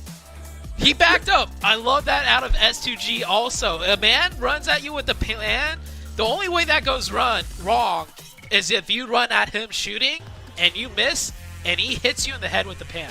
He ran backwards, gave him all the advantages possible, and closed it out. Because as much history would have been made if Boom won that with the pan, imagine the history of losing a 1v1 when the tournament matters the most. After you guys won the last match to a guy with a pan, you definitely don't want to be that guy. You definitely don't want to be that guy. Oh boy, you know, I loved it. Yeah, like I mentioned, the reaction of him just putting his hands in the air, like, what? Like, are you serious? But you know what? That's what happens. Is that, you know, you have to try to reserve as many resources as you can. But that's the thing about Miramar. We talk about it so often. How Miramar is the map where you need to store as many shots as you possibly can, because you need all of that ammunition. You need all that utility. Yeah, you never know how it's going to end up. But you know what? It's time we bring back the 7WG. Bro, what did you think about that match? I'm still cracking up, dude. I'm glad that you guys pointed that out. The S2G player, Hamsey, decides to just back up. He's like, oh, no. This isn't going to happen to me. Let me just back up a little bit more and make sure I end up eliminating you from far away. And I mean, for Boom Esports, I was with you, Hot Jukes. I honestly thought that Boom Esports was going to be able to clutch it up there. I think they were just a little bit too split warring in regards to both of the other teams. Almost, it gave me flashbacks, honestly, of what Zebra Masters did earlier today. Oh, yeah, it's tough. I mean, that was such a hard one. They had such an advantage, though. You know, when it comes to positions, they weren't sandwiched, right? They were literally just focusing on what was in front of them. And all it takes is one little mistake and boom, you know, it could go to another team. And that's exactly what happened. Regardless, though, the most eliminations we've seen in this tournament so far, right? I believe so. I believe it is. And you know who's happy right now? S2G fans. They said that they were going to end up being champions. I was doubting it. I sure didn't see it. But now with this back-to-back chicken dinners, even though they didn't end up getting the most points, because as you mentioned, Boom Esports does end up collecting the most points due to those 19 eliminations they ended up with. S2G puts themselves in a great position. We still have one more match today, and on top of that, we still have tomorrow, and you never know what can happen in the final day. S2G showing up big here on day 2, and one team that, oh man, it pains me to point this out. One team that needs the points, one team that needs to respond, and it wasn't there in the first page. That's right, Alpha 7, a team that got those 3 chicken dinners in the first 4 matches of day 1. They're currently not responding in the way that their fans want to see, and they're not responding in a way that a champion would need to respond, as they end up with those 0 points. They're going to have to do it in this last match, though. They're going to have to. They have no choice, because now it's not even just Team Reject you have to worry about. Now you have to worry about all of these squads coming in at the last second. And out of all the teams, are you kidding me? It's Boom. It's S2G, right? It's IHC. Huge names are now knocking at the door, trying to hunt down first place, because we were talking about it in the game. Right? There's no difference really between 4th and last place. Very small difference in prize pool. So the whole lobby is going against the top 3 here. Shute, if Alpha 7 doesn't respond here in this final match, do we think that they're done for tomorrow? Like, they're not going to end up champions? Actually, I feel like this... Now, okay. Unpopular take, for sure. I think this is better for Alpha 7. Every single time going into the last day, Alpha 7's in first place and they choke. Now, finally, they could be the underdogs, not have the immense pressure of maintaining first place, and, have that kind of, not Cinderella story, but like that huge comeback story, right? Like, I've said this before, when I was a competitive player, trying to chase your way into the next, top position, it always, for me, felt like easier than trying to hold down that top position. So I'm just throwing it out there. And a small thing to also mention, rejects, right? They're finally first place. And I don't know if you caught it, but they made a crucial mistake. Is it because they're first place and they're feeling the pressure? Hotjukes called it out. They lost one player unnecessarily. He was caught out in a 1v1 where they knew there could have been, people snaking or camping in corners, ahead of them, but he still went out by himself. So the first place pressure, it's definitely a real thing. Oh, for sure. Yeah, it's a real thing, hands down. Yeah, it's a real thing. And the thing is that not only is it going to be a real thing, it's going to be more intense going into tomorrow, right? Because, like I said, it's the whole lobby versus the top 3. The top team is also the most researched team by all these squads. They're going to be looking at them like a hawk, looking and see where are you dropping, where are your vehicles going, because we have to take you out. So, I kind of agree with Zute here. I think that it's a lot easier to be in, second or third, trying to hunt down a big, because teams aren't hard focused on you as opposed to when you're just in first place with such a huge lead. Because, they had a massive gap going into today, and it was closed in match number 2.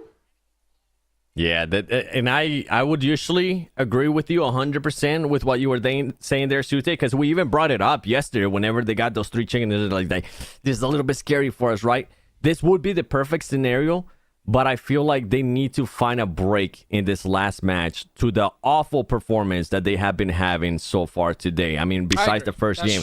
After the first game, 12 plays, 3 eliminations. 13 plays, 3 eliminations. 15 plays, 1 elimination. So you can see no placement points still. And the elims, yes, you're being able to get elims, but not to the likes of what the other teams are getting.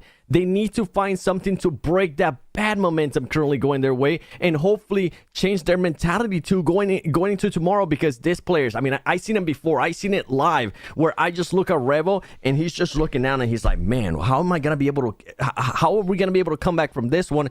And even though I do think, I agree with you on that, I do think it benefits them not being in first place.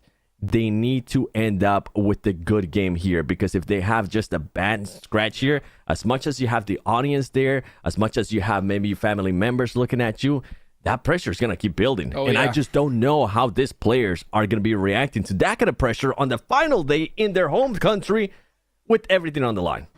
Yeah, let's be real, right? Teams are going to be looking at Alpha 7 regardless of where they end up, even a good game or bad. So, you're right. I think they definitely need I think they have to. I think I will agree with you. If they don't get a good game here, especially if they go out with a goose egg, I don't think we're going to see them in first place tomorrow. Yeah. I'll be scared to even see them in top 3. Yeah. What were you going to say? I don't even like hearing that, dude. I can't just hear, just thinking of them not even in top 3 just made me, because that's so crazy. Hold on. I want to hear what Zute got to say. What were you going to say? Mental game.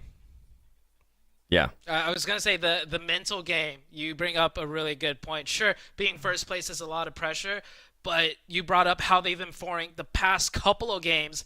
And like you said, if they don't get a good game in now, their mental going into the final day is probably going to be abysmal, and it is just near impossible to continue on from there.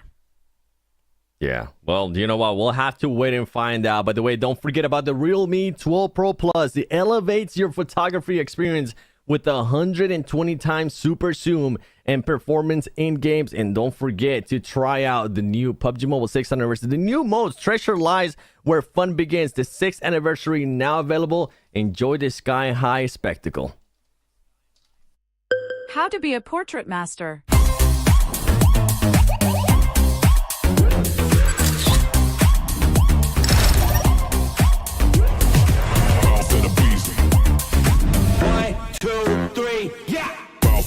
I'm a boss till I call. Boss in the beast, I'm a boss till I fall. I'm a boss on the beat, I'm a boss, spit it raw. I'm a boss, keep it G, and I walk in the talk. I'm a boss.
I'm excited, Hot Jukes, as we are already here on the final Miramar of... Whoa. Hold up a second. Okay, don't scare me like that. I was like, whoa, we jumped all the way already to the end. The last 4 teams are alive. Wait, well, were we talking about Alpha 7 needed to respond for that long? Oh my goodness, look at this. And not to mention you got Death Wolves already taking out Falcons. What's going on here? This is craziness. Last game of the day. So much is on the line. We saw... Team Falcons get taken out in that last one, and the frustration from Top and the rest of the squad. Oh, you could just see him instantly put his hands on his head when he would get taken out. And then now, look at this. I mean, to start things off, down a player is going to hurt big time. We're finally going to get a look at the leaderboards, and they have definitely shaken up.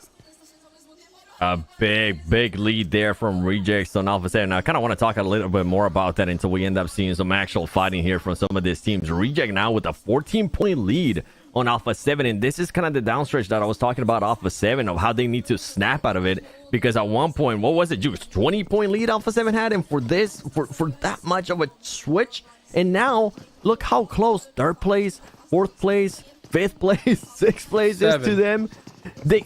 They could end up, I was kind of not being too serious about it, but now I am being serious about it. They could end up not being even on the top 3. 7, it wasn't a 20-point. It was a 28-point. That is insane. Almost 30 points.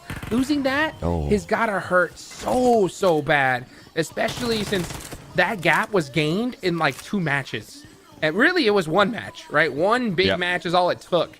And that should just prove to everybody watching just how important every single one of these matches are. And this is also goes back to why at the end of the day yesterday you were criticizing them just a little bit about, hey, like most of your placement points were only in the games you won. You have to get consistent points even when you don't get those favorable zones, and they weren't able to do it here. So I mean, it just goes to show you, 7, that I think without a shadow of a doubt, center zone is now the meta at this high level. I just don't think edge works anymore. It's just not consistent. Yep. I'm with you in regards to that. I mean, we're talking about the splits too. We're talking now about center zone. We'll have to wait and see who ends up getting blessed by those circles too, because the teams that have been getting blessed by the circles, they've been able to do wonders with it. We saw what Reject was able to do earlier today too, and felt like that was definitely a spark up to their game so far today.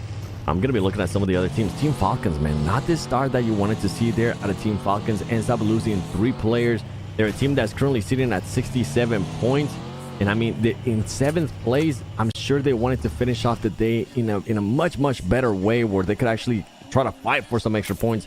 Yes, they do have that 1 elimination point, but with the way S2G's been playing, I mean, S2G in the past 2 matches, they have jumped up so much that S2G, I think before their last 2 chicken dinners, they were in 10th place with 41 points. And for this team to now be sitting with 84 points in 5th place, that's what can happen when you can spring up back-to-back chicken dinners here, especially in this format that's only 3 days long. That is unbelievable. And I can't stress that enough, how unbelievable that is, okay? So 10th place, 41 points. 84 points now in 5th place. In case you guys, that are a little bit tough at math, do you guys realize that in 2 games, they've doubled their entire score? How insane is that? I mean, that's ridiculous. And now they're without a doubt in contention for even 1st place, especially if they have another performance like that here in this one. Hey, they're looking at the prize pool a little bit different now. Remember what you were talking about earlier with the prize pool? I mean, 1st place, 100,000, 2nd place, 50,000, 3rd, 30,000, 4th, 15,000.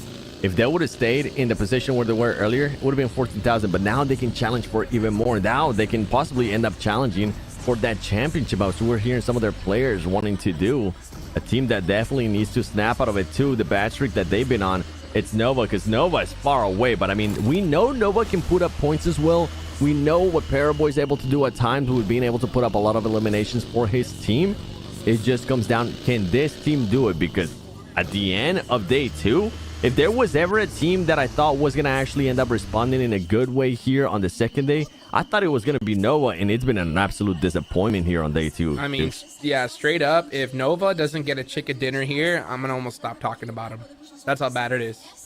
because, I mean, they're just not going to have enough breathing room to even get close to these teams, you know? I mean, they're only at 50 points at first place. I mean, they have to double their score like we saw S2G do to even compete.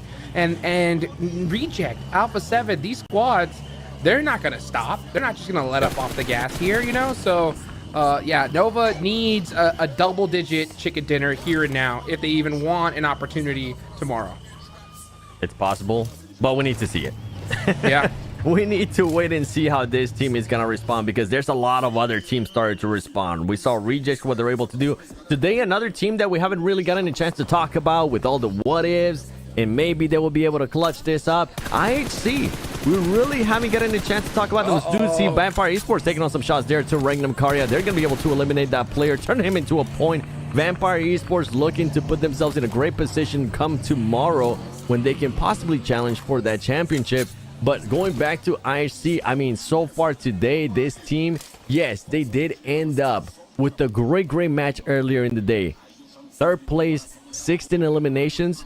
But besides that, they really haven't been able to do much. We've been seeing a lot of 13th place, 1 elim, 14th place, 1 elim, 5th place, 0 elims. So it's not the IHC and the fragging power that we've been used to seeing from yesterday. And right now, that's why everybody's starting to jump down over them, as we do have Vampire Esports. They're starting to feel that urgency. Hajux, they're going to be taking the fight here to Regnum Karya. Yeah, and that's exactly what they should do. They were able to catch Regnum Karya slipping. They took out Silas already. Or actually, no, they didn't take out Silas, but they took out 2 players from them. They need every single point they can get on. They're going to go and push this 4v2 all day long. But they know that they need to do it quickly, because even though it's still early circle, they don't want to risk a third party. Yeah, they don't want to risk a third party. Luckily for them, is Miramar. Usually a little bit harder to get these third parties in, especially this early in the circle, as you were mentioning. Look at Silas trying to spot any of the players. Silas has been so good for this team, and he's going to be the only one alive here in this building, throwing those nades, defensive nades, trying to make him back off. He's going to have to pre-fire. He doesn't have a shotgun to his name. Here comes the push, and it's just easy pickings right there for Vampire Esports, as they're going to be switching their focus towards trying to find Kiss You, and Kiss You does have a shotgun, so they need to be careful how they end up making this push. Yeah. Vampire Esports do not want to lose any players. They're gonna hear that vehicle. Kiss You says, you know what, I'm not even gonna leave it up to a chance to this shotgun. I'll see you guys tomorrow. Bye Bye. Gonna try to put up some points on the board. Regnum Karya, man, they were so consistent in day 1, but it just didn't have it, you know, in day 2. Especially when you have these crazy point sponges every game 7. You know, it's insane just how many eliminations we've seen from teams that need it. You know, 10 last game, 19. That is ridiculous. I can't even just stress how huge that was for a squad like Boom. The next circle does go on up. It does head on to the north side, so it looks like we're gonna have a little bit of a water treatment zone here, and we're gonna see teams make that rotation nice and quick here, as they're on that hunt for that top 3. S2G, Boom's already got 2 eliminations. Are you kidding me? Alpha 7, a team that we're looking for that response out of them. There you go. This is more what we want to see out of Alpha 7. Royals of War. If you want to do the reject route, do it, Alpha 7. Shoot the boxes, because you guys need that confidence. You guys need that momentum. But this is great for this team. Now, they need to focus towards the end of the match. They need those also placement points. We know they can get the eliminations, Hot Jukes. We've seen them do it over and over again. But we need to start seeing also those placement points out of this team. I'll tell you what they need, 7. They need someone from the crowd to run up on and give them an eyebrow slit. That'll give them that buff they needed. Meanwhile, Boom is still soaking up some more points against IHC as well. So Boom is on the hunt here towards the end. Like I said, 7, though, if that happens, if we see a couple eyebrow slits on the players of Alpha 7, these guys are going to be unstoppable. Maybe start dyeing their hair too. Tomorrow they're gonna be showing up with completely different colors on their hair. Boom has made a big jump up, man. 3rd place right now, 86 points, 4 eliminations. This team is looking good. This team is looking to carry momentum, as in the previous 2 matches. 3rd place, 6 elims. 2nd place, 19 elims. And something that I'm glad you mentioned as well earlier was the sponge points. We're starting to see, especially I feel like today, those teams that end up being in 1st and 2nd place, being able to get over 10 eliminations, and that's something that I'm not used to seeing as consistent as we're starting to see here today. With the last match, I mean, we saw what SGG was able to do. We definitely saw what Boom was able to do. And for those teams that needs the points, for those teams, I'm gonna start looking there towards Vampire Esports, Nova, like you were mentioning, and so on. For those teams towards the middle of the pack, they need to start worrying a little bit more out of how heavy those teams at the top are. Oh, yes, sir, indeed.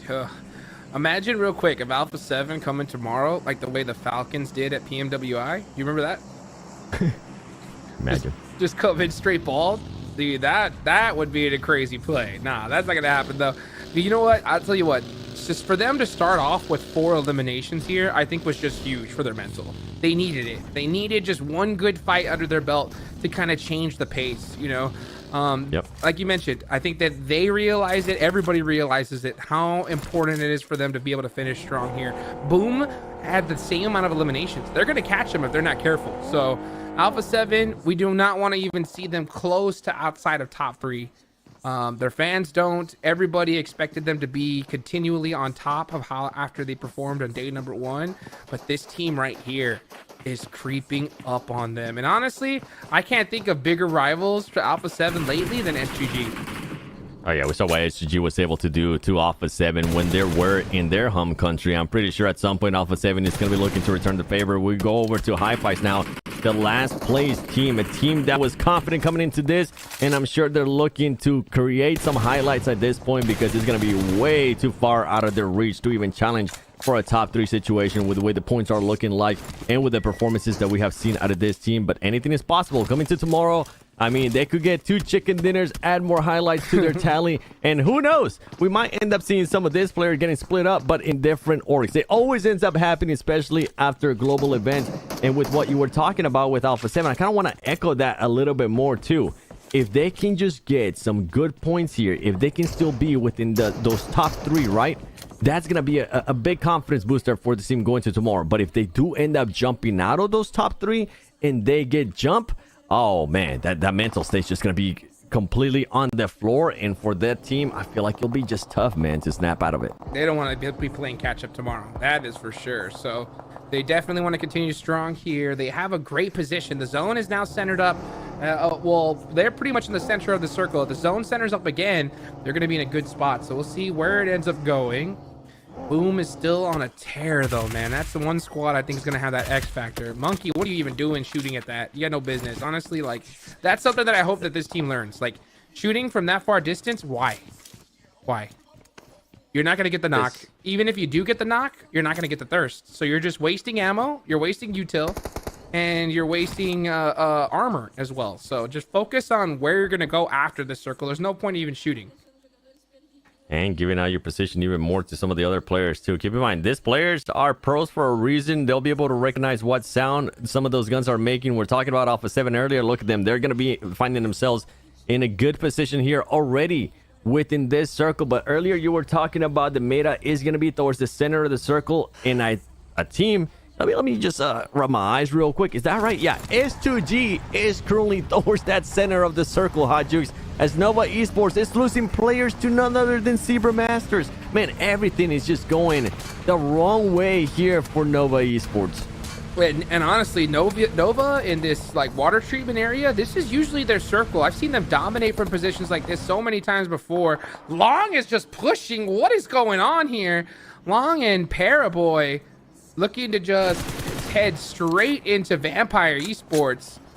Yeah, Nova just, you know, not really looking too hot here today or in this tournament so far at all. I wouldn't be surprised if next time we end up seeing Nova, we're going to end up seeing some roster changes again with the way they've been playing this tournament so far. Because I think Nova right now it's needed not prelims. working out their way. I think they really need, I think Nova needed some prelims under their belt, you know? I think they needed a good little warm-up tournament just to kind of get a feel for this lobby, feel for this area, because I've said it before, LAN's a different story, folks. Try to listen to footsteps when you got whistles blowing at max volume right in front of your face. You know what I'm saying? It is not easy for sure. So, but we're seeing teams adapt, right? I mean, Reject all the way from Japan, putting in work. Boom has been really, really getting it done here, especially if they're able to take out Nexuria right next to them. Yeah, and the firepower Boom has been able to showcase too. I feel like that's what was impressive to me. We always talk about teams that can make those jumps, that can make those leaps. As we're going to be switching over to the fight here with Vampire Esports and Nova. Nova being eliminated. It's only going to be just 2 players alive. And if I'm not mistaken, it's going to be none other than Paraboy being the only one alive for that team. And you can see, man, they usually don't give much emotion, but it's not looking good there for them as Falcon. Team Falcons, a team that definitely needed the points as well. We've been hoping that there will be a snap out of their bad streak here. Gets caught out in the open, and that's it for Team Falcons. They end up getting eliminated, and now Alpha 7 on the sides of Boom, and we know what Boom can do. I can't. Dude, look at that laser shots. That's crazy. Even from that distance, Flyboy had to peek back. He was just kind of like wondering, like, okay, let me make sure these guys are still looking in this direction. Popped a couple shots, and you can see that even these top teams, they're not trying to take crazy shots. They're trying to gather intel. Maybe they'll shoot 1 bullet, just single tap, because they can afford to lose, you know, 5-10 bullets, but they're not spraying like crazy, just, you know, dumping resources. And the thing is, you can't even give these teams like an inch, right? Earlier, when was it? I think it was in Erangel when we were casting too. We saw one player from SCG just standing out in the open for barely a second. And as soon as somebody spotted him, okay, you're knocked. Yep. Zero breathing room for a lot of these teams with the skill that we have available here at PUBG Mobile Esports. Boom Esports, though, 4 eliminations. They know, they probably have an idea where Alpha 7 is going to be. They don't know that it's Alpha 7, but they at least know where that team is going to be at. And boy, if they, for some reason, do end up knocking somebody from Alpha 7 and confirming that into elimination, and they know it's Alpha 7, I wouldn't say that we'll see them rush. I wouldn't say that we'll see a big difference on them, but we'll start seeing them focus a little bit more towards that area.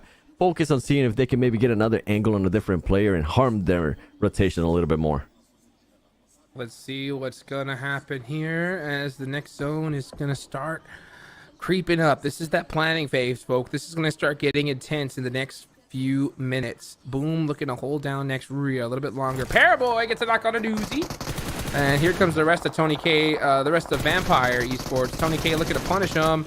And Paraboy's finally saying, oh, I got a little bit of CQC still left in me. But I think that's going to be about it, because here comes the rest of Vampire. And yup, that is going to do it for Nova today. Stone with the play right there, and something that I keep seeing more and more of Nova Esports, especially when we get into the close quarter fights. I don't know if they just don't like using them, or I don't know if they're just not running across them. But Nova Esports not really using those DBSs as much as we're used to seeing some of the other teams, and I feel like that could be a big meta difference between the global region and what they're used to seeing over there in China. Next, Ruya being very close here to Smoke Gaming. Next, Ruya currently in 4th place, trying to keep on challenging there for that championship spot, that first place. And so far, they've been able to do everything that they need to do. High fives. A team that's in last place. We're wondering what we're going to be doing, and this is what I think they're going to be doing, especially right now and possibly tomorrow as well. They could be hindering some of the teams that could challenge there for that top spot. As we saw, they are not scared. They are not scared from a fight between those top teams, as you were able to see in the qualifier finals. Well, I'll tell you what, I mean, they're not scared anymore. That's for sure. I mean, they got nothing to lose. They're at the bottom of the leaderboards here. If they go out, I mean, so what? So they have everything to gain here. And I think we're going to see teams like High Fives, you know, D plus Kia, or we should, right, see them just go all out, just push everybody, because that's the only thing you can do. Like, I want to see Smoke Gaming and all these teams just get unbelievably aggressive, because they need like chicken dinners every single game if they want to stand a chance. I mean, so what if you go out early? It just doesn't matter at this point. There's no real big difference in prize pool. Yeah. And talking about that, is starting to be a little bit more proactive here with the positioning. Great position by SCG. They're looking at everything. They're looking at see where they're going to be able to get some points. If this team can go back to back, not only like Drake, they're going to go one more, 3 chicken dinners in a row. That would be insane for this team, and we will see an even bigger jump up in regards to the leaderboard, depending on what ends up happening there with Alpha 7 and Boom Esports. Boom Esports is going to have to worry about next Ruya. Next Ruya being able to spot one of the players there from Boom, and Razy gets knocked by none other than Swain. Swain's going to be able to spot another player. Oh, he moves just in time, but this was the opening that next Ruya was looking for, and they're going to be full sending it. They need to be careful, though, because Pombe from Boom Esports does have a DBC to his name, and we know what these teams are able to do with that DBS. Very close by. They're having to slow it down a little bit. Next, Ruya, Kane, with a shotgun to his name as well. Who's going to end up taking this fight, Jukes? That's all he's trying to do. He's just trying to slow it down so that way they can get these reses off, but they're not going to be able to. They're forced to crawl way too far. So it is going to be a 2v3 versus Next Ruya. Oh, that knock from Frozen. So good. Boom, just getting picked apart. Next Ruya finally starting to wake up here. Great shot, though, from Frenzy. Wow. Frenzy trying to secure as many points for his team as possible. Not only just being patient here within this building, he's gonna possibly try to start being a little bit more aggressive. Meanwhile, if there was ever a time for Alpha 7 to third party a fight, this would be it, considering that Alpha 7 is outside of this circle, and I think that's what they might be doing. They just need to do it in unison, as Boom does end up getting eliminated. Good for Next Ruya right there, being able to get rid of Boom, and I think they only ended up losing, yes, just one player. And then here comes Frozen. Gonna go ahead and get that res or get that heal off as fast as he possibly can, as they are playing on the edge of the circle. There's only 2 minutes and 20 seconds left on the clock. They're going to have to push up here, but like I was talking about, when it comes to these teams that desperately need these points, right? Next Ruya are in a great position, so they have to still play this carefully. But the rest of the squads, there's still 4 teams at the bottom still alive. They got nothing to lose. They got to go crazy here. And here comes Smoke finally looking to make the push. Yeah, somebody that's not scared to make this push is going to be Smoke Gaming. Next Ruya, though, they were able to heal off. They were able to get themselves set up now. Smoke Gaming, some of the players are currently low health. You can see there Kane with that shotgun, trying to see if anybody's going to be giving him an angle. And for some reason, Miyaki threw a grenade. I thought that was going to hit. It doesn't end up hitting. We're starting to get grenades as well from Alpha 7. Alpha 7 looking to see if they can get into this action, because if they, for some reason, are able to third party this would be massive for that team. Next Ruya trying to find those angles. Meanwhile, oh my goodness, somebody's stopped Neto, because that was a filthy 180. And not to mention, with the pump shotgun of all things, you're going to start applying the pressure even more. Smoke need every point they could get, but Next Ruya need these so much more. And Z-Wolf gets knocked by a mini up close and personal. And then now here comes a 3v1 to finish off Next Ruya. And can he pull off a miracle? He needs every single point he can get. He's stuck in the corner in the house. Crazy, but yeah, with the UMP, there's not much you could do. So there they go out in 9th place. No placement points. No placement points whatsoever, but I mean, I thought we were gonna wait until tomorrow to start seeing this kind of stuff. We're starting to see it right now. At the end of day 2, teams that need those points are starting to get eliminated by those teams towards the bottom that aren't afraid of taking a fight, aren't afraid if they're gonna lose or not because of where they are currently positioned. Zebra Masters yeah. Finally getting spotted there by Hi-Fi's, and that's gonna be massive for some of the other teams, because I think that Zebra Masters player was holding the angles there for Alpha 7. That's why Alpha 7 wasn't able to push up. And on top of that, I think I saw Hi-Fi's as well. Some of their players taking on some shots to Alpha 7. Alpha 7's not in a good position. S2G right now in a great position, as they are going to have a lot of angles towards everybody, and they're going to just pick and choose who they want to fight. They got to watch out though, Jukes, because I'm looking at this circle here. And depending on what the next circle is, oh yeah, they're gonna have to rotate out. I was about to say they were in a great position for that second, and then the second the zone pops, see ya. They're starting to hop in their vehicles, and they're gonna have to find something up close. Now I think it's all wide open right down that hill in front of them, so they're gonna have to find some cover, make some cover if they need to. They only have a few vehicles. Yeah, there's nothing. They are gonna be wide out in the open after this one. So it's going to be interesting to see what they can do. They can obviously push Smoke Gaming here and try to soak up some points. But we'll see what ends up happening. Meanwhile, Alpha 7 just trying to stay as quiet as possible. Dead center, an absolute war is happening though between Vampire and none other than Hi-Fi's. And it's D plus Kia with the third party taking out Vampire Esports. That one is going to hurt. D plus Kia saying thank you very much, Hi-Fi's. We will definitely take that help there on making sure that Vampire Esports is next to us. And Hi-Fi's not scared to take on that fight. This is what we were talking about. This is what we expected. Look at all of the other rotations that the teams are going to have to do. SGG is going to be super exposed. D plus Kia making sure that they stay on everybody. They know that there's going to be a fight out there. And meanwhile, Hi-Fi's as well, trying to see if they can possibly get some angles on D plus Kia. The madness is about to ensue. Alpha 7 trying to get a little bit closer here within this circle and making sure that they lay down, because they know S2G is going to be up there and S2G could start shooting down on them. They need to be quiet. No, but instead they take the shots. I'm so shocked that they took that shot there. I think they needed to play it just as quiet as possible, not try to get any attention towards them. S2G had to hear those. I wonder what they're looking and even thinking about doing, because S2G in their position, I don't think they can crest that hill at all. So Alpha 7 are so safe and so sound for the time being. But yeah, Alpha 7 now finally looking in that direction, trying to take some shots. He needs to get this knock on Razy. They have to shut down this angle. They finally do. What a clutch shot there onto S2G. And luckily for Alpha 7, it was actually D plus Kia that was able to save him there. But now Alpha 7 is just in such an open spot that everybody's taking shots at them. It's not just S2G. Now it's D plus Kia. And on top of that, it's going to be Rejects, and it's going to be so tough. Reject right now in a great position, and they're going to realize that that's Alpha 7, so they're going to make sure that they eliminate them and create a bigger gap. Reject with all the 4 players looking good. I feel like that's going to be it for Alpha 7. Alpha 7 only going to be able to get 5 points there in regards to eliminations, plus the placement points that they're going to be getting.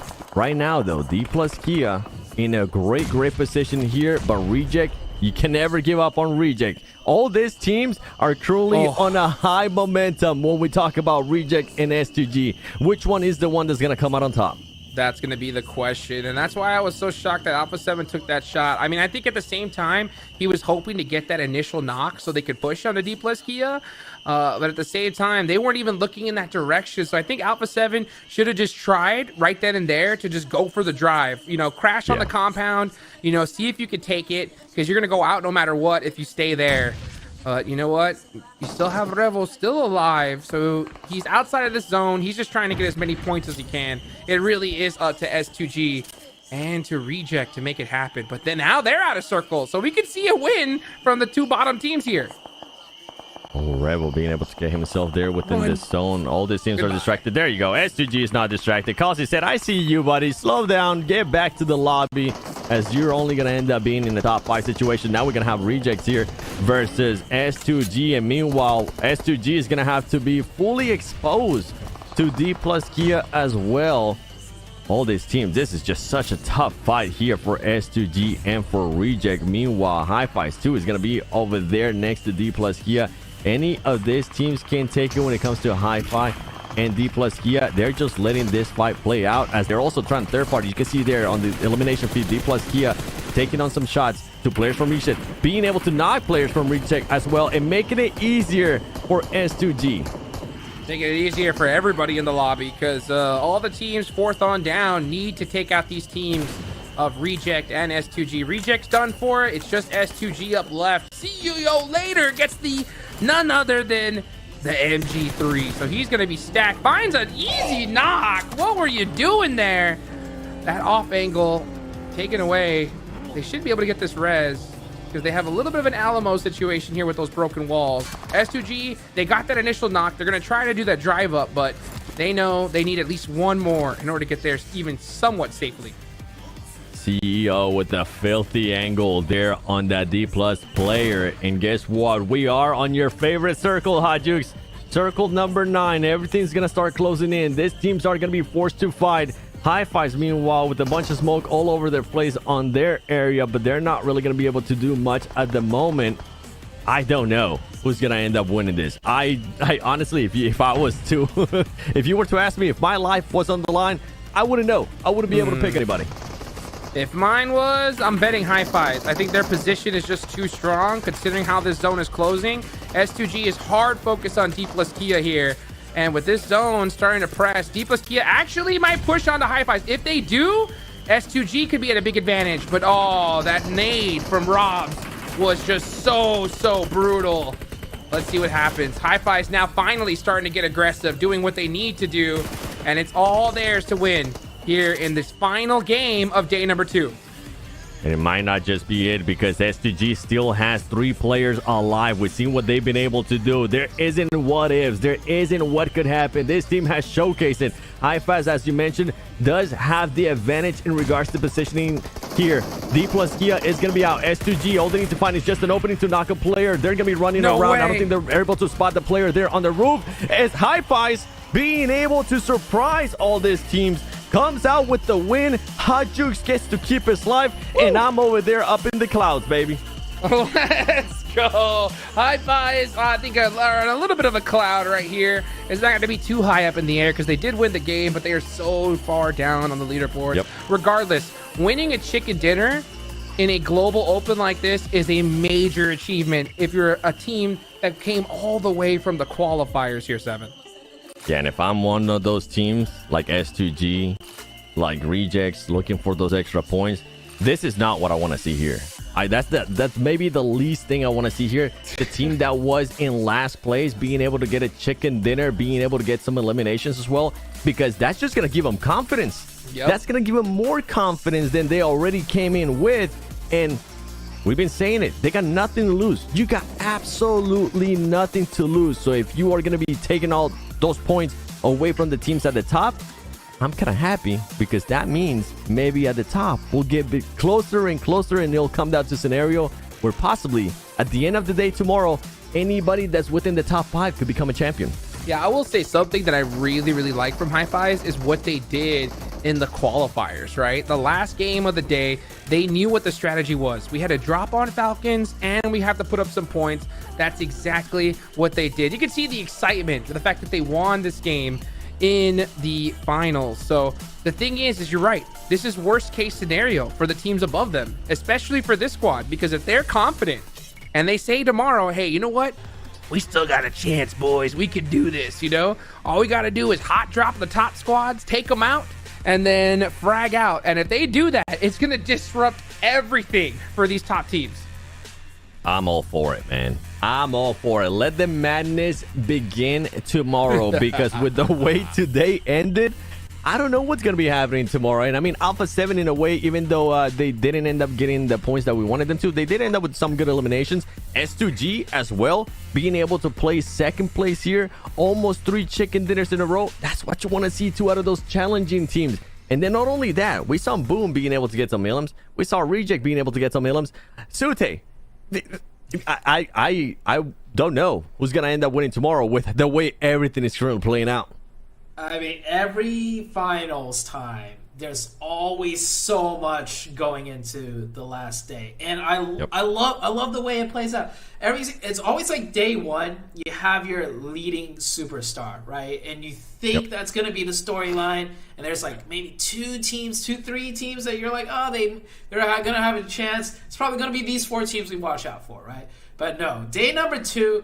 Everything just gets switched up, and going into day number 3, it's like everybody has a piece of the cake. And I love that you mentioned like Hi-Fi's, right? The last place team just got a chicken dinner. That just means anybody in this lobby could put out some hurt, do some pressure, go crazy, go wild, and the top team, the second team, third place, fourth, nobody is safe at this point, like you said. Absolutely nobody's safe. And on top of that, I mean, teams towards the top, we're talking about Rejects, we're talking about next Ruya at 1.2, S2G. We're still living some big titans out of the conversation that they could insert themselves into the conversation. Look what happened with S2G. S2G inserted themselves into the conversation with just 2 matches.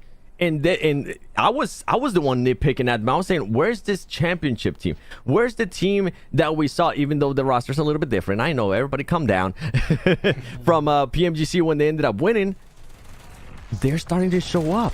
And the crazy part is you're looking at them right now. One team that I was thinking about, Vampire Esports, Team Falcons as well. Those teams could definitely end up getting some chicken dinners and back it up with eliminations, because we know that they're capable of. We know that they have showed that in the past. Yeah, I mean, the fact that we just saw a team double their points in 2 games, I'm talking about US2G, just shows what could still happen tomorrow, the potential, right? Because you're talking about these other squads, Team Falcons, Vampire, these are all the same caliber teams. These are global, level teams here. So, I mean, tomorrow's going to be absolute madness, especially considering that, I gotta stress it again, the prize pool, right? 4th place all the way down to 16th. There's only a $3,000 difference. So if any teams want to double it up and try to get top 3, which all of them do, I mean, anything can happen with leaderboards tomorrow. And not even just the prize pool, too. The honor of saying, hey, we ended up placing this high in a global event for PUBG Mobile Esports, especially in the first ever PMGO for PUBG Mobile Esports. That would be some bragging rights. Hi-Fi's can at least now say, hey, we got a chicken dinner. We got a chicken dinner at a global event. Okay, put some respect on our names. S2G, you heard me talking about them. 15 points for them. Great back-to-back games. And there it is. I was mentioning, I know I keep mentioning them a lot, but it's because I wanted to see them snap out of it a little bit, Sute. I don't know if this is going to be enough, but it's a good start. Alpha 7 there with those 8 points. I think, given the situation, you know, of that last game and how they played it, I think that was pretty good. I think they played it well to a certain degree. I agree with the both of you when they started firing shots down there when they got down to that position. It was a little bit risky, but I feel like they would have gotten spotted out regardless if they shot or didn't. So, you know, when you have 4 players up, try and do something with it. And they tried. Bad situation. I think they made the most out of it. It just all really comes down to tomorrow. And the MVP coming out from Hi-Fi's. It will be Rob Zopp with that 5 elimination streaks. Yeah, I mean, that's very, very good performance from them. And you know what? When it comes to Alpha 7, I'll say this, right? That's what we need to see from them. I mean, that's what we needed to see from them, right? Is when they didn't get zone and they get stuck in a bad position, they put up points. And that's been their problem, right? Is, yeah, when they get the zone, they get a chicken dinner and they go crazy. We know they could do that. But they haven't been able to get something on the board, right? They've had too many goose eggs here, and I think that's why we see them struggle. But so it's good to see them at least put something up 7. Yeah, it is. I mean, they ended up getting their vehicles blown up. If they would have had maybe 2 vehicles there, I think we would have seen a completely different story when it came to Alpha 7.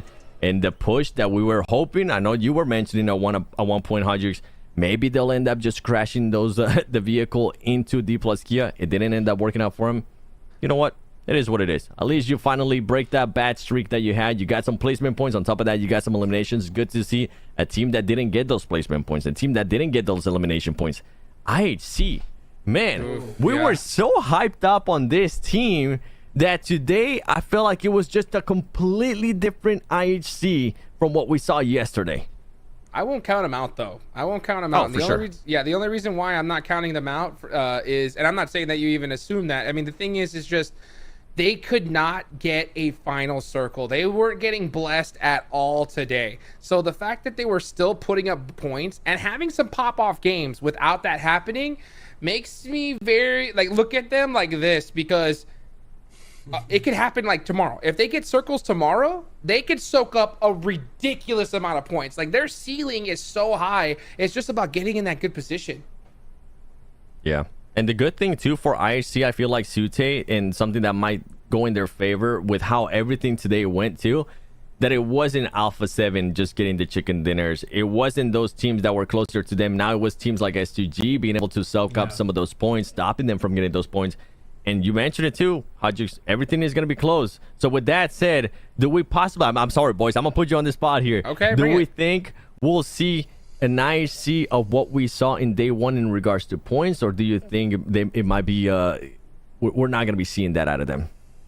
I think we are, and the reason why I say that is because I think 4th place on down is going to be so focused at, you know, reject the top 3 that it's going to give an opportunity for that teams right below there to sneak their way in, get a couple eliminations. Teams aren't going to worry about them, and then all of a sudden IHC has a 20 elimination chicken dinner and they're in 1st place. All I gotta say is remember the IHC comeback last year, right? True. They've been in this position before. I'm pretty sure last year going into the final day for PMGC, IHC wasn't like top 3. They were like 6th, 7th, maybe like somewhere 5th, like just around there. And then just give them one more day, and then what do you know? They're the PMGC champs. This is almost the exact same situation that IHC was in before. So pressure-wise, they've been here. Yep. They're gonna have the right mindset. They're gonna have that championship mindset because they know they can do it because they have done it. But Boom and S2G, today popped off so hard. Hey, who knows what could happen tomorrow? So many things could happen. I agree with everything you guys said. I especially agree with what you say, Hot Jukes, that today they weren't getting the circles, and I'm so happy that you pointed that out, because we even saw it in Erangel at one point. Remember when they ended up crashing onto Vampire Esports and they only ended up losing just one player? That was a wild play for that team. And they ended up with a lot of eliminations during that match, and they were taking their fights to everybody. It's not like they were willing to take it. They had to take those fights, and we know that they're able to take those fights. So I'm definitely not cutting out IAC. I just want to start seeing more consistency out of team. And no surprise here, Regioso out of Reject getting that performer of the day with those 15 eliminations, 3,562 damage.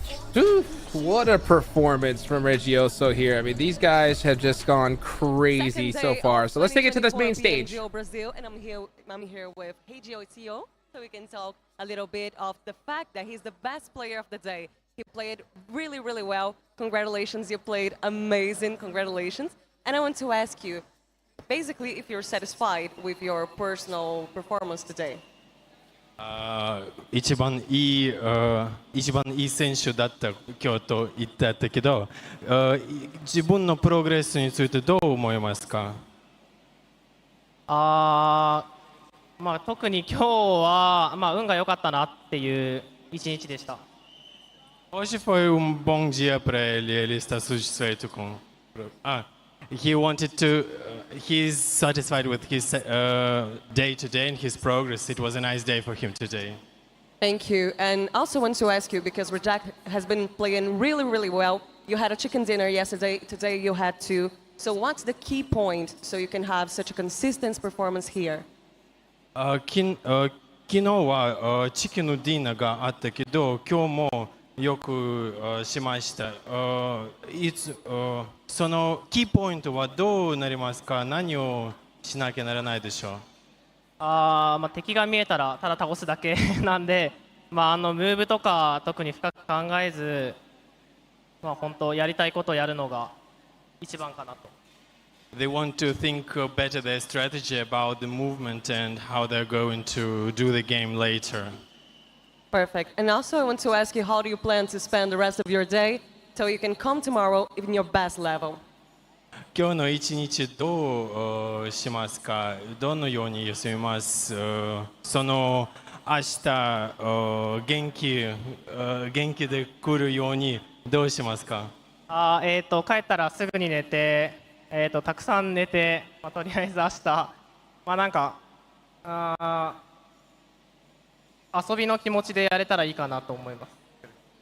They just want to come back to the hotel and sleep a lot, and they're sure they will come tomorrow full of energy. Perfect. And last, I want to ask you, how do you feel about the possibility of winning the 2024 PMGO, especially when it comes to the fact that it's the first international tournament of the PUBG Mobile's scenario in this year? 今年の一番目の国際イベントで、そのイベントで勝つの可能性についてどう思いますか？勝てるかどうかは明日になってみないと分かんないんで、ただ1位を取ってる姿を想像しながら、全員で楽しくやれたらいいかなって思ってます。First of all, they enjoy their time here and they say that they are going to do everything they can to. They will see that tomorrow. Yeah, tomorrow they will come and see how it is going on. Perfect. Thank you so much. And again, congratulations on your performance, not only yours individually, but also to your whole team. You were amazing. Congratulations. And we continue with more content of 2024 PMGO Brazil. Thank you so much. See you soon and stay tuned in your stream. Hot Jukes, Chute, I've been inspired by that interview. I've been inspired by the performance. So you know what? Let me try my Japanese. Performanso, arigato. That means thank you for your performance there, Reject, because boy, it was one for the books, as they are currently in first place there with 111 points, and Alpha 7 at least closes up the gap a little bit in second place with 99 points. But look at S2G. This is getting too scary. I love this, but I'm also look at that. Even Boom, 91 total points. Any team literally on this first page could make a crazy run tomorrow after what I've seen today. Yeah, I gotta agree with that. After what S2G showed us, right? Like 6 games, heck, even 3 games can turn it around for any of these teams. And maybe not like 11th downwards, like around the 50-point mark, but still, 6 games is a lot of games, a lot of potential. It is going to be a lot of potential, man. Anything can happen tomorrow, boys. Before we end the day, any final words, anything that surprised you on this day too? Oh, I mean, obviously, S2G doubling their score of 40 points in 2 games. At this level, it's unbelievable. I mean, the fact that we're seeing such big point sponges is really making me scared tomorrow. All I know is that I am not envious of Alpha 7 at all. Tonight's sleep is going to be rough. If they get any. How about you, Sute? Can we just fast forward to tomorrow? Like, let's just get it done. It's too much hype. Too much hype, 7. I'm with you. I'm having to monitor my heart here. I'm having to calm down, especially with the performances that we have seen today. We got a chance to see Team Falcons. We saw what they were able to do. Maybe we'll end up seeing them tomorrow, or who knows? Maybe we'll have another surprise on the final day of the PUBG Mobile Global Open Brazil 2024. Make sure you guys tune in. Once again, my name is The Seven Worlds Gaming alongside Hot Jukes and Sute, and we'll see you tomorrow.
Treasure ship and raise the flag. Magic in the lamp can't tie me down. We're living fast.